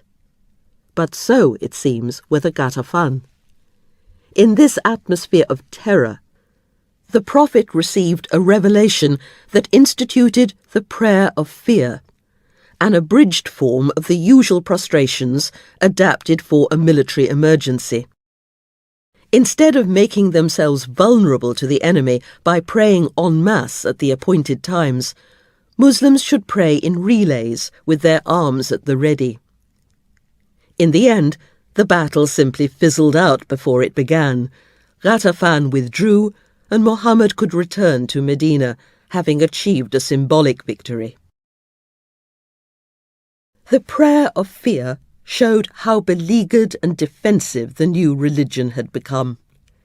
It was in this context that we must see the Quran's apparent retreat from gender equality. In January 626, his new wife Zainab had died, just 8 months after their wedding. Not long afterwards, he approached Hind bint Abi Umayyah, the widow of his cousin Abu Salama, who had died after Uhud, leaving her with 4 children. Hind, or Salama as she was usually known, was 29 years old. Beautiful, sophisticated, and extremely intelligent, she would provide the Prophet with the kind of companionship he had enjoyed with Khadija. She was also the sister of a leading member of Makhzum, one of the most powerful Meccan clans. At first, she was reluctant to marry Muhammad. She had loved her husband very much, she explained.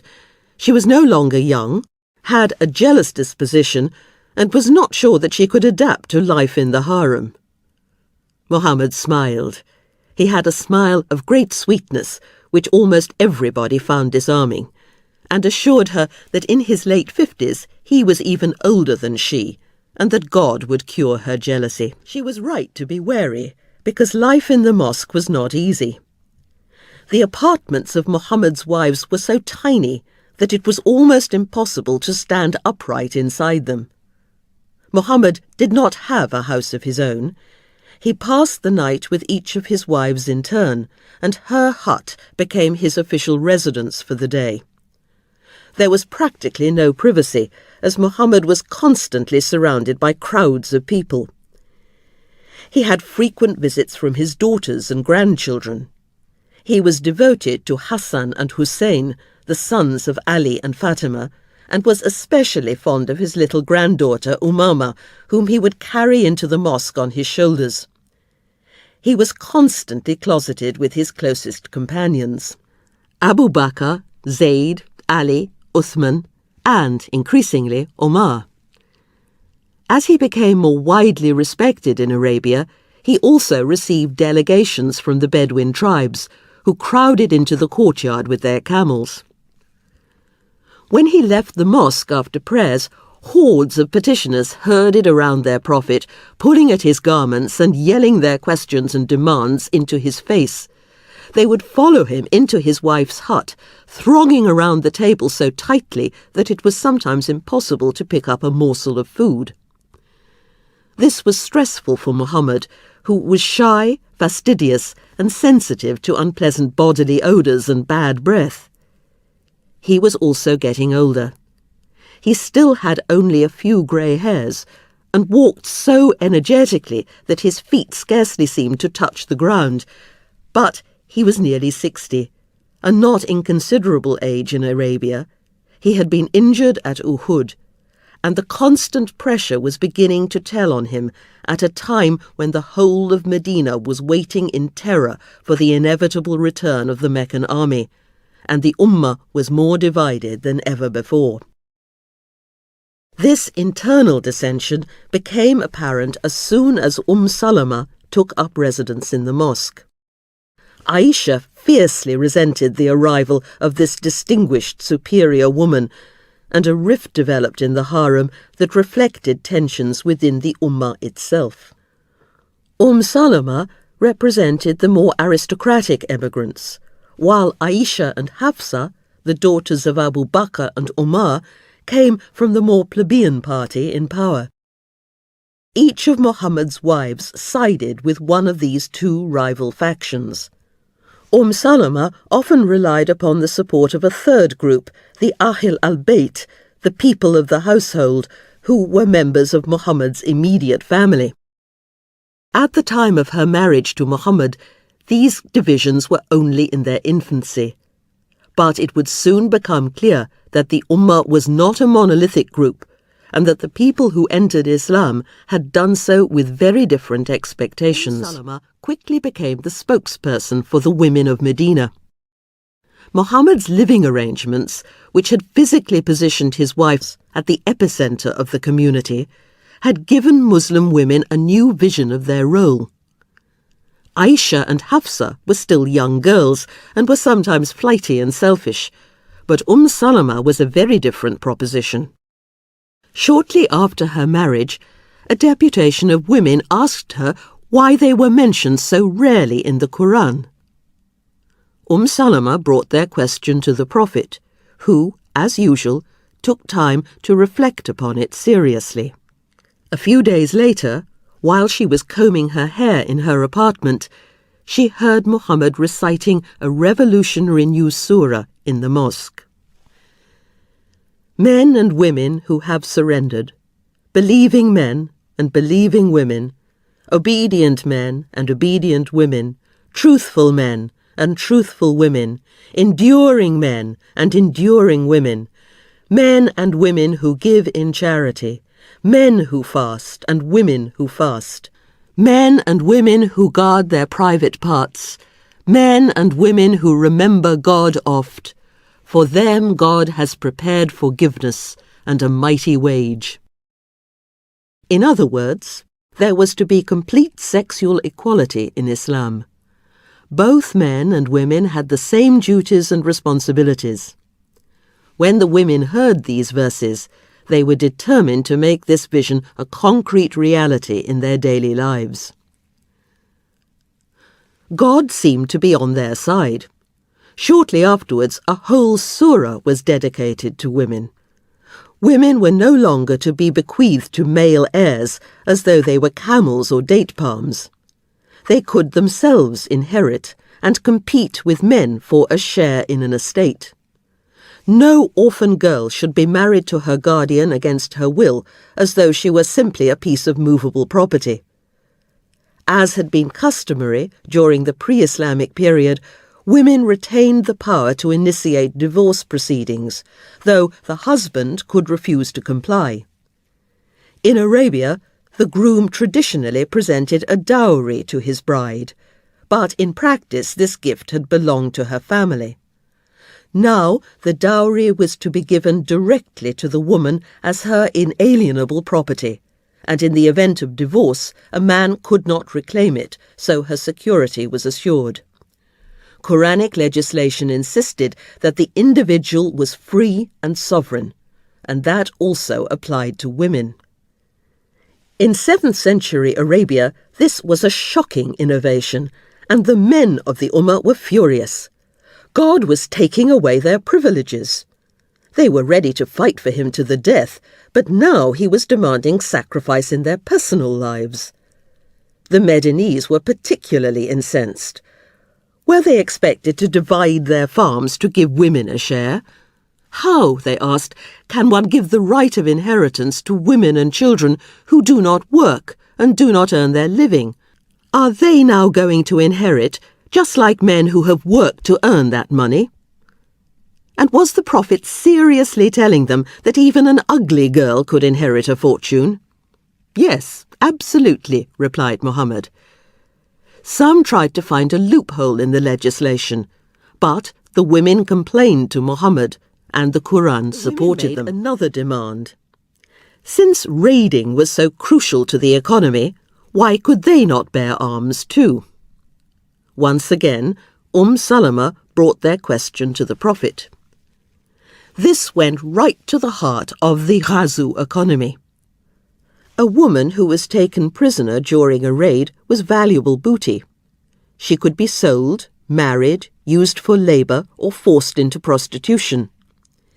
If women were allowed to fight, instead of waiting passively to be taken prisoner, there would be a huge reduction of raiding income. The controversy split the community, and Muhammad was besieged by angry men who felt that Allah was emasculating them.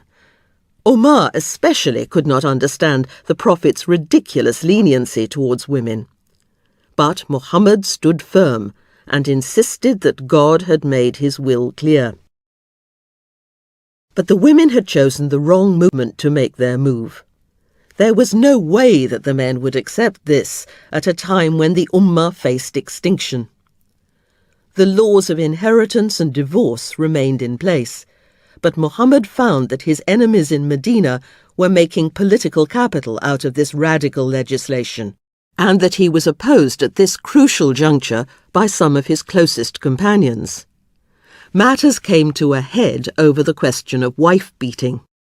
The Quran forbade Muslims to inflict violence upon one another, and the women began to complain to the Prophet when their husbands hit them, demanding that they be punished as the Quran prescribed.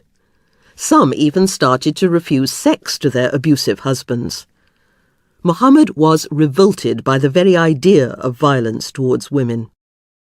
The Prophet never raised his hand against one of his wives, or against a slave, nor against any person at all, the historian Ibn Sa'd recalled.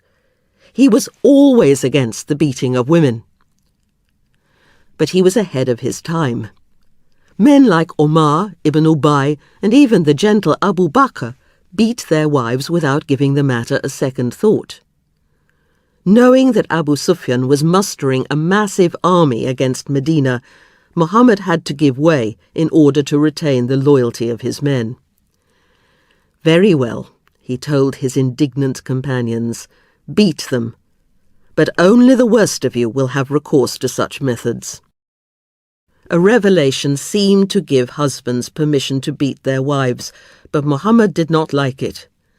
I cannot bear seeing a quick-tempered man beat his wife in a fit of anger, he said.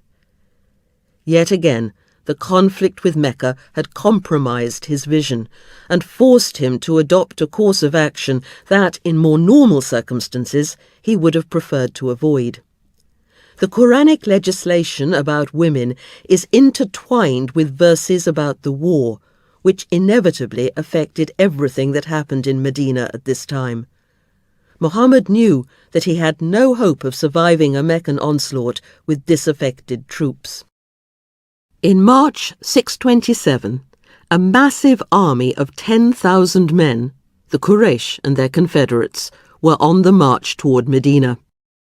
Muhammad could only raise a paltry 3,000 warriors from Medina and his Bedouin allies, This time there was no stupid bravado. The Muslims barricaded themselves into the city in the centre of the oasis.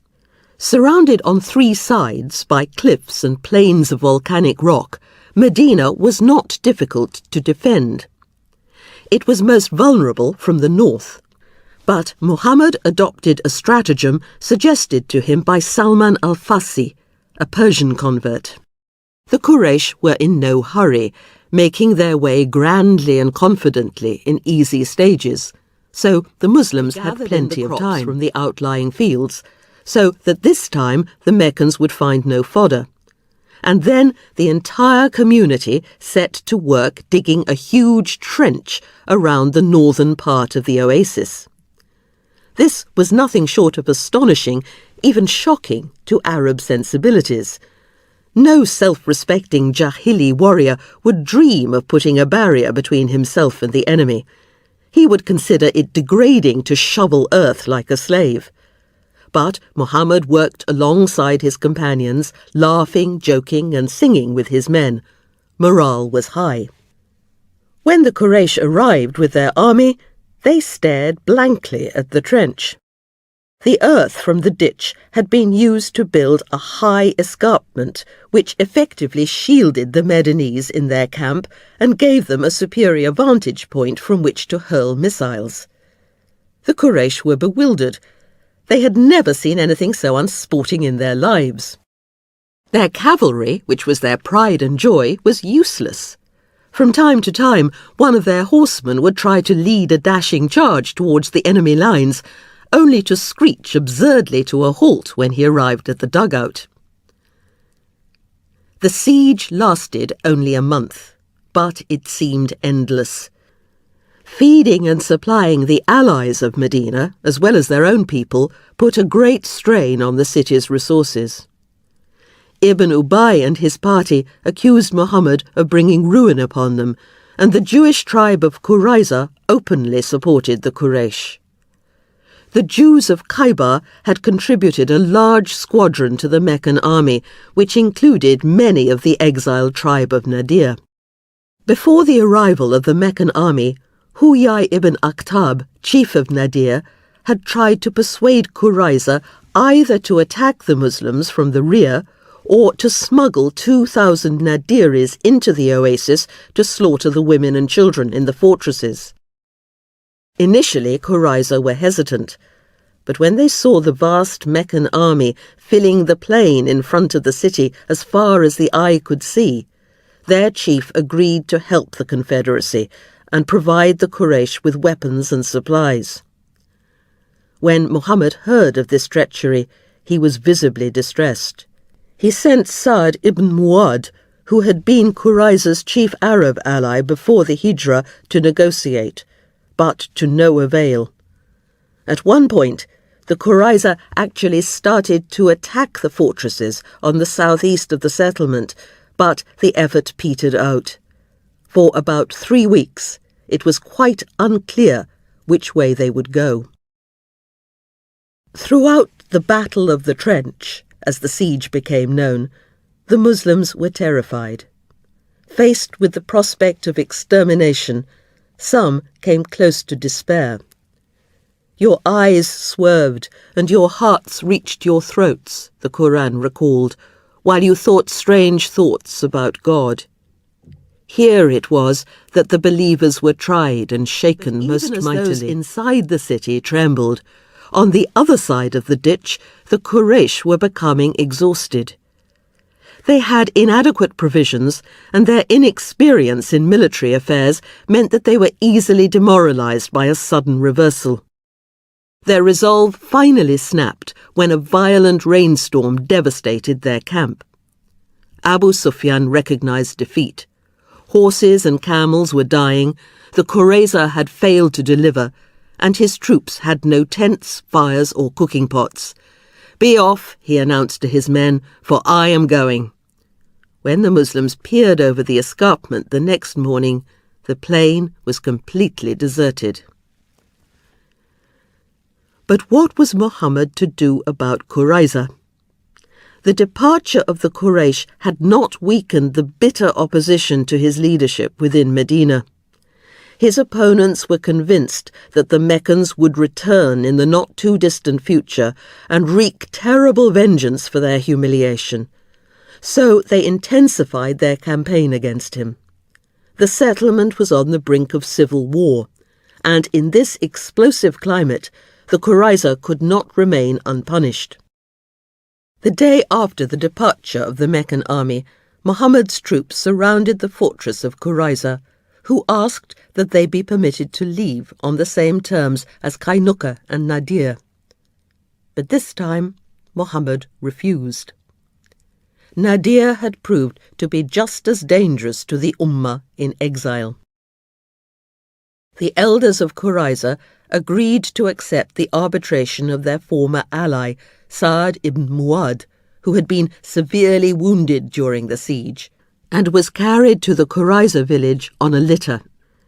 Even though some of the other tribes asked him to be merciful, Sa'd believed that the Qurayza were an unacceptable security risk and made the conventional judgment.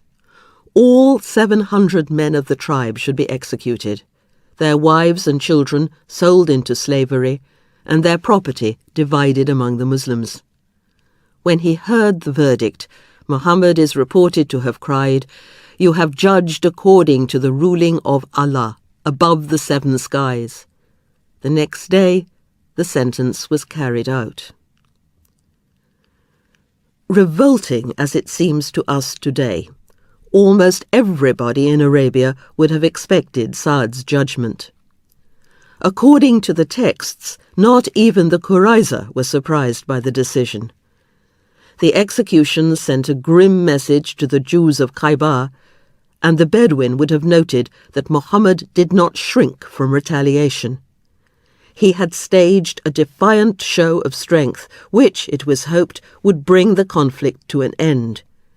Change was coming to this desperate, primitive society, but for the time being, violence and killing on this scale were the norm. Nevertheless, the incident marks the nadir of Muhammad's career. It is, however, important to note that the Qurayza were not killed on religious or racial grounds. None of the other Jewish tribes in the oasis either objected or attempted to intervene, clearly regarding it as a purely political and tribal matter. A significant number of the Arab tribe of Kilab, the clients of Qurayza, were also executed alongside the Jews. Muhammad had no ideological quarrel with the Jewish people. He once said, "He who wrongs or destroys a Jew or a Christian will have me to answer to on the day of judgment." The men of Qurayza were executed for treason. The 17 other Jewish tribes of Medina remained in the oasis, living on friendly terms with the Muslims for many years, and the Quran continued to insist that Muslims remember their spiritual kinship with the people of the followers of earlier revelation otherwise than in a most kindly manner, unless it be such of them as are bent upon evil-doing. And say, "We believe in that which has been bestowed from on high upon us, as well as that which has been bestowed upon you. For our God and your God is one and the same, and it is unto him that we all surrender ourselves." Later in the Islamic empires, Jews would enjoy full religious liberty, and anti-Semitism would not become a Muslim vice until the Arab-Israeli conflict became acute in the mid-20th century. The tragedy of Qurayza may have seemed expedient to the Arabs of Muhammad's time, but it is not acceptable to us today. Nor was it what Muhammad had set out to do. His original aim had been to end the violence of Jahiliyyah, but he was now behaving like an ordinary Arab chieftain. He had felt impelled to go to war in order to achieve a final peace, but the fighting had unleashed a grim and vicious cycle of strike and counterstrike, atrocity and retaliation, which violated essential principles of Islam. As he rode away from the village of Quraiza towards a city that was still seething with resentment, Muhammad must have realized that he would have to find another way to end the conflict. Somehow he had to abandon this Jahili behavior once and for all and find an entirely different solution. Chapter 5. Salam. Muhammad's victory over the Quraysh greatly enhanced his prestige in the peninsula. During the next few months, he capitalized on this, dispatching raiding parties against tribes who belonged to the Meccan Confederacy, hoping to tighten the economic blockade that was damaging Quraysh trade and attract some of the Syrian caravans to Medina. His continuing success made many of the Arabs question the validity of their traditional faith. They were pragmatic people, less interested in abstract speculation than in the effectiveness of a religious system.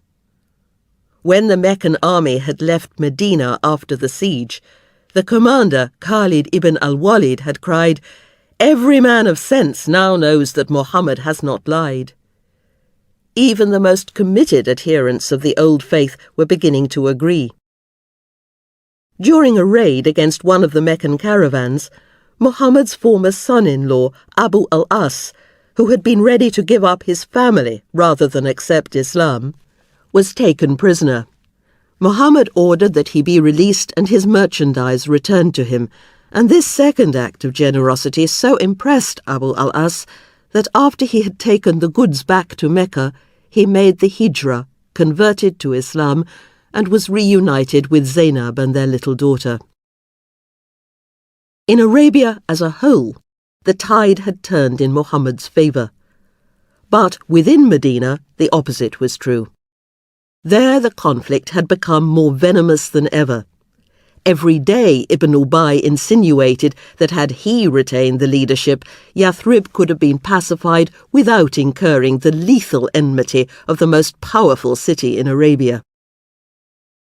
Muhammad's enemies rarely attacked him openly, but conducted a somewhat underhanded smear campaign. His controversial attempt to improve the status of women was a godsend to them, and they began to circulate malicious and salacious rumours about his wives.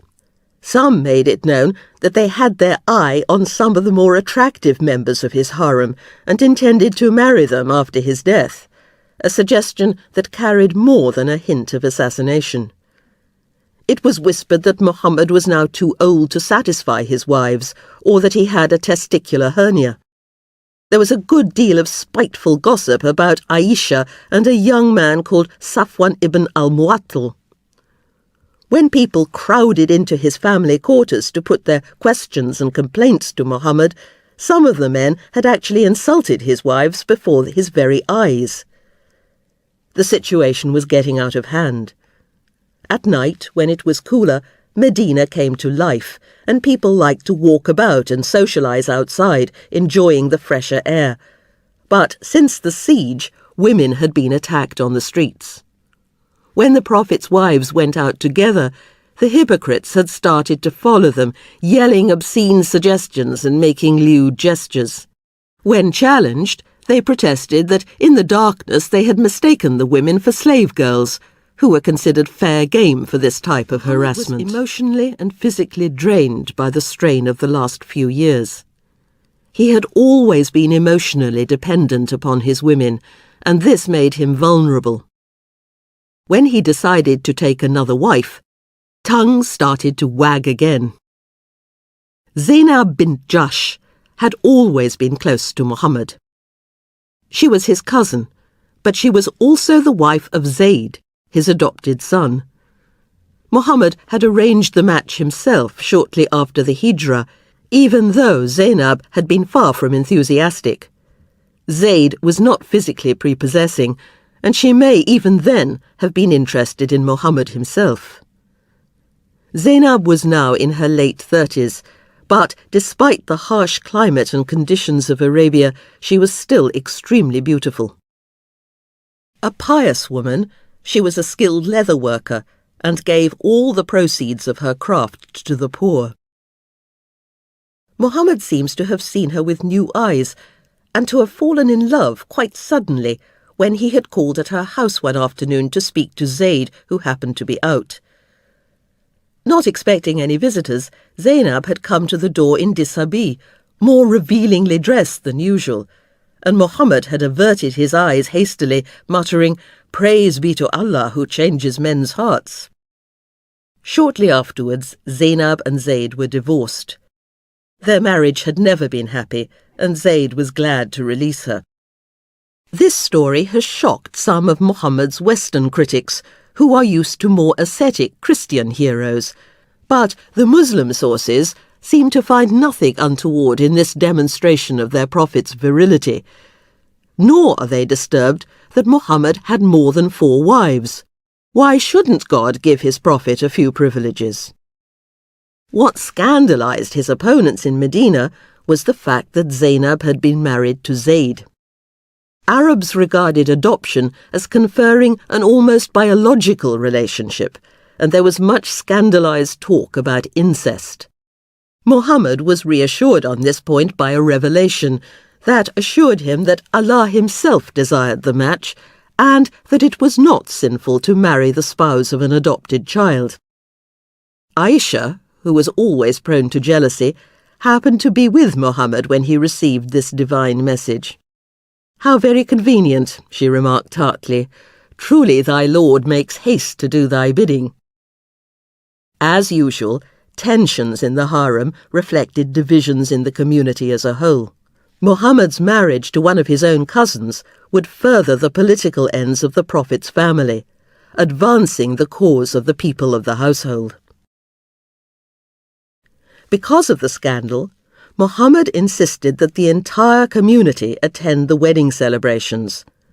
The courtyard was crowded with guests, many of them hostile to the Prophet, and the atmosphere would not have been pleasant. Eventually, the party began to break up, but a small group remained behind in Zainab's new apartment, apparently blissfully unaware that it was time for the bride and groom to be alone. Muhammad left the room and sat with his other wives, hoping that these tactless guests would take the hint. "How do you like your new companion?" Aisha inquired acidly when he dropped in on her. He eventually returned to Zainab's hut, where the revellers were finally being ushered out by his friend Anas ibn Malik. As he entered the room, Muhammad somewhat impatiently drew a curtain, or hijab, between himself and Anas, uttering the words of a new revelation. "You who have attained to faith, do not enter the Prophet's dwellings unless you are given leave, and when invited to a meal, do not come so early as to wait for it to be readied. But whenever you are invited, enter at the proper time. And when you have partaken of the meal, disperse without lingering for the sake of mere talk. That, behold, might give offence to the Prophet, and yet he might feel shy of asking you to leave. But God is not shy of teaching you what is right. And as for the Prophet's wives, whenever you ask them for anything that you need, ask them from behind a screen. This will but deepen the purity of your hearts and theirs." The revelation went on to ordain that Muhammad's wives should not remarry after his death, and ordered them to wear their jilbab, a word that could refer to various garments, in a distinctive way, so that they could be recognized in the street and avoid harassment. The hijab verses have become extremely controversial. They would eventually, about 3 generations after the Prophet's death, be used to justify the veiling of all women, and their seclusion in a separate part of the house. But they must be seen in context. They occur in Surah 33, which also deals with the siege, and must be considered against this frightening backdrop. These directives did not apply to all Muslim women, but only to Muhammad's wives. They were prompted by the thinly disguised threats of Muhammad's enemies and the aggressive encroachment upon his personal space and the abuse to which his wives were subjected almost daily. The poisonous atmosphere of Medina after the siege had compelled Muhammad to change his personal arrangements. Henceforth, there would be no open house. Instead of crowding freely into his wives' apartments, Muslims must approach them from behind a protective screen. The word hijab comes from the root hijb, to hide. The curtain established a threshold. It shielded a forbidden or sacred object, like the damask cloth that covered the Kaaba. In times of vulnerability, women's bodies often symbolize the endangered community, and in our own day, the hijab has acquired new importance in seeming to protect the Ummah from the threat of the West. Muhammad had not wanted to separate his private life from his public duties. He continued to take his wives on military expeditions, though they would now remain in their tent. But the other women of the Ummah continued to move around the oasis freely. The hijab was not devised to divide the sexes. In fact, when the revelation had come down, the curtain had been drawn between two men, the Prophet and Anas, to separate the married couple from the hostile community. The introduction of the hijab was a victory for Umar, who had been urging the Prophet to segregate his wives for some time, a somewhat superficial solution to a complex problem. Muhammad had wanted to change people's attitudes, and the imposition of this external barrier was a compromise because it did not require Muslims to exercise an internal control over their actions. But he gave in to Umar because of the crisis that was tearing Medina apart. But the situation did not improve. A few weeks after the introduction of the hijab, Muhammad's enemies orchestrated a vicious attack on Aisha, which devastated the Prophet and almost succeeded in dividing the community. Aisha was an easy target. Everybody knew that she was Muhammad's favourite. She was beautiful, spirited, proud of her prominent position, jealous, outspoken, not without egotism, and had doubtless made many enemies. On this occasion, Muhammad had chosen Aisha to accompany him on an expedition against an ally of the Quraysh, who had somewhat menacingly encamped a little closer to Medina than usual. According to Muhammad's spies, the Quraysh had persuaded them to attack the oasis. It was a successful raid. The Muslims intercepted them at the well of Muraisi on the Red Sea coast and managed to carry off 200 camels, 500 sheep, and 200 of their women. Juwayriya bint al-Harith, daughter of the chief, was among the captives. Aisha's heart sank as soon as she set eyes on her because Juwayriya was so pretty. And sure enough, during the negotiations that followed the raid, Muhammad proposed marriage to seal the alliance with her father. The Muslims camped at Muraisi for 3 days, but despite the positive outcome of the Ghazu, the simmering tension between the emigrants and the helpers escalated into a serious incident. While the Muslims were watering their camels at a well, local people from 2 different tribes, one confederated to the Quraysh, the other to the Khazraj, started to quarrel about a fairly trivial matter. Before long, there was a full-scale brawl, and the combatants called upon the Muslim bystanders for help. The emigrants rushed to the aid of the tribesmen who were allied to the Quraysh, while the helpers from Khazraj rallied around their opponents. In a matter of moments, in direct violation of the Quran, Muslim was fighting Muslim. When they heard the news, Umar and some of Muhammad's other companions rushed in to stop this unseemly fighting. But Ibn Ubay was enraged. How dared Umar prevent the Khazraj from helping their own allies? "They seek to take precedence over us," he cried. "By Allah, when we return to Medina, the higher and mightier of us will drive out the lower and the weaker." A bystander ran immediately to report this to Muhammad, who paled when he heard this latest threat. Omar wanted to have Ibn Ubay executed immediately, but Muhammad restrained him. Did he want it said that the Prophet killed his own companions? But he gave the Muslims orders to decamp immediately and begin the trek home, even though this meant travelling through the worst heat of the day, something he had never done before. Aisha slipped away to relieve herself, and when she returned, found that she had mislaid her necklace. It had been a wedding gift from her mother, and she could not bear to lose it, so she went back to search for it. While she was gone, the men lifted her litter, duly shrouded with the hijab, onto her camel, assuming that she was safely inside, and the party moved off without her. Aisha was not too distressed when she discovered the deserted campsite, because she knew that it was only a matter of time before somebody missed her. She sat down to wait, and, sure enough, her old friend Safwan ibn al-Mu'attal, who had fallen behind the others, turned up and put her on the back of his own camel. When Aisha rejoined the expedition with Safwan, the old rumour about their illicit relationship started up again, and Muhammad's enemies gleefully imagined the worst. It was not surprising that Aisha had fallen for Safwan, Ibn Ubay remarked loudly, because he was so much younger and more attractive than her husband. The scandal rocked Medina, and the story seemed so plausible that some of the emigrants began to believe it, and even Abu Bakr, Aisha's father, began to suspect that it might be true. More seriously, Muhammad himself began to doubt Aisha's innocence, a telling sign of his waning confidence during this difficult period. For a few days, he seemed confused and uncertain.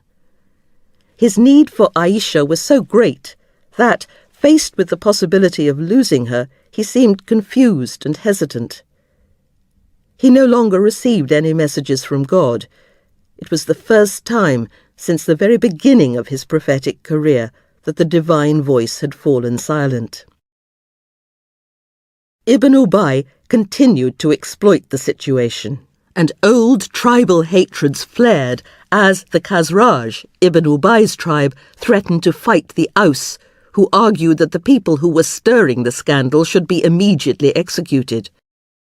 The situation was so grave that Muhammad was forced to summon all the chiefs of Medina to a meeting and ask for their support, should he find it necessary to take action against Ibn Ubay, who was threatening his family.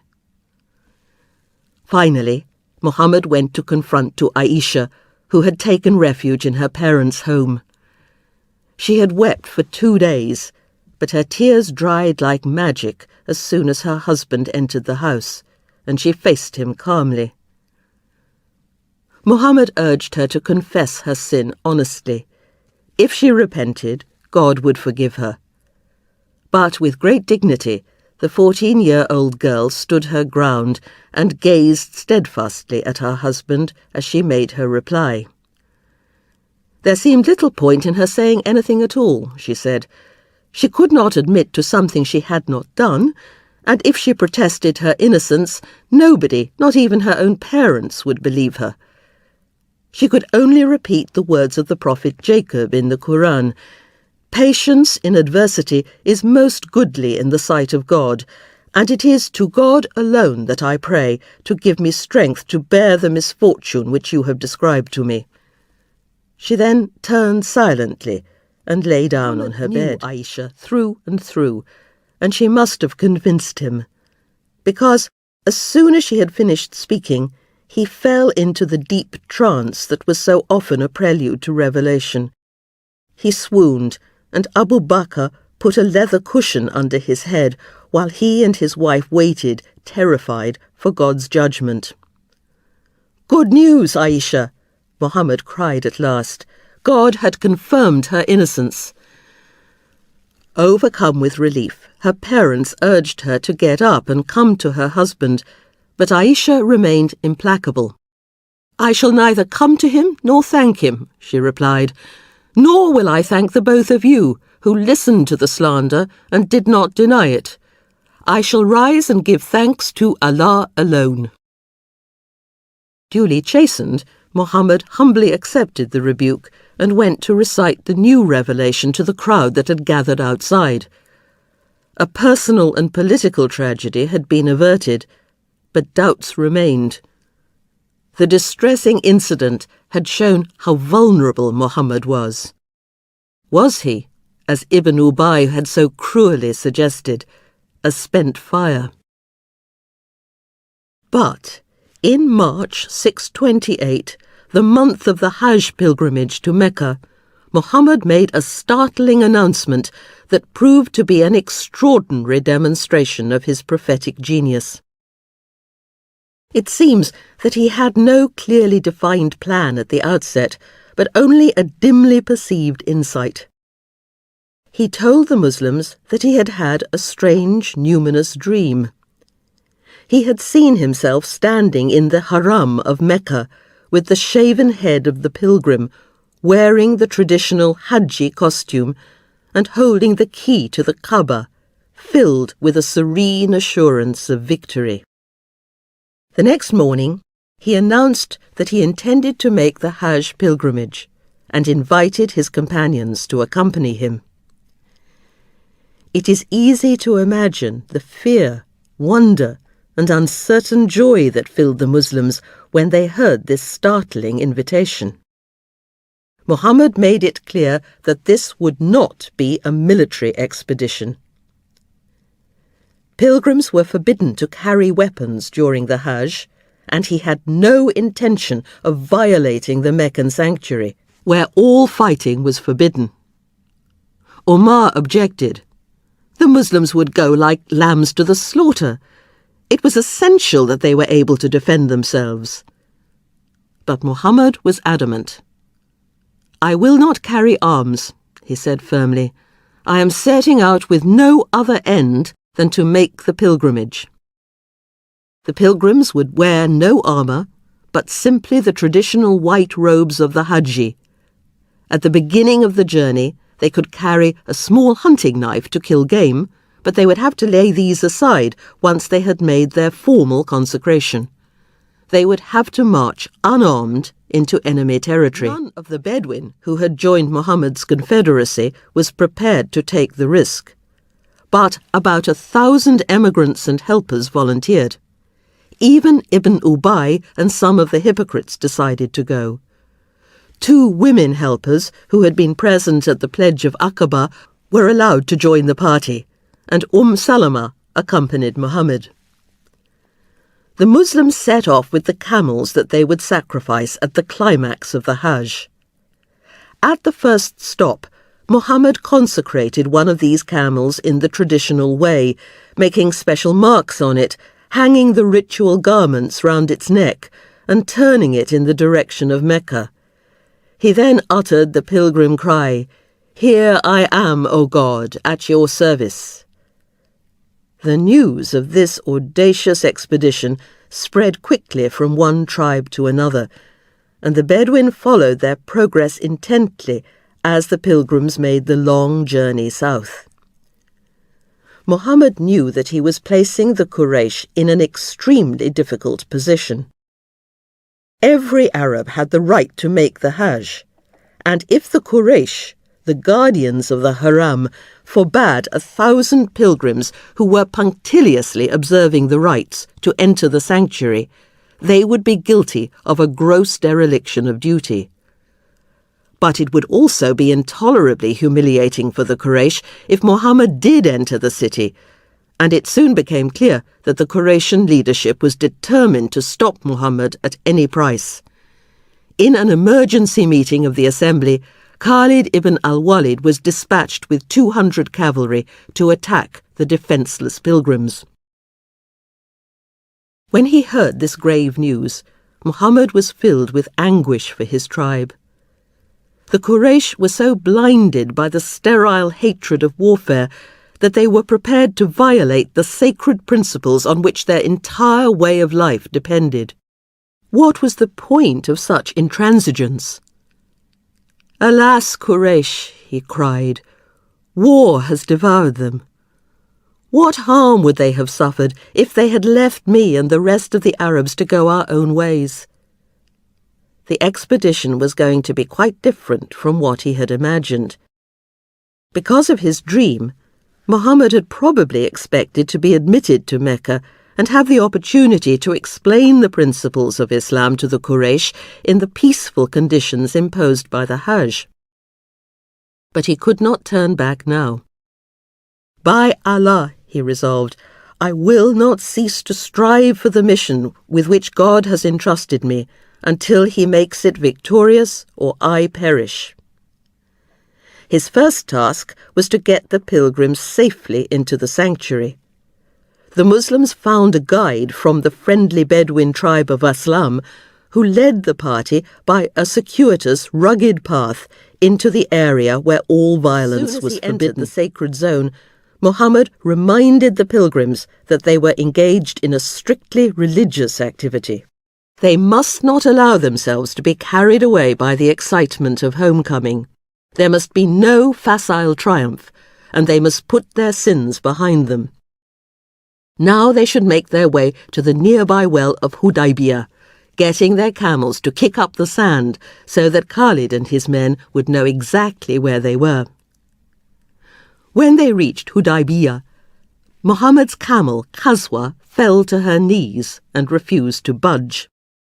The pilgrims yelled at her, trying to make her get up, but Muhammad reminded them of the elephant who had knelt before the Kaaba during the Abyssinian invasion all those years ago, a divine sign that had persuaded the enemy army to turn back without a fight.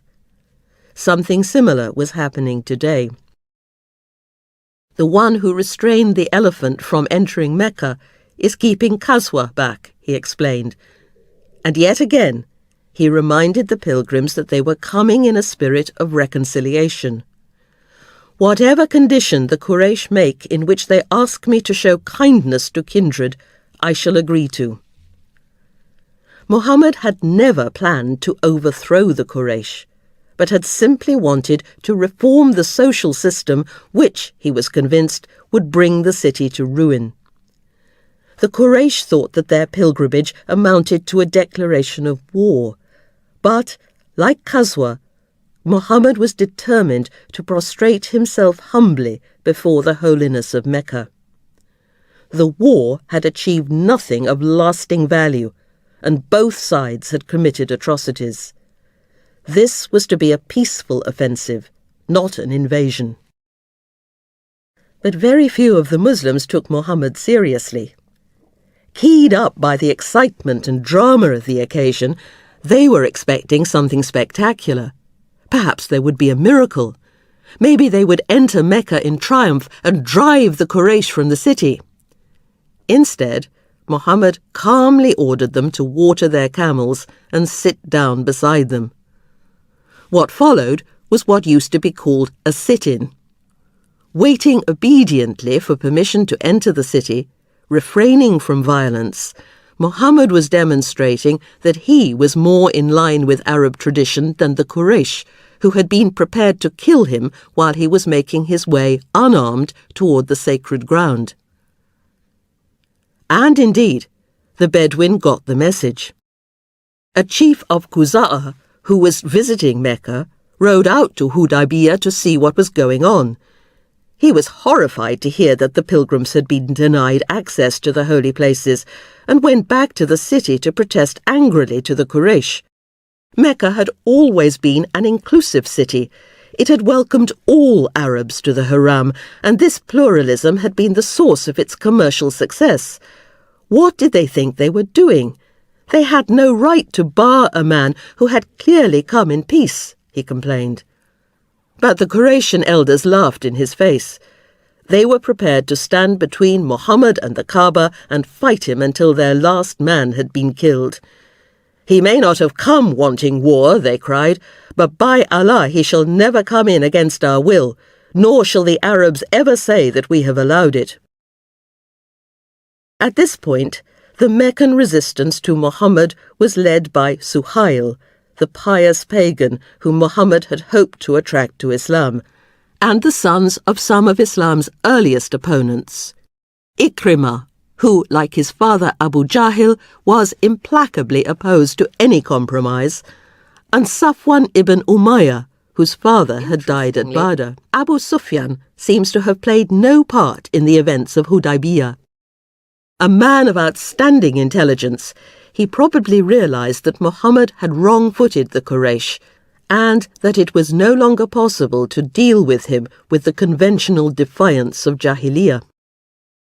The Meccans had tried to kill the pilgrims, but Muhammad had eluded them.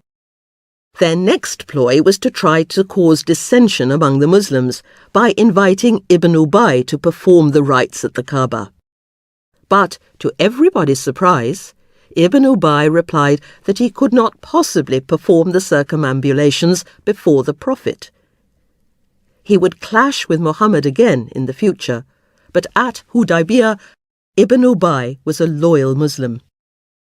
Safwan and Suhail persuaded Ikrimah to agree to negotiation and sent one of their Bedouin allies, Hulays, chief of Al-Hari, an extremely devout man, as their representative. When Muhammad saw him coming, he sent the sacrificial camels out to greet him, and when Hulays saw them trotting towards him, beautifully decked out in their garlands, he was so impressed that he did not even bother to interrogate Muhammad, but returned immediately to the city.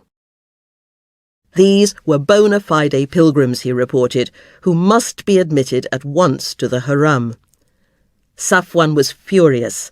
How dared Hulays, an ignorant Bedouin, give them orders?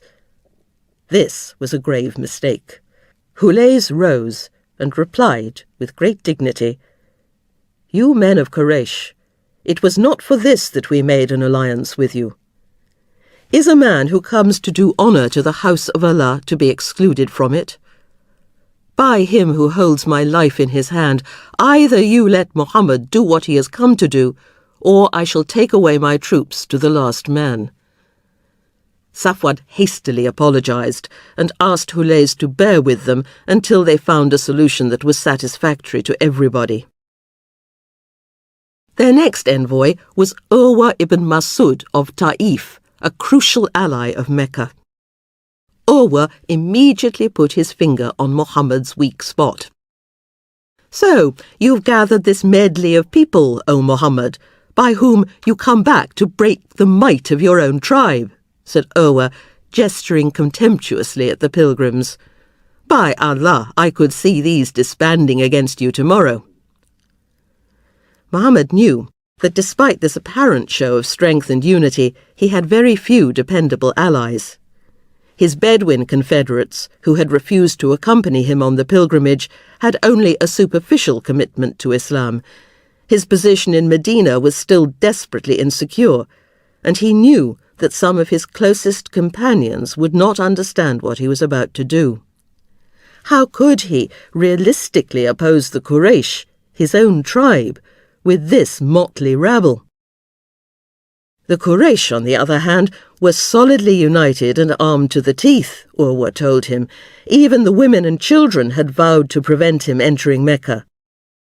Nevertheless, almost in spite of himself, Urwa was impressed by the Muslims' devotion to the Prophet during this crisis, and he told the Quraysh that, at least for the time being, Muhammad held the winning cards, and they would have to make some kind of agreement to send an ambassador of his own into Mecca. First, he dispatched one of the helpers, thinking that this would be less inflammatory. But the Quraysh hamstrung the man's camel and would have killed him had not Hulays's tribesmen intervened. Next, Muhammad approached Omar, but none of his clansmen in the city was strong enough to protect him, so it was decided that the well-connected Uthman ibn Affan should undertake the mission.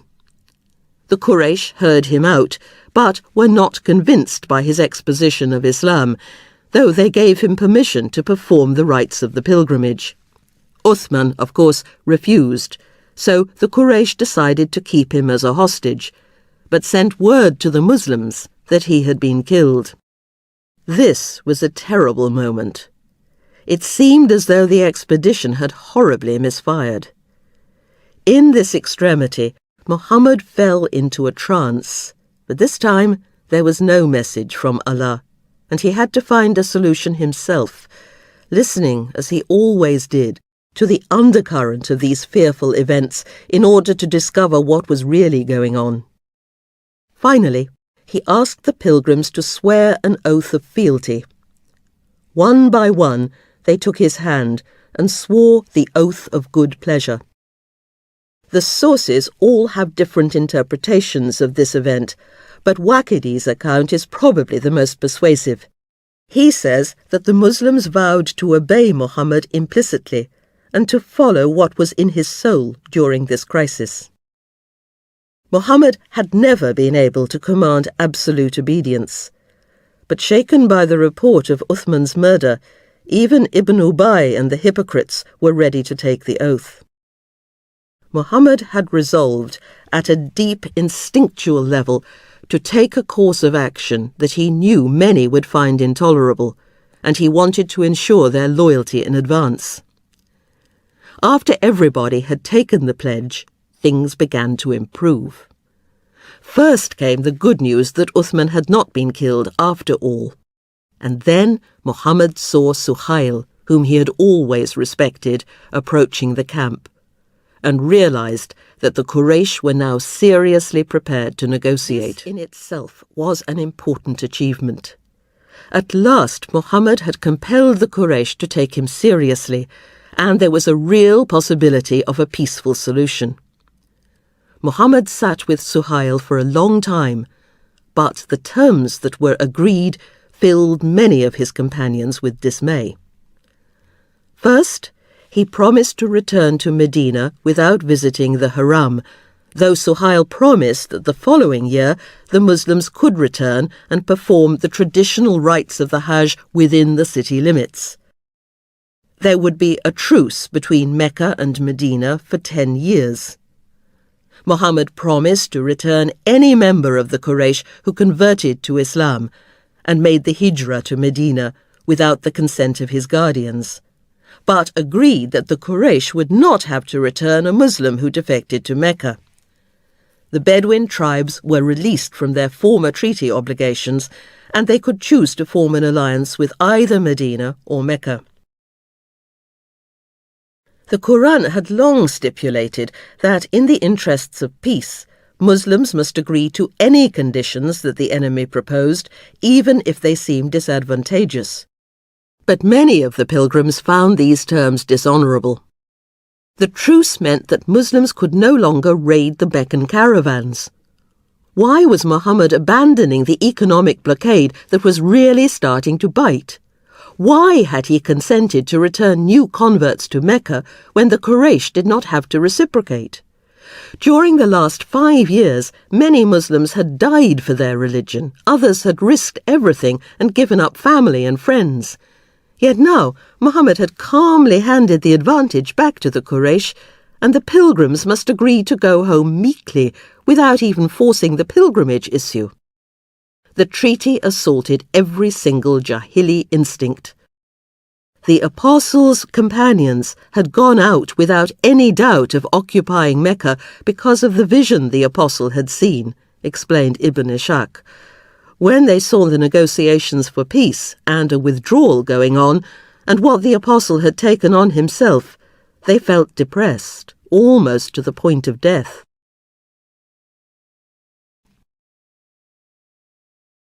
Muhammad, Disc 6, Disc 5. Mutiny was in the air.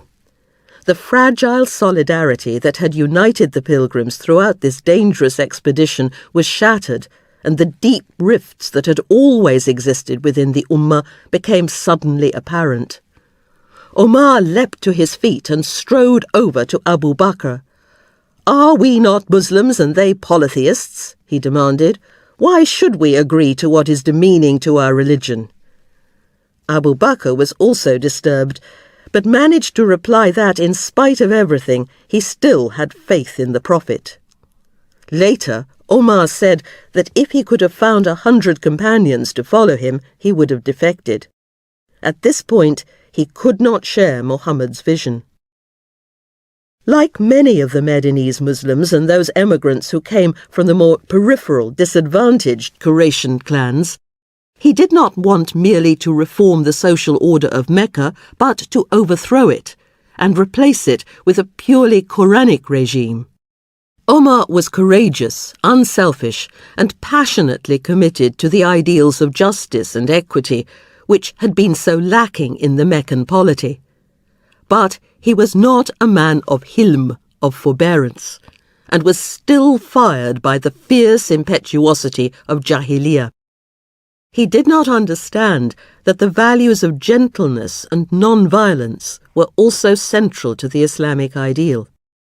He was a man of action, prone to reach, Jahili-like, for his sword without thinking matters through. Faced with Muhammad's apparent about-face at Hudaybiyah, he was bewildered and confused. After defeating the Quraysh at the Battle of the Trench, the obvious plan would have been to press on and destroy them unilaterally. But this had never been Muhammad's intention. The downfall of Mecca would be an inconceivable catastrophe for Arabia, a backward region that sorely needed the commercial genius of the Quraysh, who would never see the point of Islam while the war continued to fuel destructive anger and hatred on both sides. By abandoning the economic blockade, Muhammad hoped to win them over. He could see further than anybody else at Hudaybiyah. Far from caving in weakly, he knew exactly what he was doing. He was moving toward an unprecedented political and religious solution for the Arabs, and that meant that he could never do the expected thing, because that would bind him to the unhappy status quo.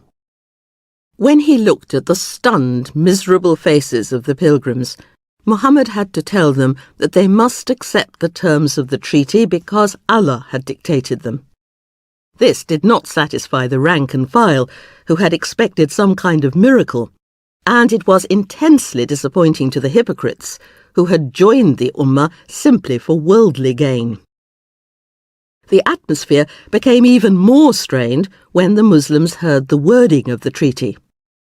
Muhammad summoned Ali to write to his dictation, and when he began with the usual Muslim formula, "In the name of Allah, the compassionate, the merciful," the Quraysh Suhail found these attributes of Allah somewhat feeble, so he insisted that Muhammad begin with the more conventional formula, "In thy name, O Allah." To the horror of the Muslims, Muhammad agreed without demur.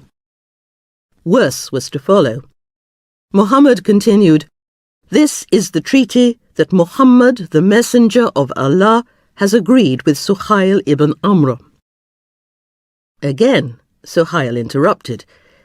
If he had believed that Muhammad was God's prophet, he argued reasonably enough, he would not have fought him all these years. He asked Muhammad simply to use his own name and that of his father in the usual way. Ali had already written down the words, "the messenger of God," and told Muhammad that he simply could not bring himself to excise them. So the prophet held out his hand for the pen, asked Ali to point to the words on the parchment, and crossed them out himself. He continued, "This is what Muhammad ibn Abdullah has agreed with Suhail ibn Amr." At this extremely difficult juncture, just as the treaty was being signed, Suhail's son Abu Jandal burst onto the scene. He had converted to Islam, but Suhail had locked him up in the family home in order to prevent him making the hijrah to Medina. Now, however, he had managed to escape and arrived triumphantly to join the Muslims at Hudaybiyah, dragging his fetters behind him. Suhail smashed his fist into his son's face, grabbed his chains, and turned to Muhammad. Would he keep his word and return this renegade to his lawful guardian? Muhammad did not falter, even though Abu Jandal screamed in anguish as Suhail dragged him back to Mecca, "Am I to be returned to the polytheists, that they may entice me from my religion, O Muslims?" With classic understatement, Ibn Ishaq remarks, "That increased the people's dejection." This was the last straw for Umar. Yet again he jumped to his feet and yelled at the man he had followed so loyally for 12 years. Was he not God's messenger? Were not the Muslims right and their enemies wrong? Had not Muhammad assured them that they would pray again at the Kaaba? This was all true, Muhammad replied mildly, but had he promised that they would return to the Haram this year? Umar remained grimly silent, so Muhammad continued firmly, I am God's messenger. I will not go against his commandments, and he will not make me the loser. Even though he was bitterly perplexed, Omar subsided and reluctantly put his hand to the treaty. But the pilgrims were still furious, and there was a dangerous moment when they seemed about to rebel. Muhammad announced that even though they had not reached the Kaaba, they would complete the pilgrimage right there at Hudaybiyah. The Muslims must shave their heads and sacrifice their camels, just as they would if they were in the heart of Mecca.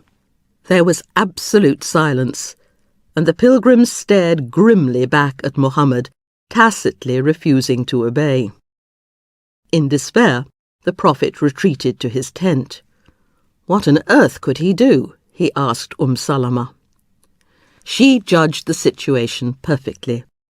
Muhammad should go out and, without uttering another word, sacrifice the camel that he had consecrated to Allah. It was exactly the right decision. The spectacular bloodletting broke through the torpor of depression, and immediately the men fell over themselves to sacrifice their own camels and shaved each other's heads with such zeal that Salama said later that she thought they would inflict mortal wounds in their pious frenzy. The pilgrims started home in a lighter mood, but some anger remained, and the Prophet himself seemed distant and preoccupied. Omar was afraid that his defiance had irreparably damaged their friendship, and his heart sank when he was summoned to join Muhammad at the head of the party. But, to his intense relief, he found him looking radiant, as though a great weight had fallen from his shoulders. A surah has descended upon me, which is dearer to me than anything under the sun, he told Omar. This was Al-Fatah, the surah of victory. It laid bare the deeper meaning of the events at Hudaybiyah and began with a luminous assurance that Muhammad had not suffered a diplomatic defeat there, but that God had given him a manifest victory. He had sent down his Sakinah, the spirit of peace and tranquility, which had entered the hearts of the Muslims. They had made a courageous act of faith when they agreed to accompany Muhammad on this perilous expedition, showing a commitment that had been beyond the Bedouin. They had shown their faith and trust again when they had sworn the oath of good pleasure. Finally, the treaty that Muhammad had made with Mecca was a sign, an ayah, a parable, which revealed God's presence.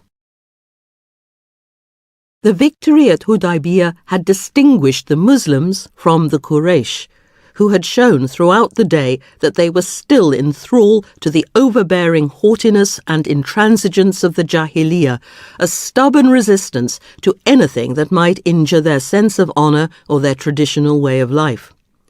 They had even been ready to massacre the innocent unarmed pilgrims rather than accept the humiliation of admitting them to the Haram. When, in the hearts of those who persist in unbelief, arose the characteristic arrogance, the arrogance of Jahiliyyah, says the Quran, then God sent down his peace of soul upon his messenger and upon the believers, and imposed upon them the formula of self-restraint, of hilm, for that was most befitting to them, and they were most suited for that. Muslims were not supposed to be men of war. They were characterized by the spirit of hilm, a peace and forbearance that allied them with the Jews and Christians, the people of the book. Instead of posturing aggressively as the Quraysh had done at Hudaybiyah, the true followers of Allah prostrated themselves humbly before God in prayer. Thou seest them, the Quran concluded, bowing, prostrating, seeking bounty from God and good pleasure.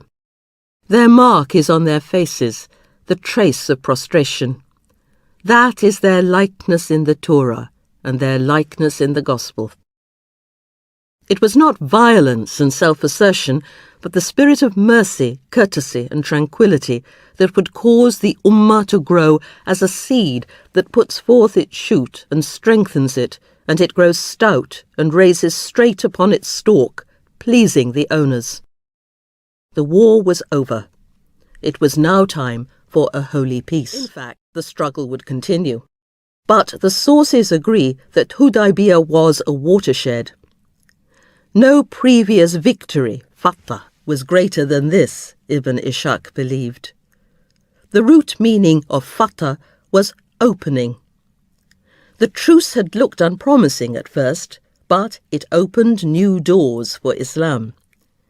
Hitherto, nobody had been able to sit down and discuss the new religion in a rational manner because of the constant fighting and escalating hatred. But now, when there was an armistice and men met in safety and consulted together, none talked about Islam intelligently without entering it, said Ibn Ishaq. Indeed, between 628 and 630, double as many or more than double as many entered Islam as ever before.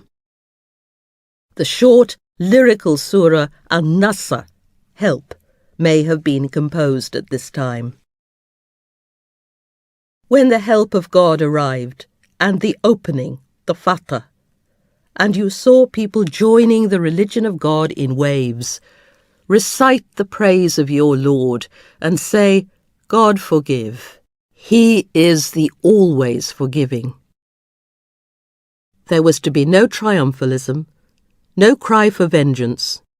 The new era must be characterized by gratitude, forgiveness, and an acknowledgement of the Muslim's own culpability.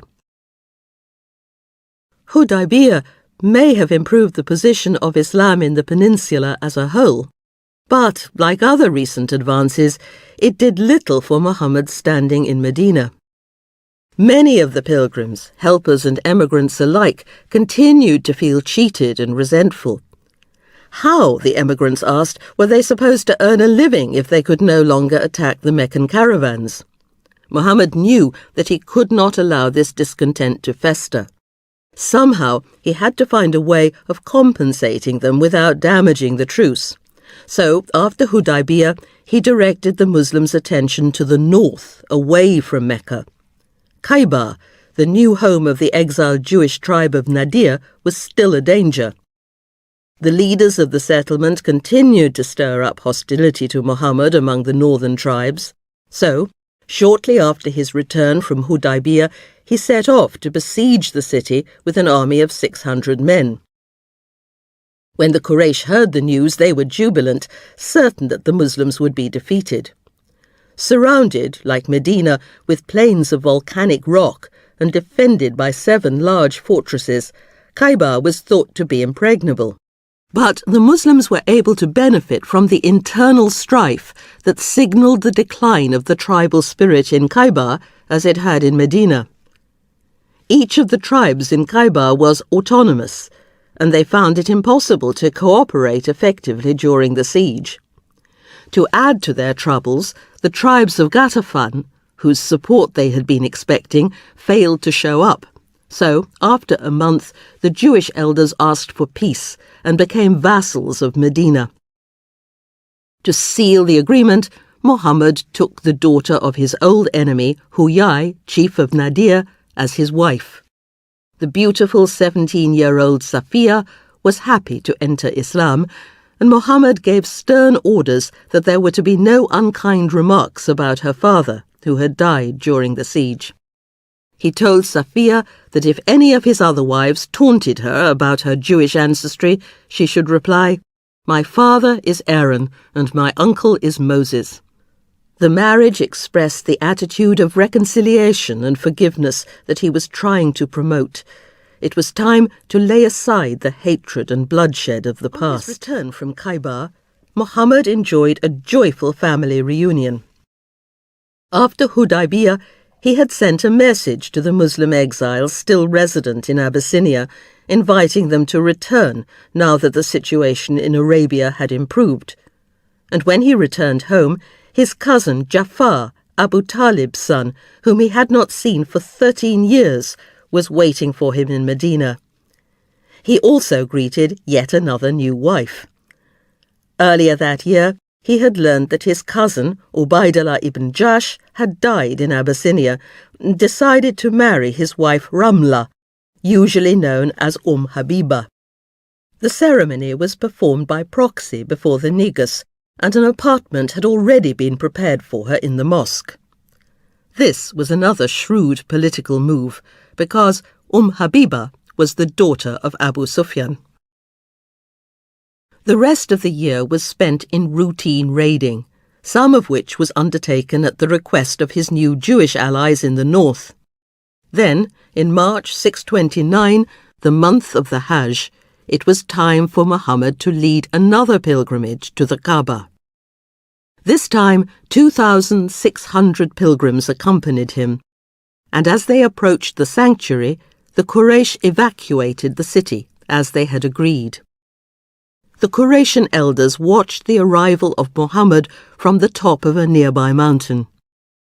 The sound of the Muslims loudly announcing their presence with the traditional cry, "Here I am, O Allah, here I am," must have echoed through the valleys and empty streets of the city like a cruel taunt. But they must also have been impressed by the discipline of the Muslims.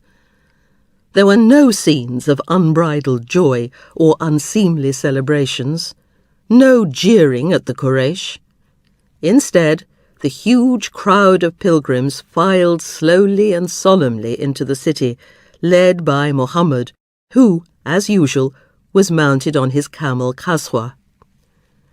When he reached the Kaaba, he dismounted and kissed the black stone, embracing it, and then proceeded to make the circumambulations, followed by the entire pilgrim body. It was a strange homecoming. The emigrants must have felt highly emotional about their return, and yet, although the city was a ghost town, they were not free to do as they pleased. It had been settled at Hudaybiyah that this year the Muslims could only make the lesser pilgrimage, the Umrah, which did not include a visit to Mount Arafat and the valley of Mina. In temporary exile from their city, the Quraysh had to watch, no doubt appalled, as Bilal, a former slave, climbed onto the roof of the Kaaba and summoned the Muslims to prayer. 3 times a day his huge voice reverberated through the valley, urging all within earshot to come to prayer with the cry, "Allahu Akbar," reminding them that Allah was greater than all the idols in the Haram, who could do nothing to prevent this ritual humiliation. It was an immense triumph for Muhammad, and many of the younger Quraysh became even more convinced that the old religion was doomed. Last evening in the city, Muhammad enjoyed another family reunion when his uncle Abbas, who still adhered to the old religion, was allowed to enter the city to visit his nephew and offer him the hand of his sister, Maimuna, who had recently been widowed. Muhammad accepted, doubtless hoping to entice Abbas himself into Islam, and mischievously sent word to the Quraysh to invite them to the wedding. This was pushing things too far, and Suhail came down to inform Muhammad that his 3 days were up and he should leave immediately. Sa'd ibn Ubadah, a chief of Khazraj who was with the Prophet at the time, was furious at this apparent discourtesy, but Muhammad quickly silenced him. "O Sa'd, no ill words to those who have come to visit us in our camp." To the astonishment of the Quraysh, the entire pilgrim throng left the city that night in good order. There were no loud protests, no attempt to repossess their old homes. In their peaceful withdrawal, the Muslims showed the confidence of those who expected a speedy return. The story of this strange pilgrimage spread rapidly, and more of the Bedouin came to Medina to become Muhammad's confederates. Of even greater significance was the steady stream of the younger generation of the Quraysh who converted to Islam. At Hudaybiyah, Muhammad had promised to return new converts to Mecca, but he had been able to find a loophole that enabled him to overcome this condition on a technicality. First, the treaty had said nothing about the handing back of women converts, so shortly after Hudaybiyah, Muhammad had received Uthman's half-sister into the Ummah and allowed her to remain. He did, however, return Abu Basir, an impetuous young man, and dispatched him to Mecca with a Quraysh envoy. But during the journey, Abu Basir killed his escort, and when Muhammad sent him away again, set up camp on the Red Sea coast near the trade route, where he was joined by 70 other young Meccan malcontents. These would-be Muslims became highwaymen, attacking every single Meccan caravan that came within their range, and the Quraysh discovered that the economic blockade had been partially reinstated. Eventually, they were forced to beg Muhammad to admit the young men into Medina and to make them abide by the treaty. So, the ban on accepting converts became a dead letter, and in 629 a steady stream of new Muslims arrived in Medina. They included the young warriors Amr ibn al-As and Khalid ibn al-Walid, who had been convinced by Muhammad's success. "The way has become clear," Khalid said. "The man is certainly a prophet." He was afraid of reprisals, since he and Amr had both killed many Muslims at the battles of Uhud and the Trench, but Muhammad assured them that the act of Islam wiped out old debts and represented an entirely new start. In this year of political triumph, Muhammad had a private joy. None of the women he had married in Medina had borne him any children, but the governor of Alexandria in Egypt had sent him a beautiful curly-haired slave girl as a gift. Maryam was a Christian and did not wish to convert to Islam, but she became Muhammad's Saraya, a wife who retained the status of a slave, but whose children would be free, and was overjoyed when, at the end of 629, she became pregnant. He named their son Ibrahim, and loved carrying him around Medina, inviting all passers-by to praise the baby's beautiful complexion and his likeness to himself. However, sorrow came along with joy. Muhammad's daughter Zainab had died shortly after he made the Lesser Pilgrimage, and later that year he lost 2 members of his family in a disastrous expedition to the Syrian border. We know very little about this ill-fated campaign. Muhammad may have wanted to bring the Christian Arab tribes there into the Ummah as confederates, on the same basis as the Jewish tribes of Khaybar. At all events, he dispatched Zayd and his cousin Ja'far to the north at the head of an army of 3,000 men. At the village of Muta, near the Dead Sea, the Muslims were attacked by a detachment of Byzantines. Zayd, Ja'far, and 10 other Muslims were killed, and Khalid, who had also accompanied the expedition, decided to bring the troops home. When Muhammad heard the news, he went directly to Ja'far's house, distraught to think that he had brought his dear cousin home to his death. Asma, Ja'far's wife, was baking bread, and as soon as she saw the expression on Muhammad's face, she knew that something terrible had happened. Muhammad asked to see their 2 sons, knelt down beside the little boys, hugged them close, and wept. Immediately, Asma began to lament in the traditional Arab way. The women hurried to her, and Muhammad asked them to make sure to bring the family food during the next few days. As he walked through the streets to the mosque, Zayd's little girl ran out of their house and threw herself into his arms. Muhammad picked her up and stood there in the street, rocking her and weeping convulsively. The defeat at Muta had further jeopardized Muhammad's position in Medina. When Khalid brought the army home, He and his men were booed and hissed, and Muhammad had to take Khalid under his personal protection. But in November 629, the situation in Arabia changed dramatically.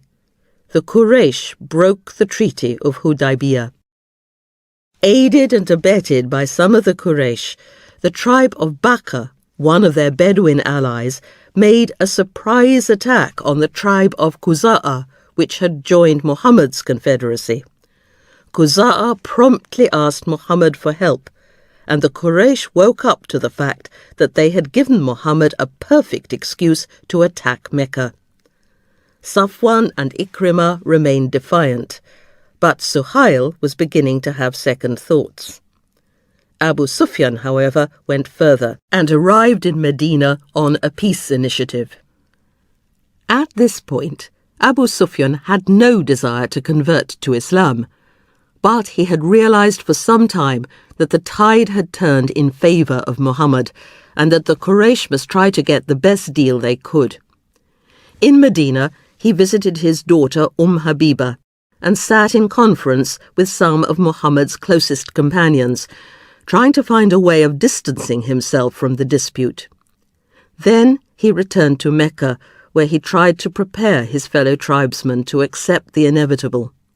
After his departure, Muhammad began to plan a new campaign. On Ramadan, January 630, Muhammad set out at the head of the largest force ever to leave Medina.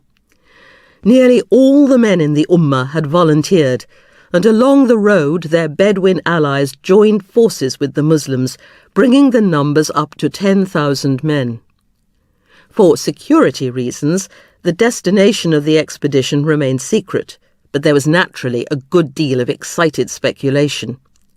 Certainly Mecca was a possibility, but Muhammad could just as easily have been heading for Taif, which was still implacably hostile to Islam. So the southern tribe of Hawazin started to assemble a massive army there.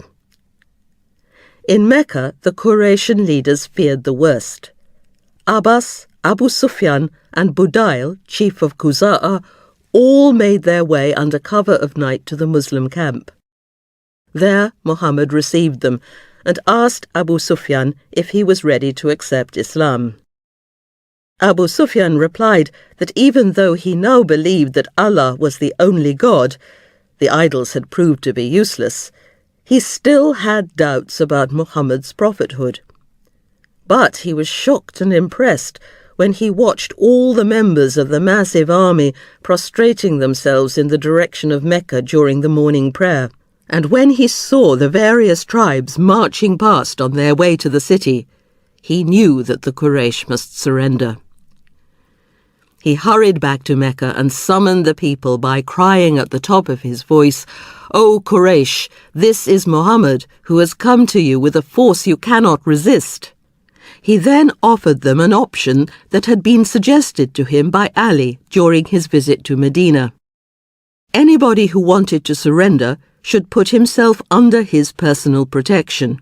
Muhammad had agreed to honor this. They should either take sanctuary in his home or remain in their own houses. Hind, his wife, was beside herself with rage. Seizing him by his moustaches, she yelled to the townspeople, "Kill this fat, greasy bladder of lard! What a rotten protector of his people!" But Abu Sufyan begged them not to listen. He described what he had seen in the Muslim camp. The time for such defiance was over. His grim sobriety impressed most of the Quraysh. Pragmatic to the last, they barricaded themselves into their houses as a token of surrender. A few wanted to fight, however. Ikrimah, Safwan and Suhail gathered a small force and tried to attack Khalid's section of the army as it approached the city, but they were quickly beaten. Safwan and Ikrimah fled, thinking their lives were at stake. Suhail laid down his arms and retired to his home. The rest of the Muslim army entered Mecca without striking a single blow. Muhammad had his red tent pitched near the Kaaba, and there he joined Salama and Maimuna, the two Qurayshi wives who had accompanied him, together with Ali and Fatima. Shortly after they had settled, Ali's sister, Hani, arrived to plead for the lives of two of her relatives who had taken part in the fighting. Even though Ali and Fatima wanted them executed, Muhammad immediately promised that they would be safe. He had no desire for bloody reprisals. Nobody was made to accept Islam, nor do they seem to have felt any pressure to do so. Reconciliation was still Muhammad's objective. After he had slept for a while, he rose and performed the morning prayer. Then, mounted on Qaswa, he rode round the Kaaba 7 times, crying, "Allahu Akbar." The shout was taken up by the troops, and soon the words rang through the entire city, signalling the final victory of Islam. Next, Muhammad turned his attention to the idols of the Haram.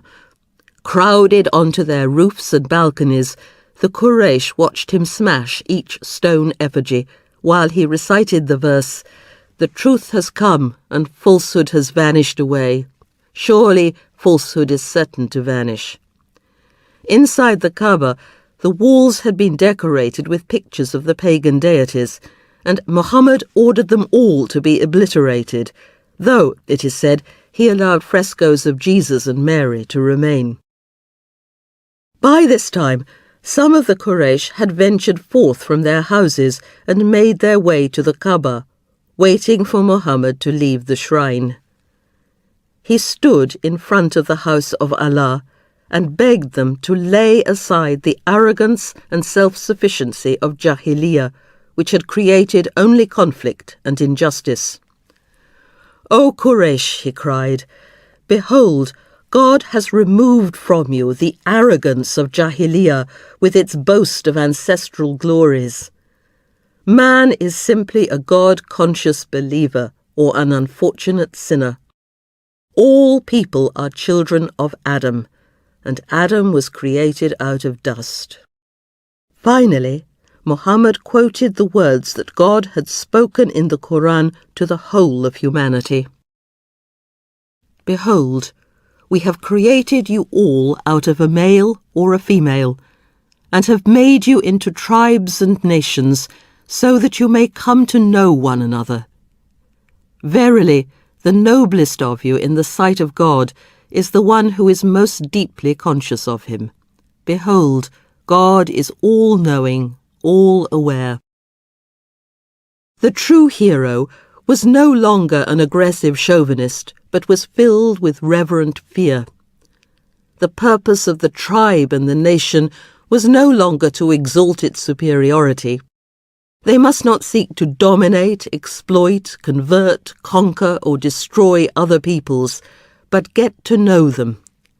The experience of living in a group, coexisting with people, some of whom, despite their kinship, would inevitably be uncongenial, should prepare the tribesman or the patriot for encounter with foreigners. It should lead to an appreciation of the unity of the human race. Muhammad had managed to redefine the concept of nobility in Arabia, replacing it with a more universal, compassionate, and self-effacing ideal. But were the Quraysh ready for this?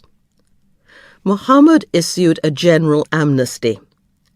Only about 10 people were put on the blacklist. They included Ikrimah, but not Safwan for some reason, and those who had spread anti-Muslim propaganda or injured the Prophet's family. Some of these miscreants asked for pardon, however, and they seem to have been spared. After his speech beside the Kaaba, Muhammad withdrew to Mount Safa and invited the people of Mecca to swear fealty. One by one, the Quraysh filed up to Muhammad, who sat, flanked by Umar, and came before him was Hind, Abu Sufyan's wife, who was on the blacklist for her mutilation of Hamza's body after the Battle of Uhud. She remained defiant. "Forgive me what is past," she said, with no hint of apology, "and God will forgive you." Muhammad asked her if she would undertake not to commit adultery, theft, or infanticide. Would she promise not to kill her children? To this Hind replied, "I brought them up when they were little, but you killed them on the day of Badr when they were grown up." Muhammad tacitly conceded the point. Hind decided to convert to Islam, telling Muhammad that he could not continue to proceed against her now that she was a professing Muslim. The Prophet smiled and told her that of course she was free. Soon, Hind would see her husband and sons given important office in the Ummah as a reward for Abu Sufyan's cooperation. Relatives of Safwan and Ikrimah begged for their lives. Muhammad promised that if they accepted his leadership, they were free to enter Mecca. Both decided to return, and Ikrimah was the first to accept Islam. Muhammad greeted him affectionately and forbade anybody to vilify his father, Abu Jahil. Safwan and Suhail both swore fealty to Muhammad, but could not yet make the Muslim profession of faith, though they changed their minds a few days later. Once Muhammad had secured the city, he had to deal with the tribes of Hawazin and Thaqif, who had mustered an army of 20,000 men at nearby Ta'if. Muhammad managed to defeat them at the Battle of Hunain at the end of January 630, and the Hawazin joined Muhammad's confederacy. The Muslims were not able to take Ta'if itself, but the city became so isolated through the loss of its chief Bedouin ally that it was forced to capitulate a year later. When he divided the booty after his victory at Hunain, Muhammad gave Abu Sufyan, Suhail, and Safwan the lion's share. Safwan was so overcome that he instantly made his surrender. "I bear witness that no soul could have such goodness as this if it were not the soul of the Prophet," he cried. "I bear witness that there is no God but Allah, and that you are his messenger." Suhail followed his example. Some of the helpers were offended by this apparent favoritism. Did it mean that Muhammad would abandon them now that he had been reunited with his own tribe? Muhammad instantly reassured them by making a moving speech which reduced many of them to tears. He would never forget their generosity to him while he was a mere refugee, and promised that far from settling in Mecca, he would make Medina his home for the rest of his life. "Are you not satisfied that other men should take away flocks and herds, while you take back with you the apostle of God?" he asked. "If all men went one way, and the helpers another, I should take the way of the helpers. God have mercy on the helpers, their sons and their sons' sons." It was a strange conquest, and an impartial observer might have wondered why the Muslims and the Quraysh had fought at all. Muhammad kept his word and returned to Medina with the emigrants and helpers. He did not attempt to rule Mecca himself, nor did he replace the Quraysh officials with his own companions, nor did he establish a purist Islamic regime. All former dignitaries kept their positions in the Haram and the Assembly, and the status quo remained intact. His most hated enemies were not only reinstated, but promoted and showered with gifts. To reassign the most prestigious function of the Haram, that of providing water to the pilgrims, to the notable who had just given him the keys of the Kaaba, Muhammad asked him, "You can surely see, now that this key is in my hand, that I can assign it to whomever I want." The notable, thinking that the office would now go to one of the Muslims, cried in anguish, "Then the glory and might of Quraysh is gone." Muhammad promptly replied, as he handed back the key, "To the contrary, today it is entrenched and glorious." Muhammad's work was almost done. After his return home, the opposition in Ibn Ubay's camp continued. There was yet another plot to assassinate Muhammad, who tried to woo his enemies by dispatching more lucrative expeditions to the north. In October 631, He became aware that a mosque in Medina had become a centre of disaffection, so he was forced to destroy it. The following morning, he held an inquiry into the conduct of the people who had been plotting against him. They hastily apologized. Most offered plausible excuses and were pardoned, though 3 were formally shunned by the Ummah for nearly 2 months. This seems to have finished the Muslim opposition. Not long after this capitulation, Ibn Ubay died, and Muhammad stood beside the grave of his old adversary as a mark of respect. He had finally managed to create a viable, united society in Medina, and more of the Bedouin were prepared to accept his political supremacy, even though they were not committed to his religious vision. In 10 short years since the Hijrah, Muhammad had irrevocably changed the political and spiritual landscape of Arabia. However, he was visibly failing, and by the beginning of 632, increasingly conscious that he was approaching the end of his life. He was immensely distressed when his baby son Ibrahim died, and he wept bitterly, though he was certain that he would soon be with him in paradise. But when the traditional month for the Hajj approached, he announced that he would lead the pilgrimage, and set out at the end of February with all his wives and a huge crowd of pilgrims, arriving outside Mecca in early March. He led the Muslims through the rituals that were so dear to the hearts of the Arabs, giving them a new significance.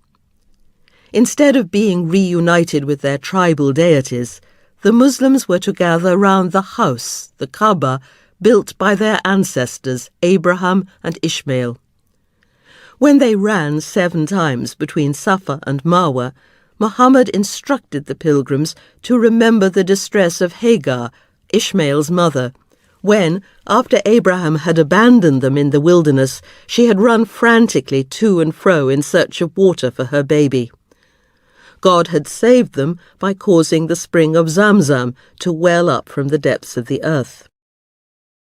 Next, the pilgrims recalled their unity with the rest of humanity when they made a standing vigil on the slopes of Mount Arafat, where, it was said, God had made a covenant with Adam, the father of the entire human race.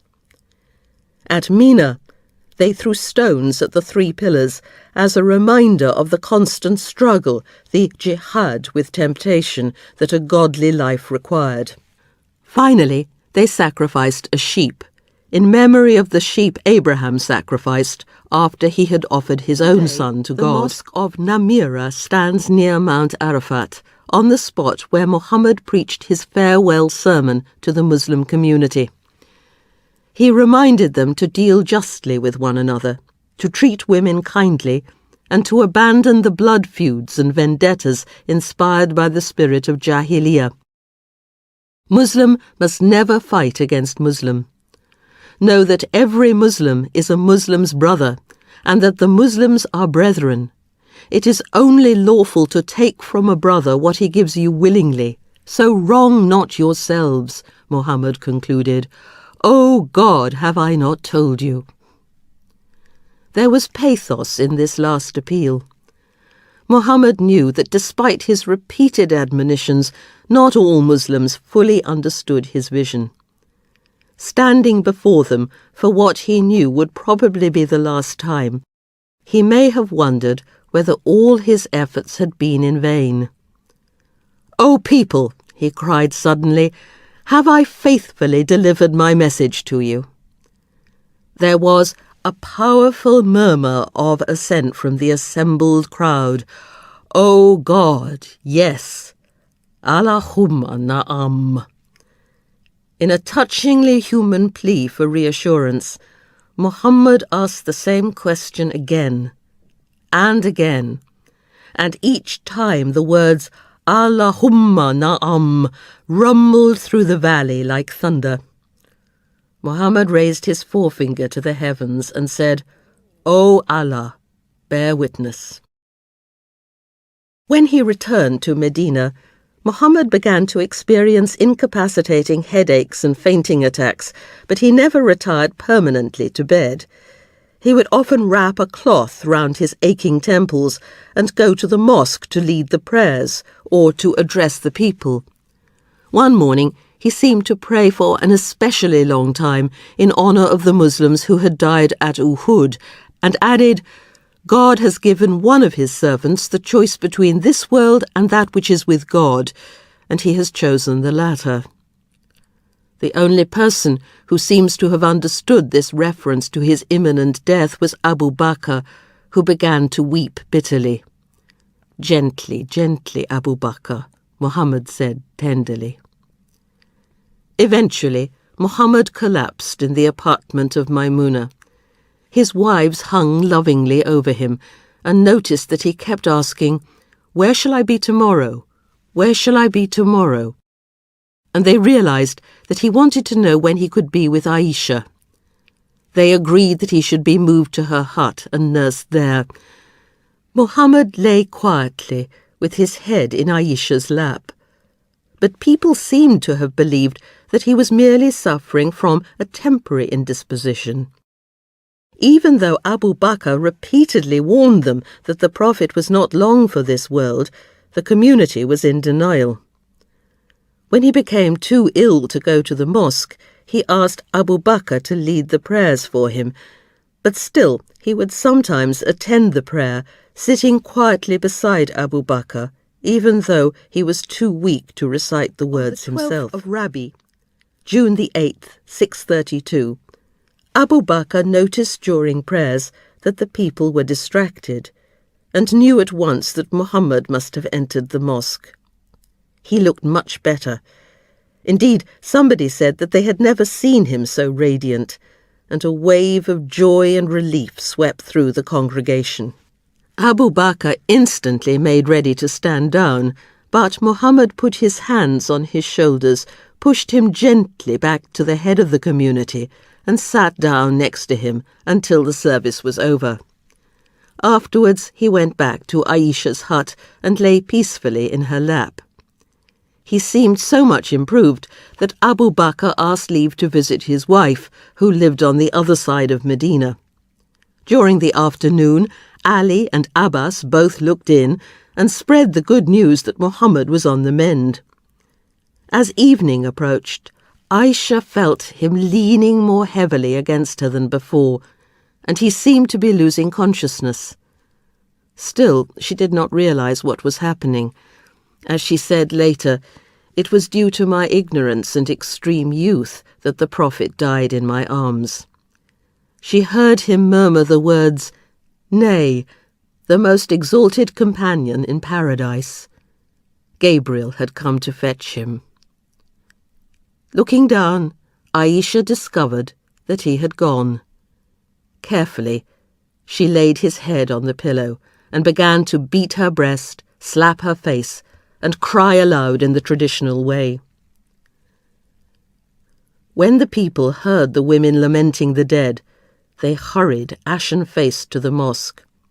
The news travelled quickly through the oasis, and Abu Bakr hurried back to the city. He took one look at Muhammad, kissed his face, and bade him farewell. In the mosque, he found Omar addressing the crowds. Omar absolutely refused to believe that the Prophet was dead. His soul had just left his body temporarily, he argued, and he would certainly return to his people. He would be the last of them all to die. The hysteria in Omar's compulsive harangue must have been evident, because Abu Bakr murmured, "Gently, Omar." But Omar simply could not stop talking. All that Abu Bakr could do was step forward quietly, and his composure must have impressed the people because they gradually stopped listening to Omar's tirade and clustered around him. Abu Bakr reminded them that Muhammad had dedicated his entire life to the preaching of Tawheed, the unity of God. How could they possibly imagine that he was immortal? That would be tantamount to saying that he was divine, a second God. constantly Muhammad had warned them against honouring him in the same way as Christians venerated Jesus.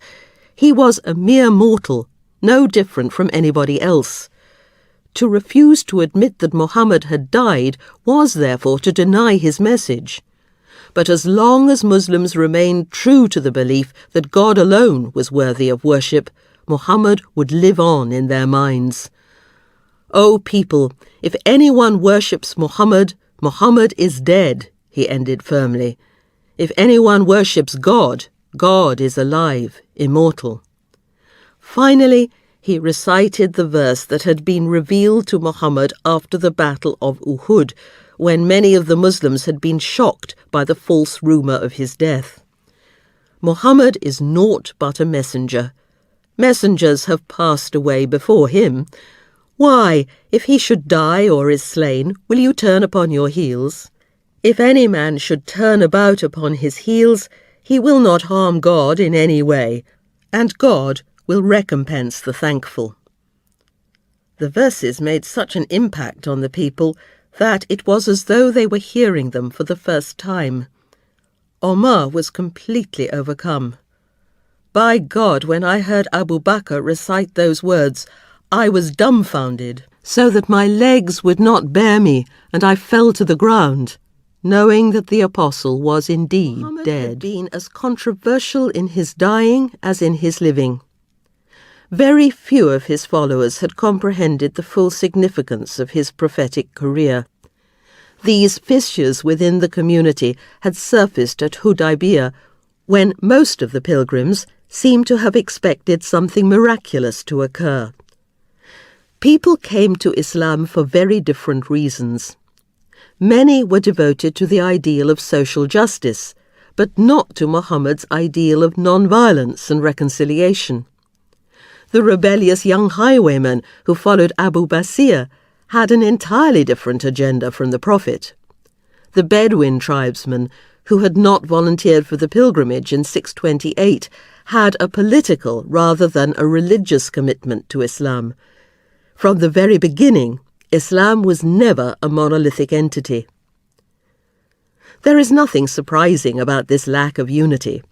In the Gospels, Jesus' disciples are often presented as obtuse and blind to the deeper aspect of his mission. Paradigmatic figures are usually so far ahead of their time that their contemporaries fail to understand them, and, after their deaths, the movement splinters, as Buddhism divided into Hinayana and Mahayana schools not long after the death of Siddhartha Gautama. In Islam, too, the divisions that had split the Ummah during the Prophet's lifetime became even clearer after his death. Many of the Bedouin who had never fully comprehended the religious message of the Quran believed that Islam had died with Muhammad and felt free to secede from the Ummah in the same way as they would renege on any treaty with a deceased chieftain. After the Prophet's death, the community was led by his Khalifa, his successor. The first 4 caliphs were elected by the people: Abu Bakr, Omar, Uthman and Ali, known as the rightly guided or Rashidun caliphs. They led wars of conquest outside Arabia, but at the time these had no religious significance.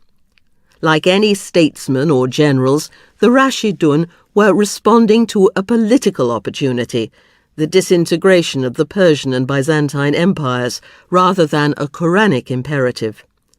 The terrible civil wars that resulted in the assassinations of Umar, Uthman, Ali and Hussein, the Prophet's grandson, were later given a religious significance, but at the time were simply a byproduct of an extraordinarily accelerated transition from a peripheral, primitive polity to the status of a major world power. Far more surprising than this political turbulence was the Muslims' response. Their understanding of the Quran matured when they considered these disastrous events. Nearly every single major religious and literary development in Islam has had its origin in a desire to return to the original vision of the Prophet.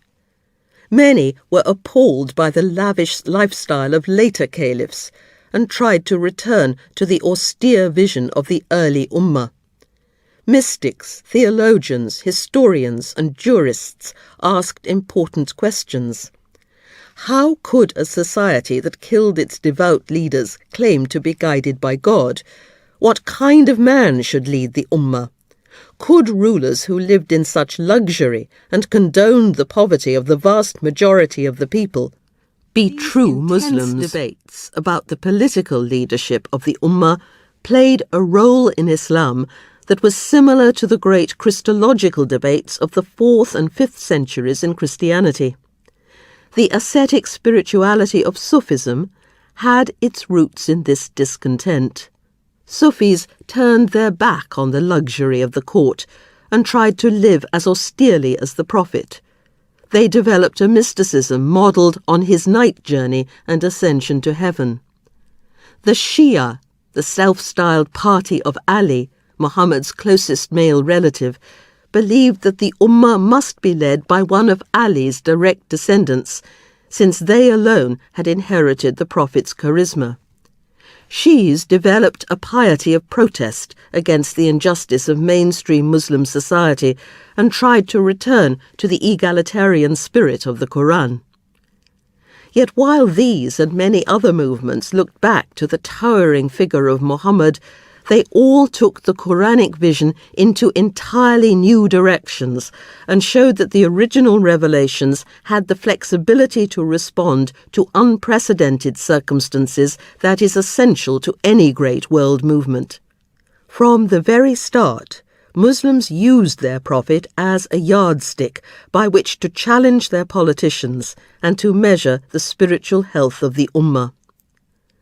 This critical spirit is needed today. Some Muslim thinkers regard the jihad against Mecca as the climax of Muhammad's career and fail to note that he eventually abjured warfare and adopted a non-violent policy. Western critics also persist in viewing the Prophet of Islam as a man of war and fail to see that from the very first he was opposed to the Jahili arrogance and egotism that not only fueled the aggression of his time, but is much in evidence in some leaders, Western and Muslim alike, today. The Prophet, whose aim was peace and practical compassion, is becoming a symbol of division and strife, a development that is not only tragic, but also dangerous to the stability on which the future of our species depends. At the end of my first attempt to write a biography of Muhammad, I quoted the prescient words of the Canadian scholar Wilfred Cantwell Smith. Writing in the mid-20th century, shortly before the Suez Crisis, he observed that a healthy, functioning Islam had for centuries helped Muslims cultivate decent values, which we in the West share, because they spring from a common tradition. Some Muslims have problems with Western modernity. They have turned against the cultures of the people of the book and have even begun to Islamize their new hatred of these sister faiths, which were so powerfully endorsed by the Quran. Cantwell Smith argued that if they are to meet the challenge of the day, Muslims must learn to understand our Western traditions and institutions because they are not going to disappear. If Islamic societies did not do this, he maintained, they would fail the test of the 20th century. But he pointed out that Western people also have a problem, an inability to recognize that they share the planet not with inferiors, but with equals.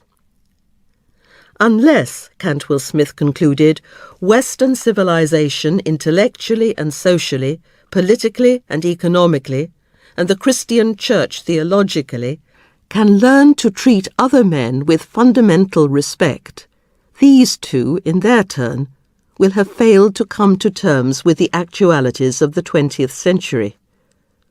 The problems raised in this are, of course, as profound as anything that we have touched on for Islam. The brief history of the 21st century shows that neither side has mastered these lessons. If we are to avoid catastrophe, the Muslim and Western worlds must learn not merely to tolerate, but to appreciate one another. A good place to start is with the figure of Muhammad, a complex man who resists facile, ideologically driven categorization, who sometimes did things that were difficult or impossible for us to accept, but who had profound genius and founded a religion and cultural tradition that was based not on the sword, but whose name, Islam, signified peace and reconciliation.